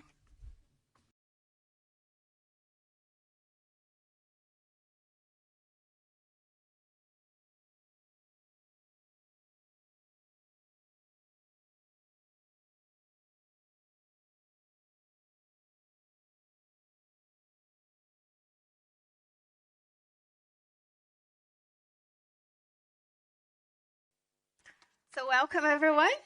I'm very pleased to be here today, being able to host this incredible conversation where we're going to explore how exactly AI is transforming organizations. We know that we're in the midst of this change, and we've been watching how different organizations are approaching this in a different way. And it really becomes very institutional, how we approach, how we can leverage the technology, what's our ultimate vision for how AI can essentially transform how we work, the future, how we become more efficient and productive, right?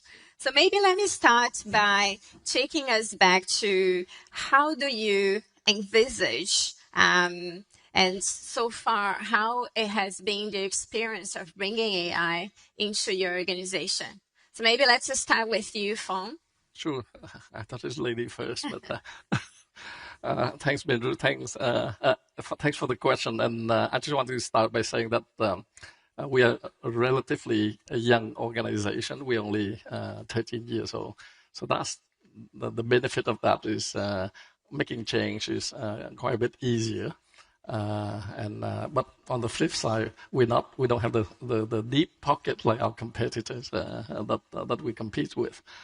The other point that make it easier just to provide background context on our story is that we set out to build a more digital insurance group from day one, and for us. Therefore, our team, the way we set up our strategy is to leverage the latest technology from day one. So the embracing of the new technology when it's come to traditional AI and now agentic AI, it just feels like a very natural progression for us. So that's definitely an advantage that we have. So in terms of bringing that mindset and the change into organization, I would say I have an advantage compared to my competitors. Of course, they can spend a lot more money than us, but I think that combination of the spending, the investment, but the cultural change that they need to drive, having both of those are really important. And we do have a certain advantage on one side to make up for the disadvantage we have on the financial side compared to our competitors. Right. So in a sense, it's really thinking about AI as an incredible opportunity to be able to achieve the objectives that the organization has to bring things together, right? Yes. And if you look at our senior team, for example, their personal objective, and you look at the list, they all have AI as part of that personal objective. So it's not just about bringing in technology, but driving from the top all the ways down to the front line. How do we all embrace AI the right way? Yeah. Excellent. Bingru, how are you seeing this transformation? Thanks for the question.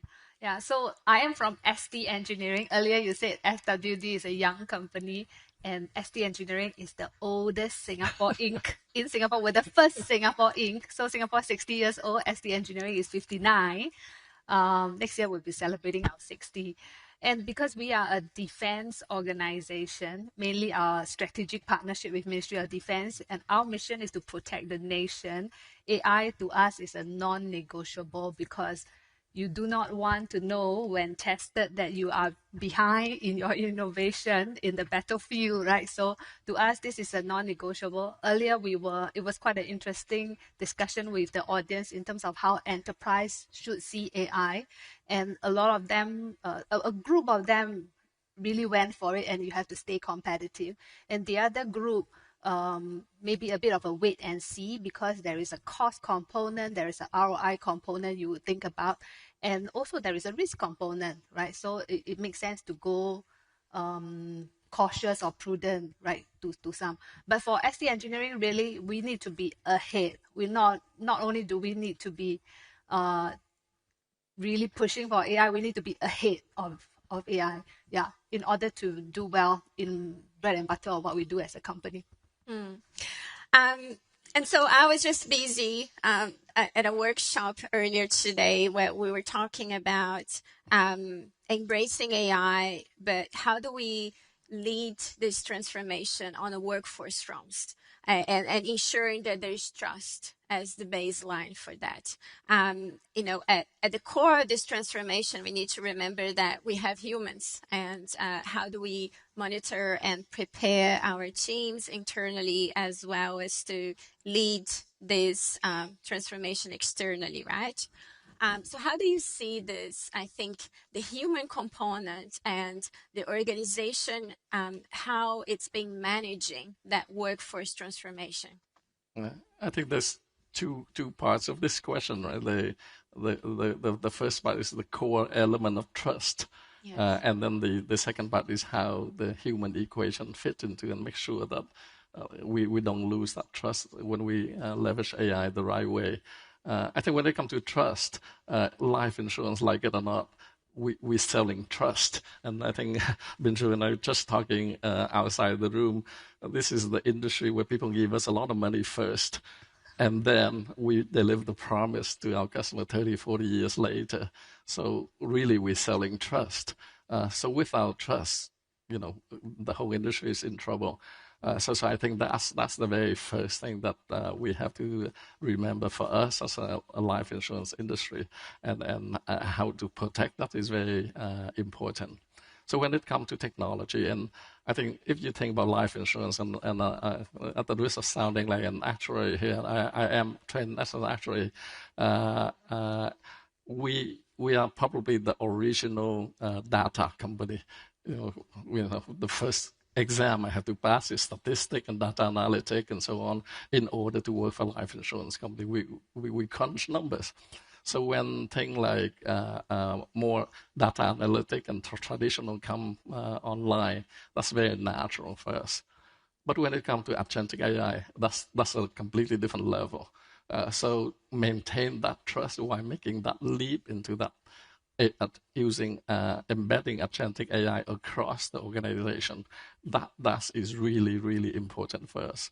So the governance around that is extremely important for us, because that trust, if AI do something wrong and the customer lose the trust in the industry, that's it.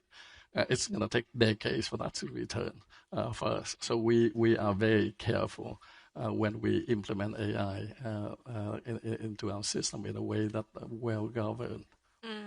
Yeah, exactly. I believe there's a direct correlation between managing that process and the trust and how well eventually an organization will do in adopting AI, right? And scaling that into the organization and externally. But let me go to you to see what's been your experience in terms of preparing that workforce. I find it quite amazing because the first time that I see a traditional AI being introduced, that was maybe about 10, 12 years ago when facial recognition was first introduced. At that time, there was just a lot of concerns from end users about safety, about can I trust, about privacy. And that was when you need to then go slow and build trust, right? But today's Gen AI, you see a lot of excitement in your people as a whole, maybe in your enterprise or in your customers. In fact, you see so much excitement and adoption readiness that then the enterprise like us starts to slow down and say, hold on a minute. I need to build that trust and governance. The ecosystem is going too fast to feel safe about it overall. So the dynamics is a little different. But I do agree the organizations being an enterprise segment, if you are building that capability for revenue, especially if you are building it for revenue, you have all the intent to go fast, right? You need, right, if revenue is going to ramp up, right? Yeah, and that's when you need to consciously slow down to build in the governance, and that subtle difference requires different messaging to your team. Yeah, so actually that brings up a really good point that Ruben just mentioned, because I mean, nightmare scenario for us is not just about the cyber attack from outside using AI and get into our system and we lose data. I lose sleep at night about my young, enthusiastic staff creating internally and somehow let loose. And I wake up one morning and find out that we have a bunch of AI running in our system that doing weird things. So it's that enthusiasm have to be managed in a way that you channel the energy without unintended damage.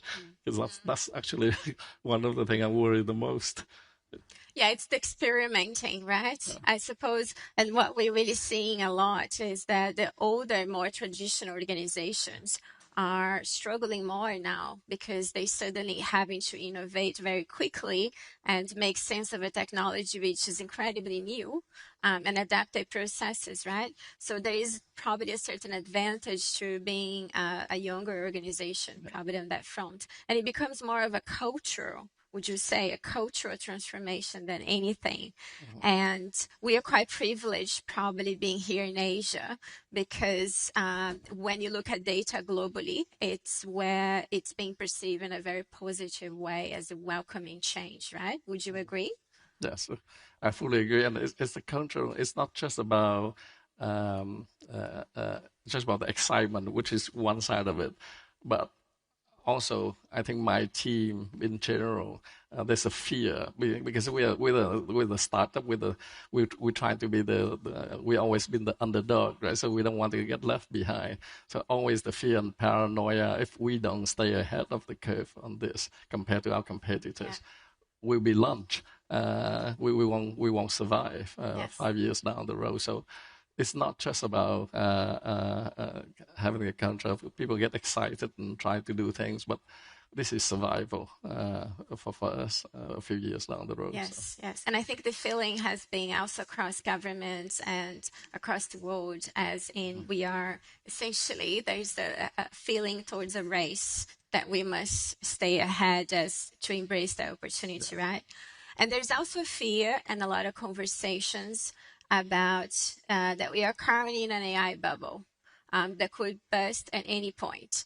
And so that brings us to really think about what the value of the technology is and how do we measure that and how do we see that taking shape essentially as we go forward.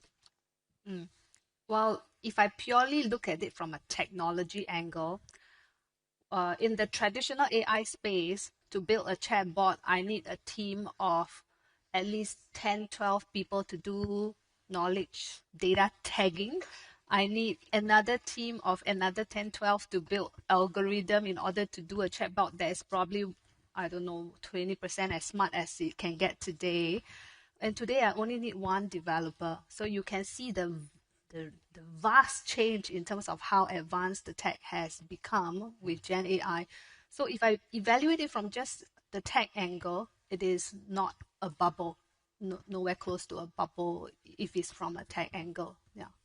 Would you say that we're hearing a lot of, I think, the organizations that claim that the value is not there yet, or, there's also conversations about, they have replaced certain jobs with technology, and then they've realized technology wasn't working in the right way, and they had to rehire.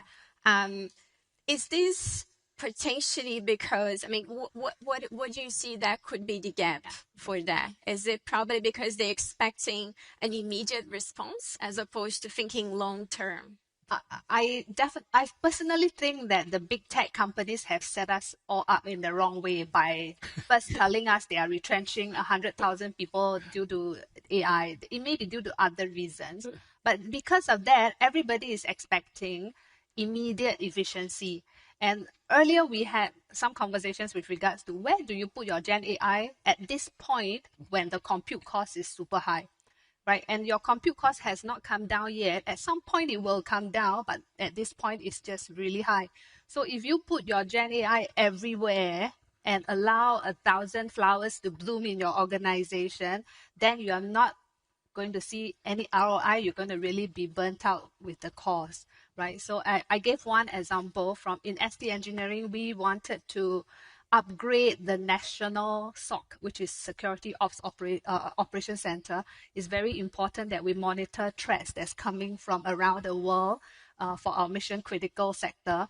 And we want to upgrade Gen AI into an agentic SOC. And this is so important. That's why we started first. But when we first built it and we tried to change everything, the cost is humongous. You can't sustain. So in the end, what we built is an additional layer on top of your traditional SOC that is very selective in where you put your Gen AI capabilities. Where you put it is where it's humanly impossible today. That's one scenario. And the other is where it's really costly or really long for you.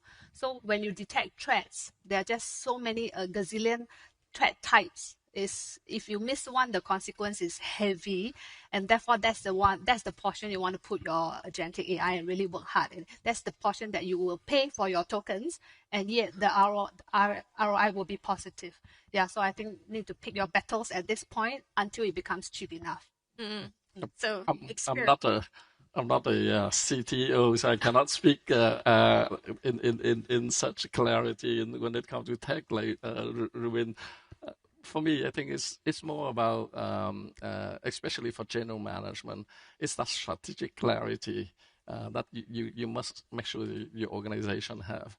And I even survey from Reuters when some of the number you read is incredible. Like the majority of companies actually don't have a coherent AI strategy. So how you expect to reap benefit from something that you don't have a clear strategy, right? So for us, it's all about make sure that clarity is there first. So at the risk of oversimplification for us here, I look at AI and how to measure it through three different lenses. Right? The first one is simple, like most of us do, which is, how much of our coding is done by AI, how much of my OCR now handle my documents rather than human labor intensive. 2/3 of our call center in Thailand now actually running by AI very efficiently and very high quality. So things like that is obvious, and how to bring down the back office cost. So that is easily measurable and very tangible. When I go to the board, I can just show them very clearly. But for me, that's only one angle. The second one is quite important for us, is, like it or not, financial service, there's still a lot of human interface with our distributor, with our partner. How do we make them look better, smarter, and at the end become more productive? AI will help them across the food chain. They get trained better by an AI agent. They get prepared for a conversation much better. They become much more knowledgeable on the spot and propose a better solution for our customers. So in Thailand, when we do this, for example, we use AI tool across the chain for our distributor. Productivity go up by 30%. Sorry. Some water. Some water, we get.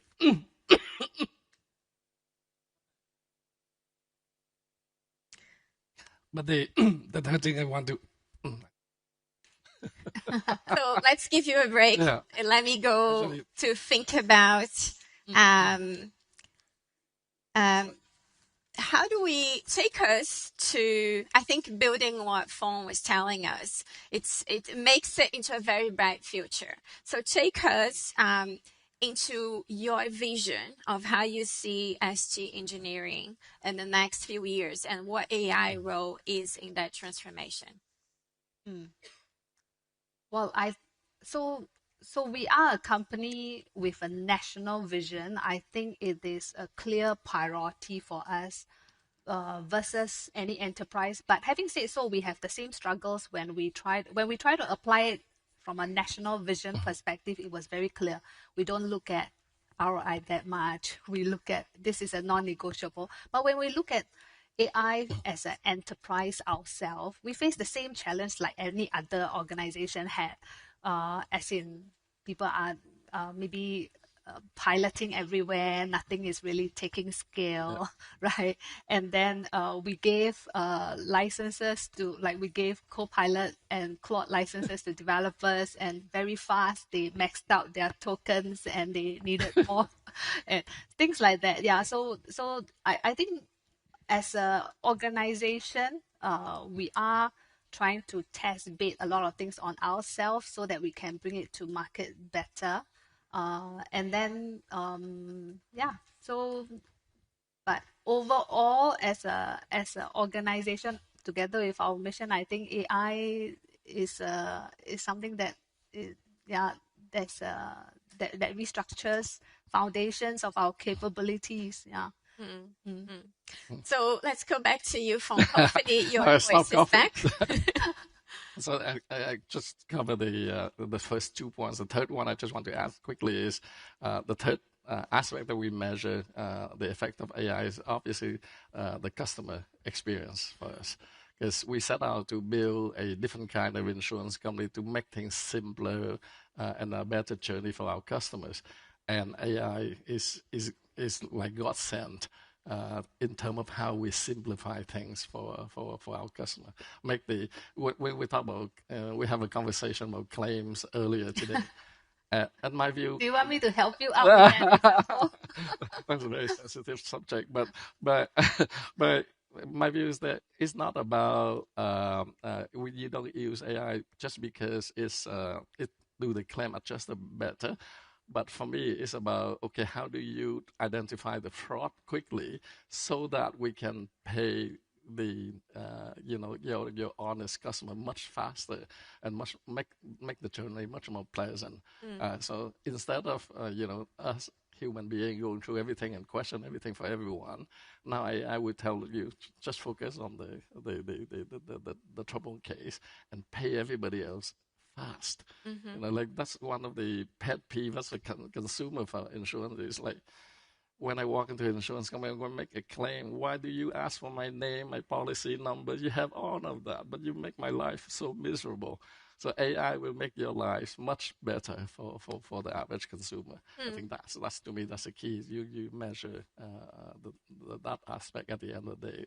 It's all about the customer experience for us. Yes. Okay. So take us into your vision into the future for FWD and how do you see, I guess, AI enabling that? So of course you mentioned, I think, empowering customers and making things more efficient internally. And as we speak, of course, technology is constantly evolving, so that future will have to continue to adapt as well. But yes, give us the full vision there. Full vision. I wish I know the answer.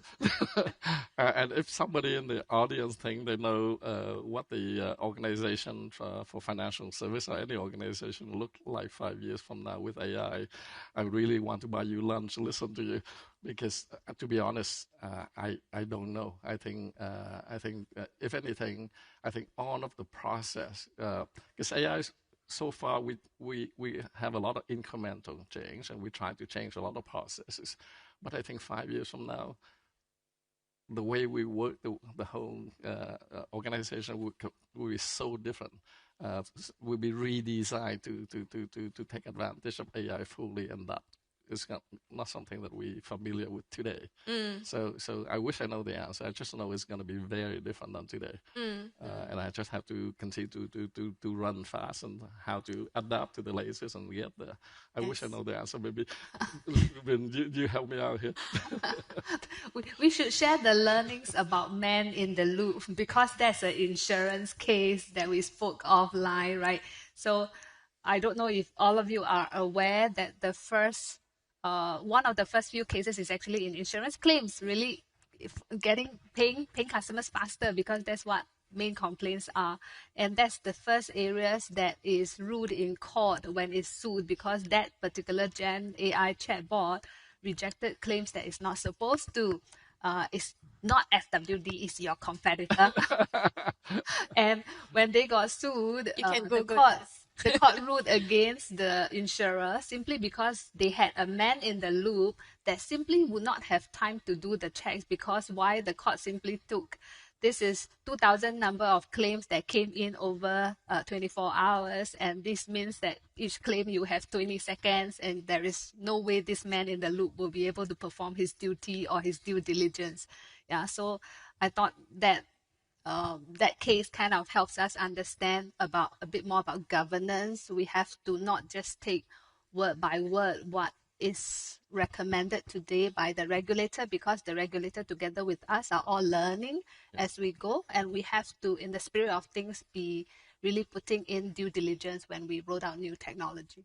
Yeah, no, that's really interesting in that case, particularly because it's been one of the first cases to establish liability, right? When things go wrong with AI, which is a possibility, who is ultimately responsible, right? And what courts are finding is that it's ultimately in the hands of the organizations that are responsible for the AI, right, interacting.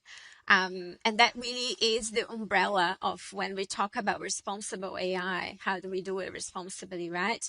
We started this conversation talking about human in the loop, ensuring that even though an organization is bringing AI, you still have humans capable of managing AI responsibly, right? And capable is that key word there, because unless you properly train and prepare your workforce as well as customers, right, you have gaps, and those gaps will ultimately work against you, right? So I think going back to you, Phong, what can you talk to about how to manage AI responsibly and that process? This is not an easy question, and again, I wish I know all the answer, but I think as an insurance industry, we work really closely with the regulators. We're very regulated, like it or not, across the market we're in, because it involves, the public money that they give to us in trust. So we, in Hong Kong, for example, the Hong Kong regulator, insurance regulator, would form a AI working group so that we work together and then come up with how AI is applying to the business and how that get regulated and how we do that responsibly. So I think we have to move lockstep with the regulators to make sure that the right regulation out there, the right framework are put in place as we implement AI in the organization. And all of the insurance companies that are active in Hong Kong is participating one way or another with this. So I think that's a really important thing to have that dialogue. The second thing is, I think from a board governance perspective, our board are very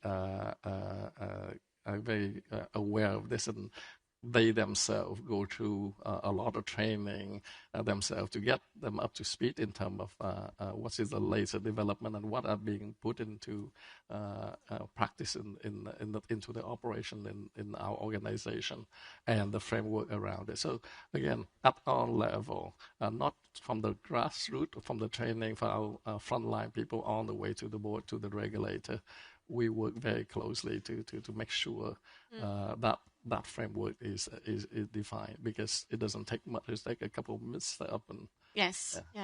So it's an ongoing process. You must remain agile, but also in a way that you're adapting as things unfold. For regulators, for example, we know regulations keep unfolding as well, right? We make sure agile, but we make sure we build a fence. Yes. That well clearly defined. So that yes. So that Just in Asia, we have the highest number of data localization, which makes it very challenging for organizations like yourselves that have presence in more than one country, right?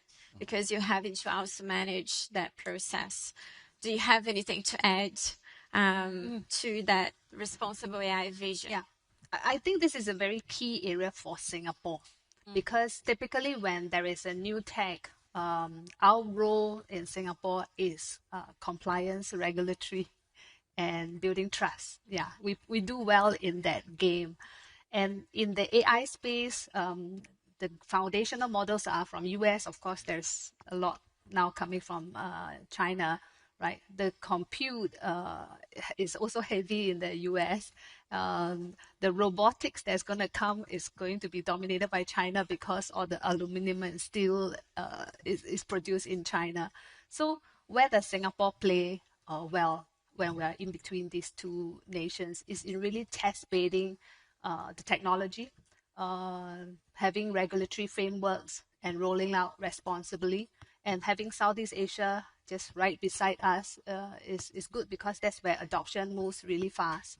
Yeah, and through adoption you make mistakes, yes, but then you also learn from this regulatory and framework. So I think as a Singapore company, we position ourselves as not only in the wanting to spearhead the latest technology given our mission, we also want to be ahead of the market in terms of making sure that trust and governance is in place. Let me go back to, I see some questions here, and I think the first one really builds on something that we talked about at the beginning, which is ensuring that workforce transformation is led well internally. So how do we see, how do we see this change and impact that AI is having on jobs right now and the importance of organization managing that process well? How would you say you're currently thinking about that and protecting jobs as well as adopting and upskilling people? So for us, it's not about job cutting in a sense because it's more about increasing productivity of the people that we have on board.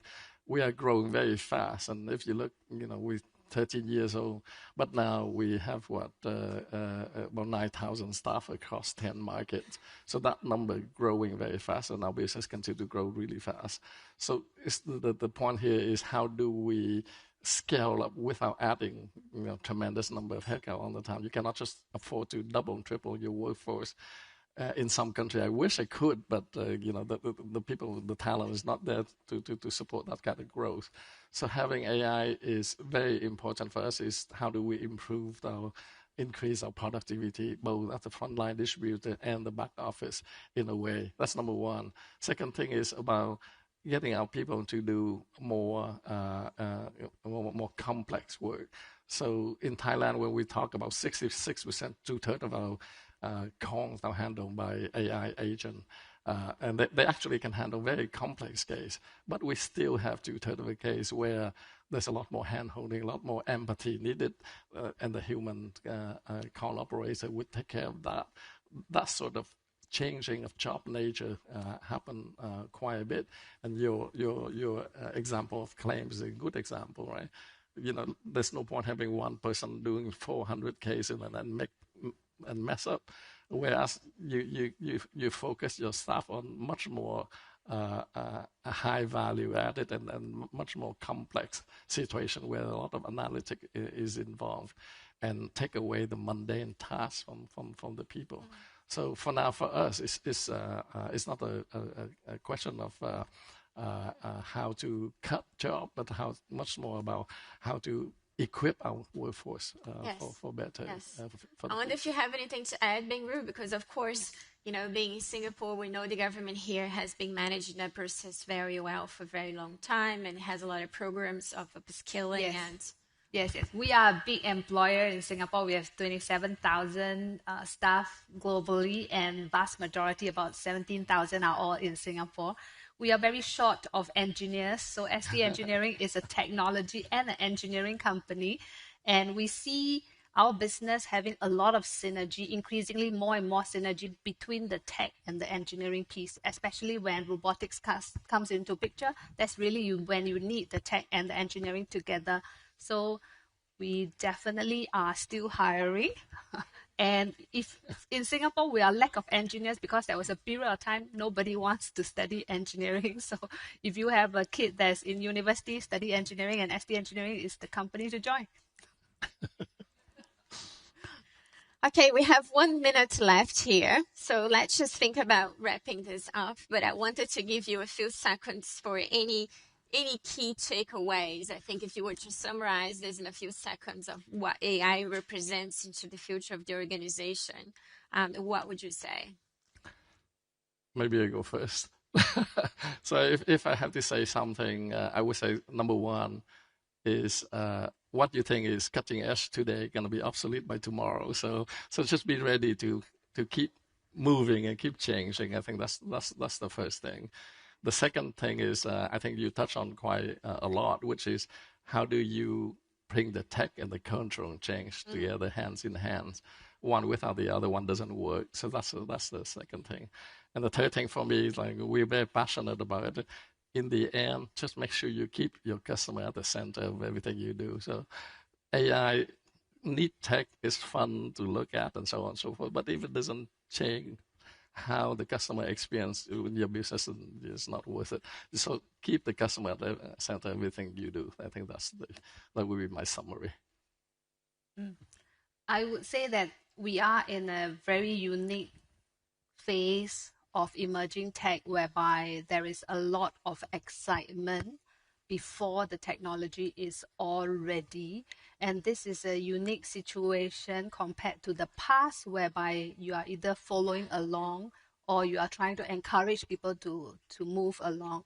And because of the unique situation we are in, my advice would be slow down with the risks in mind. Yeah, and usually I don't give that advice because I'm a passionate person about tech. So you throw away and put the cybersecurity kind of high side.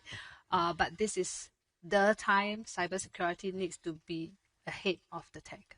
Yeah. Yes. Yeah. We almost need a whole another panel just to talk about cybersecurity. But today, thank you very much. I've really enjoyed our conversation. And thank you, everyone, for listening.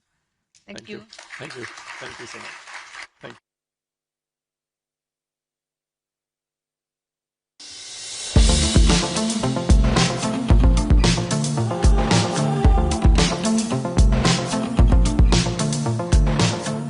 Thank you to our panelists for yet another super interesting conversation on where AI is headed. You never know, next year maybe we'll have an AI bot delivering water on stage. We're going to return now to economic policy and to the choices governments are making as competition for capital intensifies and the global economy becomes more fragmented. We heard earlier today from the Thai Finance Vice Minister Santithan that his country plans to raise the proportion of investment in its GDP to 30% from around 22% currently. Malaysia, meanwhile, is balancing fiscal targets, subsidy reform and investment strategy while seeking to strengthen supply chains and build long-term resilience. To tell us more about that, please welcome Malaysia's second Finance Minister, Amir Hamzah Azizan, and please also welcome back Reuters Executive Editor Simon Robinson to host the conversation.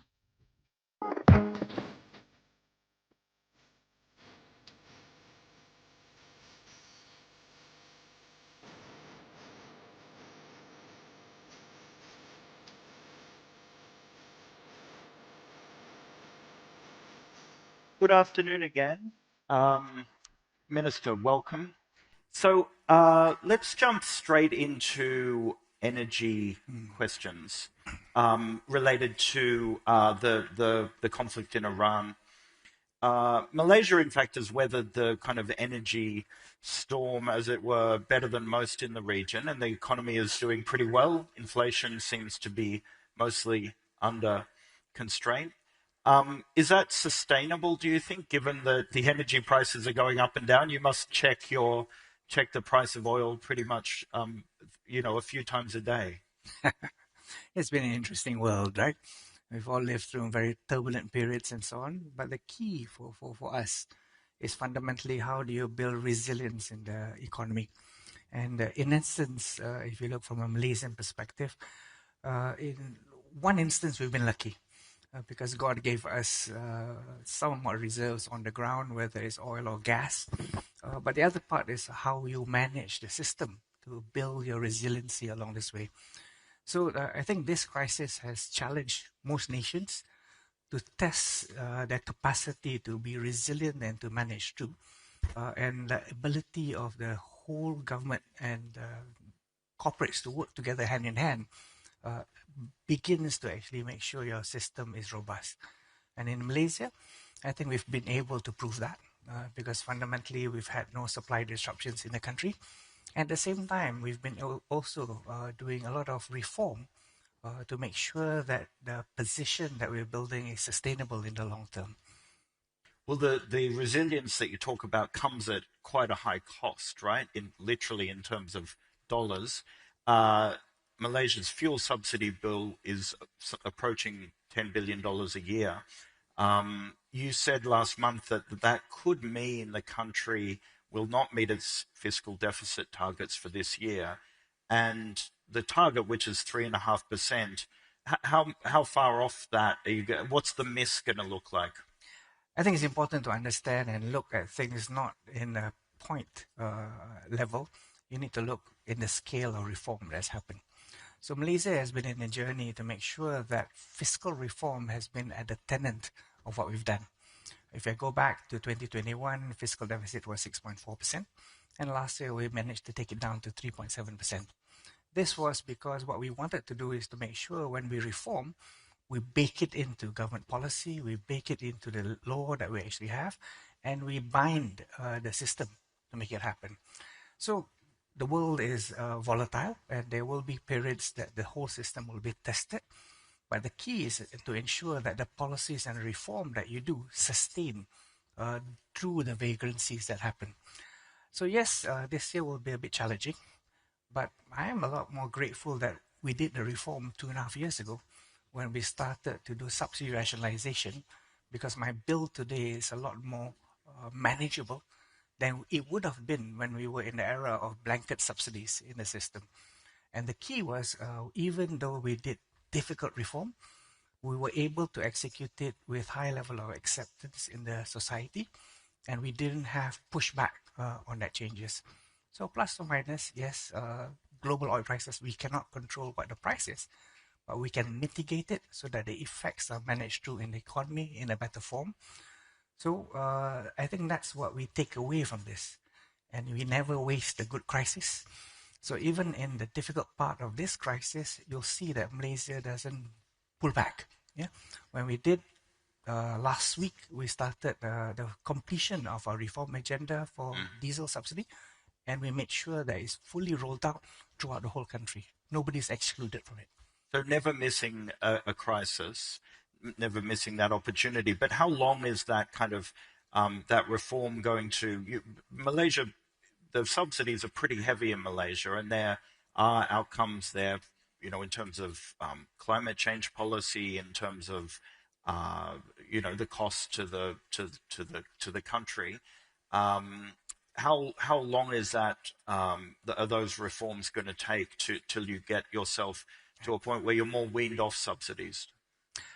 I think the important act that all governments have to do is to balance. Yeah, we want the economy to grow, but at the same time, in chasing the growth, you need to make sure that the consequences of what we do doesn't affect widely across society. So Malaysia has chosen the phased approach of reform. Yeah, so in essence, baking in policies that helps us strip away subsidies and making sure we cushion the bottom part of society so they're not dramatically hurt as we do reform. And as the avenue opens up, then we take it to the next level. So I'll begin, for example, talking about our diesel subsidies. The whole objective of our diesel subsidy reform was to make sure that the targeted groups were actually given some subsidy, and this includes subsidies in terms of whether it's a cash transfer or whether it's subsidies to the segments that provide basic support to moving logistic needs for basic items in the country, or public services along the way. But everything else was made to pay market rate. So if I look back in October 2024, we moved the price for the unsubsidized fuel up from 2 ringgit and 15 cents a litre to 3 ringgit and 35 cents a litre. But I didn't have riots in the street, because when we did the reform, we looked at the groups that were being affected and who do we need to protect. And we comms it in a better form so that the rest of the groups understood why we had to do this change. Do you think the situation in Iran, though, and the subsequent oil crisis, energy crisis, do you think that's created more conversation in Malaysia around an energy transition to non-fossil fuels? I think it's a logical conversation, but we must remember that Malaysia committed to becoming net zero by 2050. And this was done years ago. And last year we stepped up that commitment so that we said by 2050 as opposed to as soon as 2050. Small change of word, but huge impact to the commitment of the country.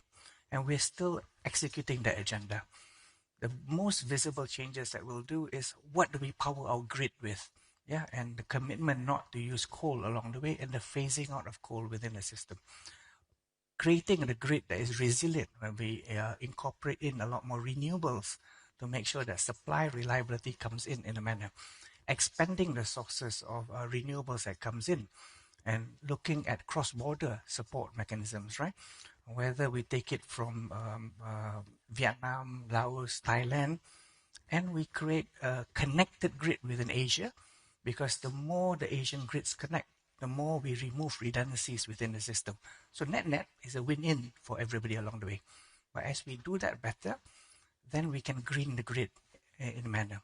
And the reality is the consumers are also asking for greener things, because I think consciousness about playing a part to preserve the world is also an important thing. And making sure that element can be ascribed to exports and so on that supports Malaysia's competitiveness. So I want to ask about energy security, which obviously until that transition is complete is pretty important.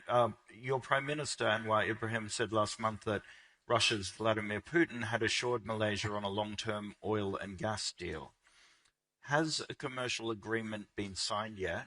And can you share with us any of the details of that? Malaysia looks at diversified sources of energy. And effectively, if you look from a gas position, we're secure. 80% of all domestic gas is actually obtained internal the country. The rest because Petronas has been very successful becoming a material gas player globally. So we get imported in within the system. For oil, 50% of the needs of the country are actually generated from exploration and production within the country. So always sourcing is the balance 50%. So what we've done of late is actually extending the potential supply leaks that can come in to backfill it. Which is why when you saw, despite the fact that oil prices moved dramatically, supplies were constrained when the Strait of Hormuz was curtailed, Malaysia did not have a supply problem, because we've had trading relationships, agreements that we put in. The opportunity to look at the further diversification always is looked at. So Russia was one of the areas that we looked at, but we will only trade things that is acceptable from an international trading basis. Right. Malaysia obliges whatever is the sanctions that are actually operated, right?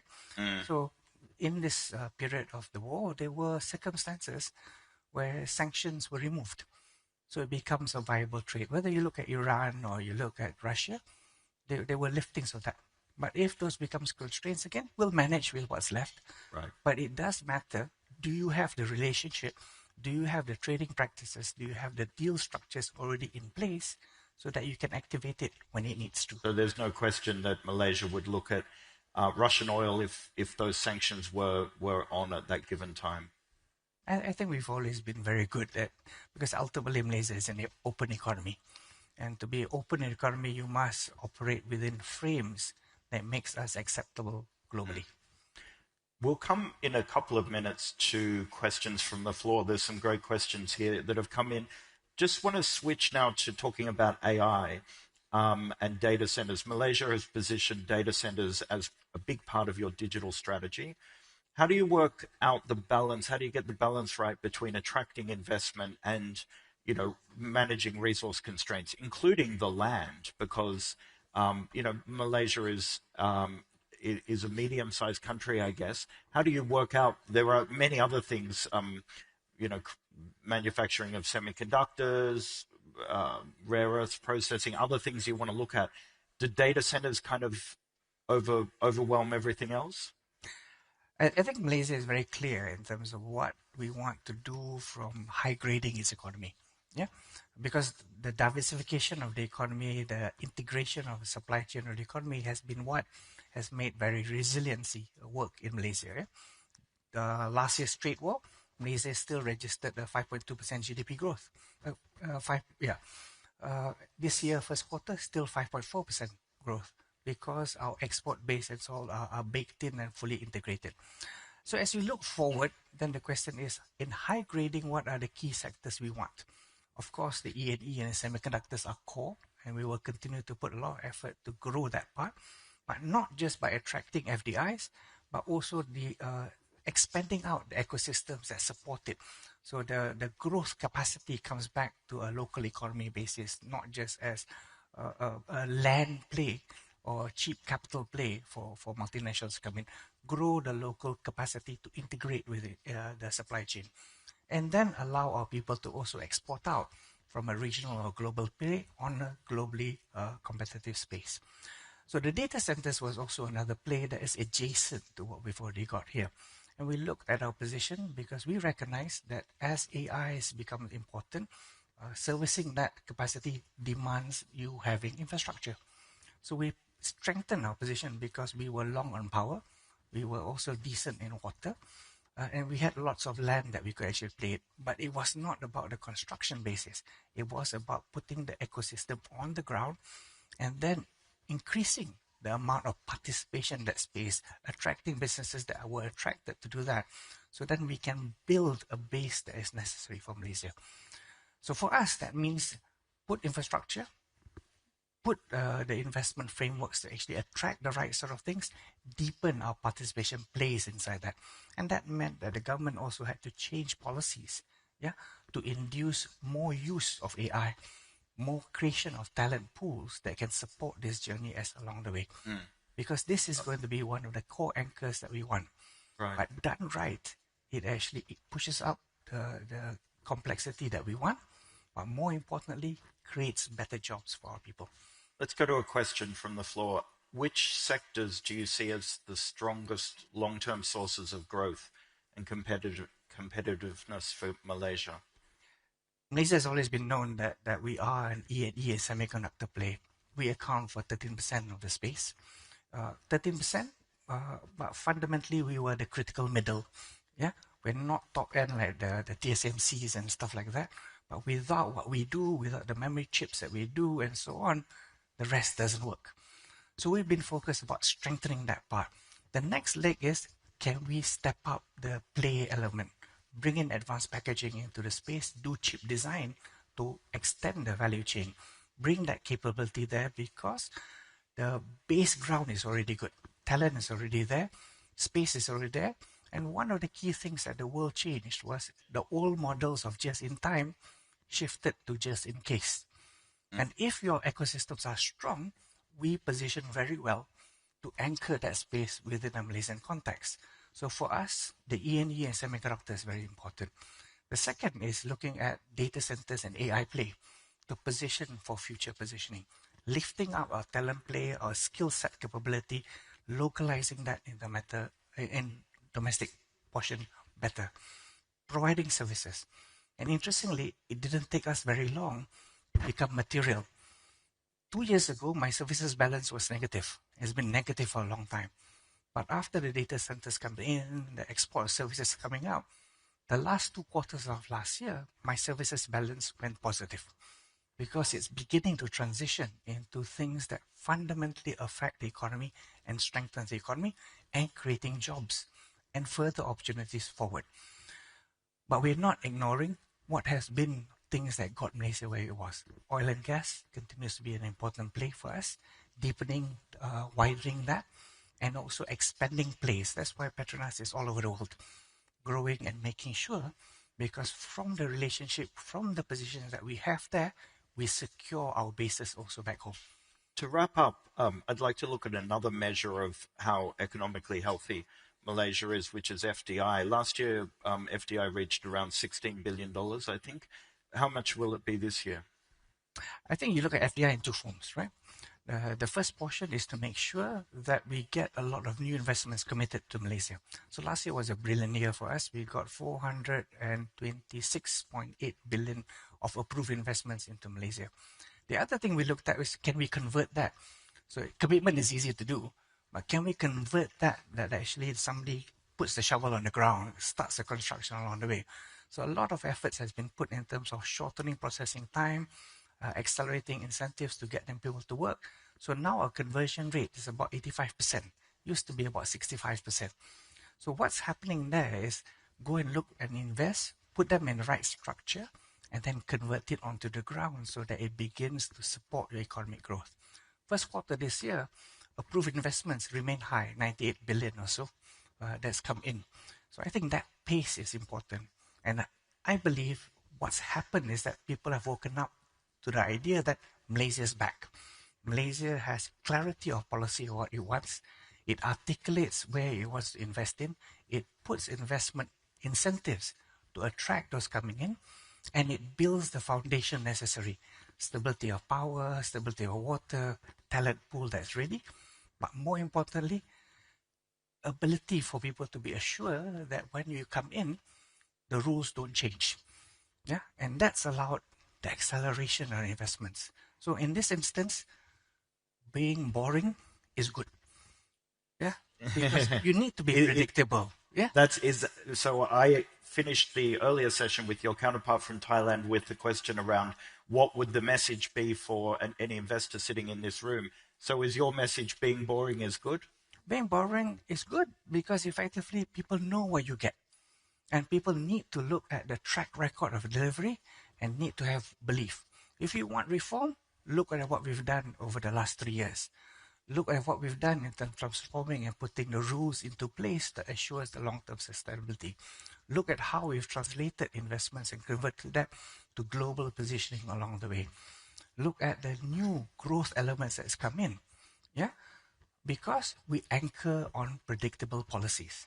We don't flip-flop over time. Second, back it up with tangible activity that underpins it.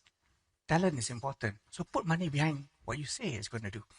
Third is make sure that in doing that, government steps out of the way, right? Simplifies the process along the way, so let businesses do what they need to do. Very good. Thank you so much for your time today, Minister. Thank you. Thanks all.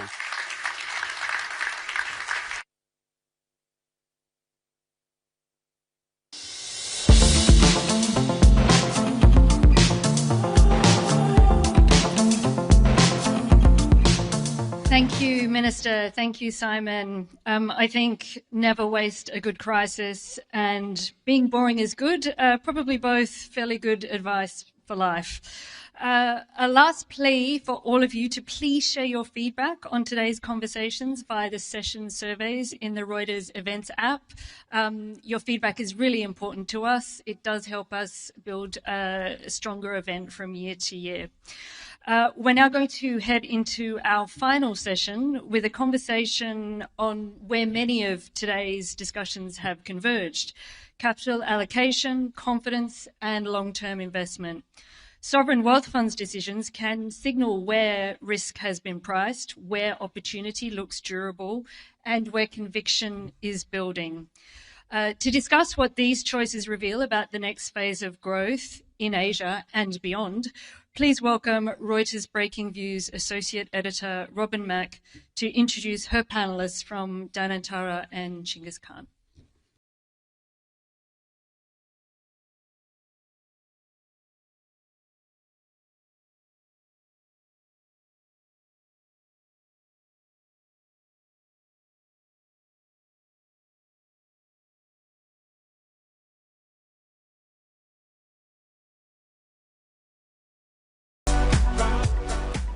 Great.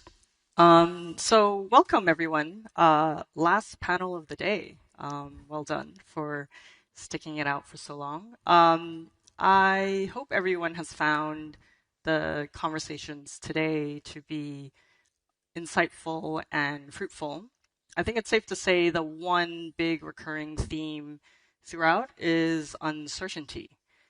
So overnight, we had the US-Iran ceasefire completely collapse. We've heard a lot about US-China rivalry and geopolitical tensions, and a lot on the AI boom and anxiety.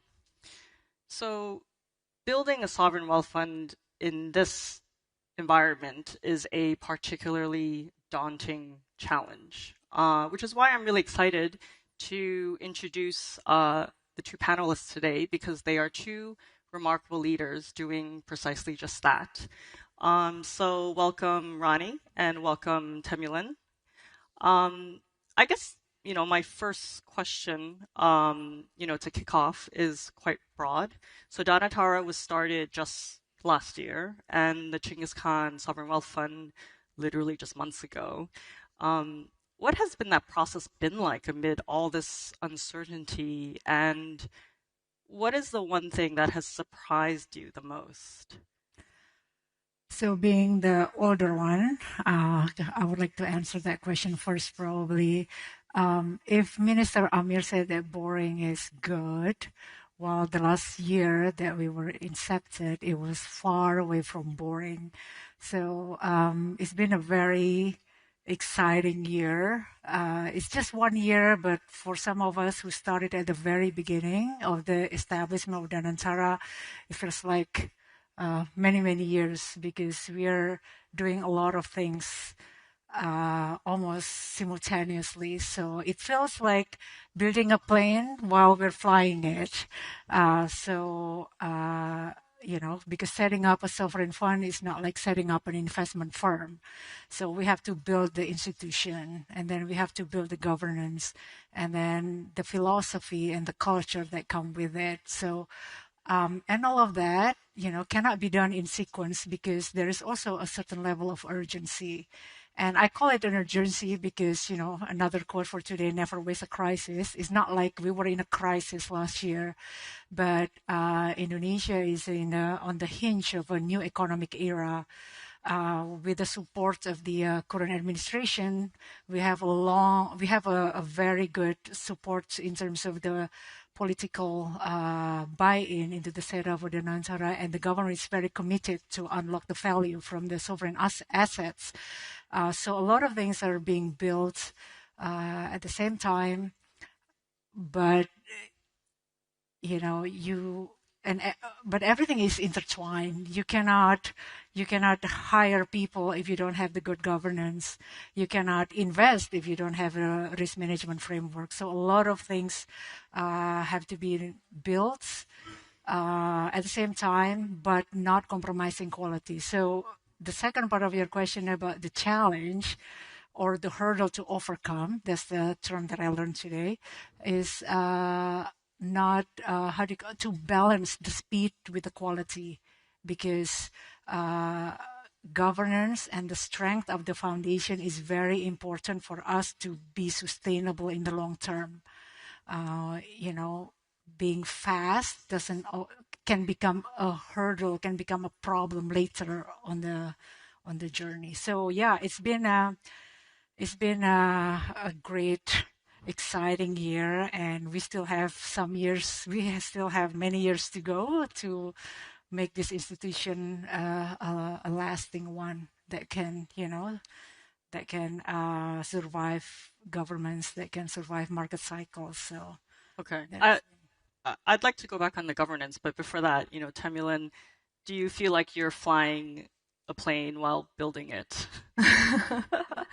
Well, first of all, it's a pleasure to be here and such distinguished guests and community of businesses and investors representing Mongolia. So the law on sovereign wealth fund was passed by the parliament in 2024. And only last year, around February, we passed the investment policy and set up this asset management firm called Chinggis Khan Sovereign Wealth Fund LLC to prepare and adopt world-class asset management practices for the first time in Mongolia. So we're also very early in this venture, as well as developing this capacity locally. So back to your questions, as Rani was sharing about her experience, her organization's experiences, it feels very familiar. We're going through exact same experiences and exercise. And when people approach sovereign wealth funds, the key question is always around, what's your target investment return rate? What financial value can we offer to you, right? But then for us, trust building has become the first asset class that we need to be really, really concentrated on at this early stage of setting up the asset management capacity for Mongolian Sovereign Wealth Fund. Challenges on top of what Rani has shared, obviously, how do you build a resilient institution that is able to, rule-based, resilient institution that is able to withstand political cycles and other macro pressures, both from overseas factors as well as local factors, and especially given in this uncertain times and periods with geopolitical tectonic shifts around, right? For small players like Mongolia just coming in, stepping in with modest sovereign wealth fund setup, for us to finding our foot has come with a lot of challenges at both home, institutionally, as well as geopolitically as well. I guess one of the advantages of being a young fund is you're able to see from other funds, like what has worked and what hasn't. So what are some of the governance lessons that you have taken from others? So when we started last year, we're not the first sovereign fund in the world. I learned that the first sovereign fund in the world was built in Texas in 1850. So for us, there are a lot of other institutions that we can look to. The more we learn about them, about their origin, their mandates, their setup, their investment policies, the more we come to realization that no sovereign fund is the same, because everyone has their own purpose, has their own mandate. So for Danantara, having this other more mature, more established sovereign fund is very helpful to see what or how different models work. It helps us learn to see our own capability in terms of where can we become a credible player given the context of Indonesia, because Indonesia is very different from Norway with Norges, or Singapore with Temasek or GIC. Indonesia is we are a country that has huge population, 280 million people, with immense resources, with geography that is strategic and has some rising geopolitical importance. The purpose of Danantara is really for the long-term competitiveness of Indonesia as a destination for investments, and a lot is required to get there. The administration would like to get Indonesia to be a high-income country in 2040. We would like people to come to Jakarta for opportunities and growth. So for that, a lot is needed. Governance need to be set up properly, and more importantly, we have assets in terms of the state-owned assets. They are humongous and can be unlocks. It has a lot of value. It has a lot of potentials in the future, and that is actually our main capital to work on. So so we look into different sovereign funds. So I'm very happy to meet Temi here, because we're kind of in the same boat. We with other sovereign funds, what I notice is that the conversation has always been very genuine and very collaborative. Unlike my, I used to work in a professional capacity in large asset managers, in hedge funds, and the interactions with the peers are a bit different because you're basically competitors, whereas here in this world, it is more about how are you dealing with the situation, because, a lot of us are basically sitting in the, in the same opportunities and risks. Yeah. And on top of I second Rani's thoughts around there's no copy and paste model. Every country has its own unique advantages and disadvantages, unique model that they need to build on. But for the Chingasan Sovereign Wealth Fund, it's got 3 sub-funds. It comprises of 3 funds. One's called Future Heritage Fund. It's for accumulating intergenerational endowment, meaning we're not able to, by the law, we're not able to touch on the principal fund, but we are able to tap on the investment returns. Having said that, I could safely say that this was inspired by Norwegian model, for instance, but ours is based on mining, extractive industry, unlike oil. So cost of capital is slightly different. The growth inertia is also quite different as well. But we really recognize those differences, and then we set up our own policy around as well. Second one is Provident Fund. Provident Fund is probably could be quite familiar with the folks in this room, because it is also inspired by Singapore's Central Provident Fund, meaning that, well, we preserve certain capital into the future generations, but then how do we tackle the issues of today's generations? How do we meet with the expectations of the citizens living today? So Provident Fund for us is almost acts as a buffer for the Future Heritage Fund, because there will always be, frankly speaking, there will always be temptations across political cycles to tap into the fund as well.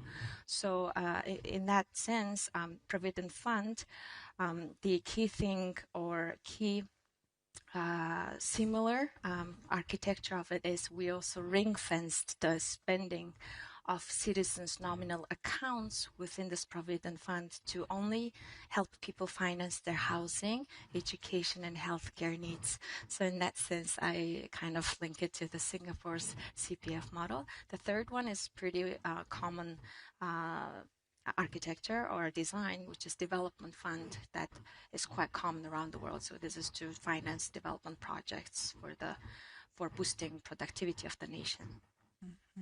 Let me shift gears a bit and ask a bit about investment and allocation strategies. So, for example, the breakdown of the U.S.-Iran ceasefire, how is that going to impact any of your investment decisions going forward? Yeah, so there is a very actual. So before I answer that, maybe also good to give a bit of a background how the Nantara is set up.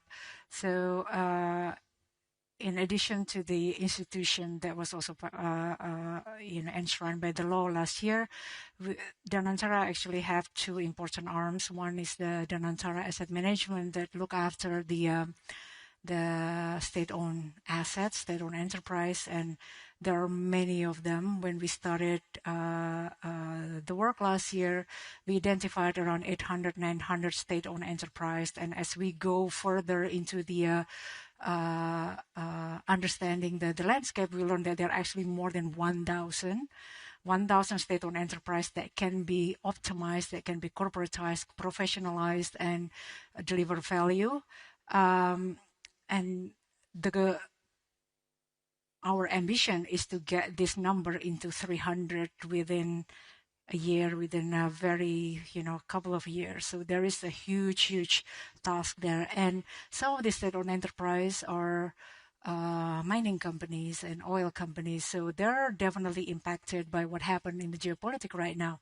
The other part of the Nantara is actually the investment arm. That's where I sit. So I sit within the Nantara Investment Management, and this is set up more similar to an investment management company. So within the realm of my responsibility, when we look at these geopolitical situations, we see it more as a risk premium questions, right? So it is not about what kind of conversation or what kind of deals U.S.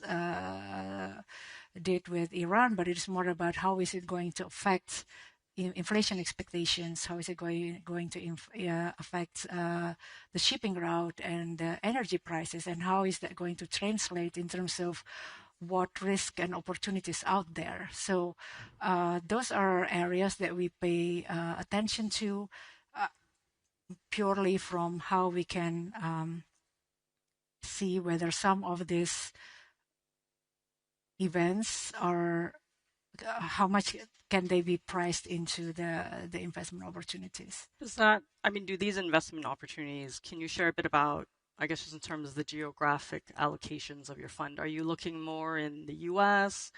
Are you looking into China? Domestic equities? Yeah, so the great thing about Danantara at the moment is that we just started, and our capital comes from the dividend from the state-owned enterprise, also from the external funding that we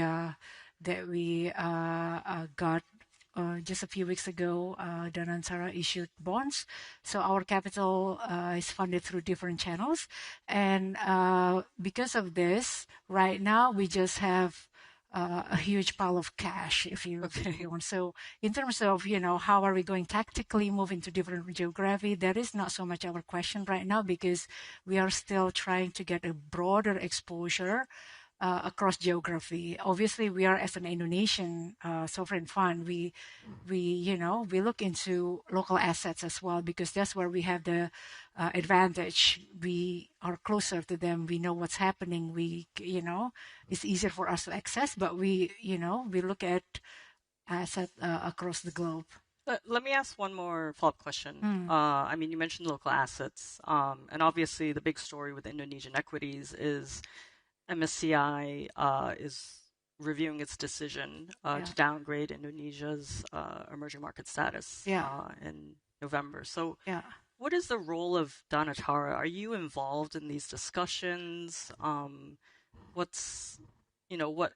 are you thinking about this? And if it does happen, is Danatara going to step in and be a buyer of last resort, for example, and try to fill sort of foreign investors leaving, for example? Yeah, so the event with MSCI earlier this year was quite, what makes the first year at Danantara not boring. So, as the investment management firm of Danantara, we look at the situation from the investor perspective, and MSCI decision is MSCI decision. They have their own methodology, and they are independent in that. We're not meddling in the conversation. We are part of the, market players. They are being consulted by MSCI, but we are not the only one. There are other players out there that MSCI consulted with. So for us, although that move created havoc in the Indonesian stock markets, I personally see it as a great time to push for reform, because like other investors, foreign investors, I also want to see a capital markets that is liquid, that is transparent, with strong governance. So if this has to be triggered by potential review or downgrade by an agent like MSCI, it's great, because this will push the reform faster. As we've seen, the stock exchange have made some plans, and they have been executing the plans. Obviously, this is not something that can be done in a couple of months. This requires consistency, and I think that's also what we want to see as an investor, that there is consistency in executing the plan to reform for improvements, because credibility is built through this seemingly small steps, but consistent through time.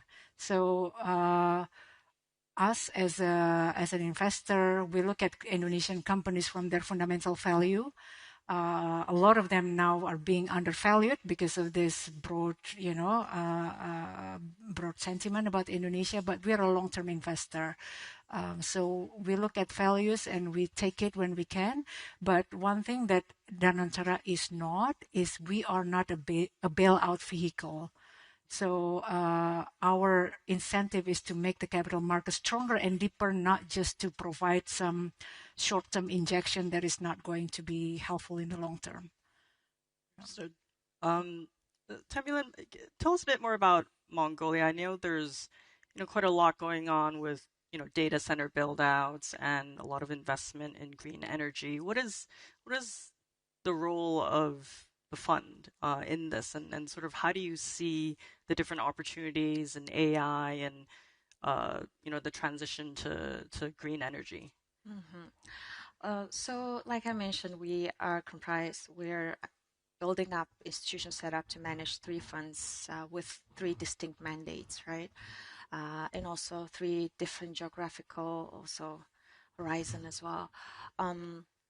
So I would say that for the part of the fund has been very much helpful in terms of upgrading our sovereign credit profile, for example. So I'd like to share here that Mongolia, so we talked about uncertainty, we talked about what has happened in the past few years, and despite all this we are experiencing, Mongolia's economy has doubled in the past 5 years since 2020, post-COVID or during COVID times, despite all of the shocks that we were also exposed to. And for us, we're also exposed to commodity shocks as well. So that also adds additional pressure. So for us, partially, we're assisting the country to also help ease up the pressure on the foreign currency reserve so that we are able to, withstand those shocks and so on and so forth. But of course, there's the broader government initiative and programs for improving its fiscal discipline, and various factors are involved to keep this growth momentum. So double the digit in 5 years. Last year, the economy showed about 7% growth, 6.9%. And this quarter, or last quarter, first quarter 2026, despite the projections of 5%, we delivered about 7.9% growth as an economy. So what is the fund's role in it? Part of it is being managed overseas, but still also being accounted as part of the foreign currency reserve. Part of it is being managed in the local market, delivering investment returns, a healthy amount, while deepening capital markets as well. So these are, I guess, different areas that we're playing active role in. So for us, beyond immediate investment returns of the fund, what are the broader impact that you can create in the economy through perhaps job creation, to perhaps macroeconomic stability, and so on and so forth. So, but back to your question about data center investments and so on and so forth. So Mongolia is also carefully building up the green data infrastructure regulatory framework with certain data sovereignty regulatory legislative bill that is being submitted to the parliament, and also enabling that business environment. In order to enable that business environment, obviously we have to do a lot of works around laying the solid soil for investments to come in, right? So first thing that we have approved was tax-free imports of data center equipment and so on and so forth. And next is this data sovereignty. And then we're doing a lot of, reduction of red tapes and more enablement of renewable energy source creations. So we're inviting attracting investments into renewable energy, and we're creating auctions for the first time. We did it about a month ago, which was succeeded. So many business and investors are coming into Mongolia to take their position, to be able to perhaps in the value chain and ecosystem of data center as well. Yeah. So Mongolia, naturally, by its climate, by its land size, it becomes quite attractive also destination to explore this kind of venture as well. Okay. Thank you for that. I think we've got time for one very quick question from the audience. can you please share your vision and target for AUM size target in the future over the next decade or so? Are there plans to be, bigger than GIC or Norges? Yeah, maybe a quick one from me first on the Dhanantara. We never really talk about the target AUM necessarily. Okay. If anything, with all this state-owned enterprise that is probably close to 800 or 900 billion US dollar, there's already a lot to do and a lot to unlock. So our goal is not necessarily to become bigger. We just want to be better, more professional, more disciplined, and able to create value from there. So, hopefully at some point we become that big as Norges, but that is not really a target. This question is very interesting one, and we're actually a very small fund at the early stage right now. The AUM of Chingasan Sovereign Wealth Fund stands at about $2.3 billion. It's a healthy start, I guess. But going forward, obviously, what we're learning from Norges and GICs, the discipline transparency frameworks, the governance model that builds that resilience that stands over time, right? So that's more important for us, just like Rani mentioned. But what I guess with this question, what you can also look forward to from Mongolia is also us bringing that sovereign wealth management framework and localizing it into Mongolia. We're also scaling this framework across other SOEs as well. So Mongolia sits at $3.1 trillion worth of natural resources, critical minerals that we haven't yet unlocked. And current administration's actually key policy platform is unlock. Unlock values, unlock restrictions, unlock red tapes.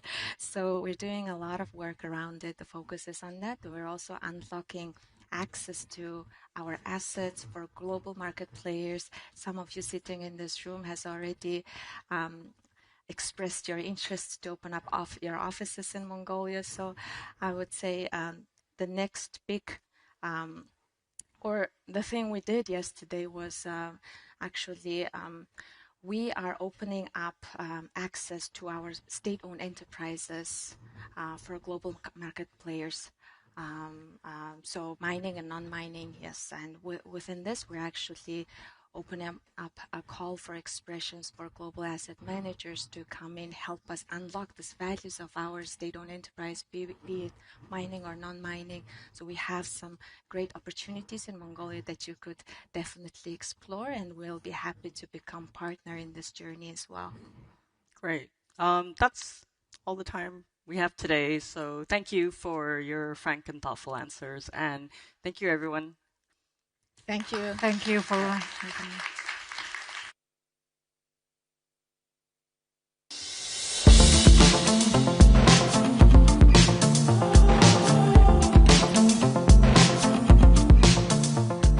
Thank you to Robin, Rani, and Temulen for an excellent finish to our agenda today. It is always great to have a powerhouse panel of women here on stage.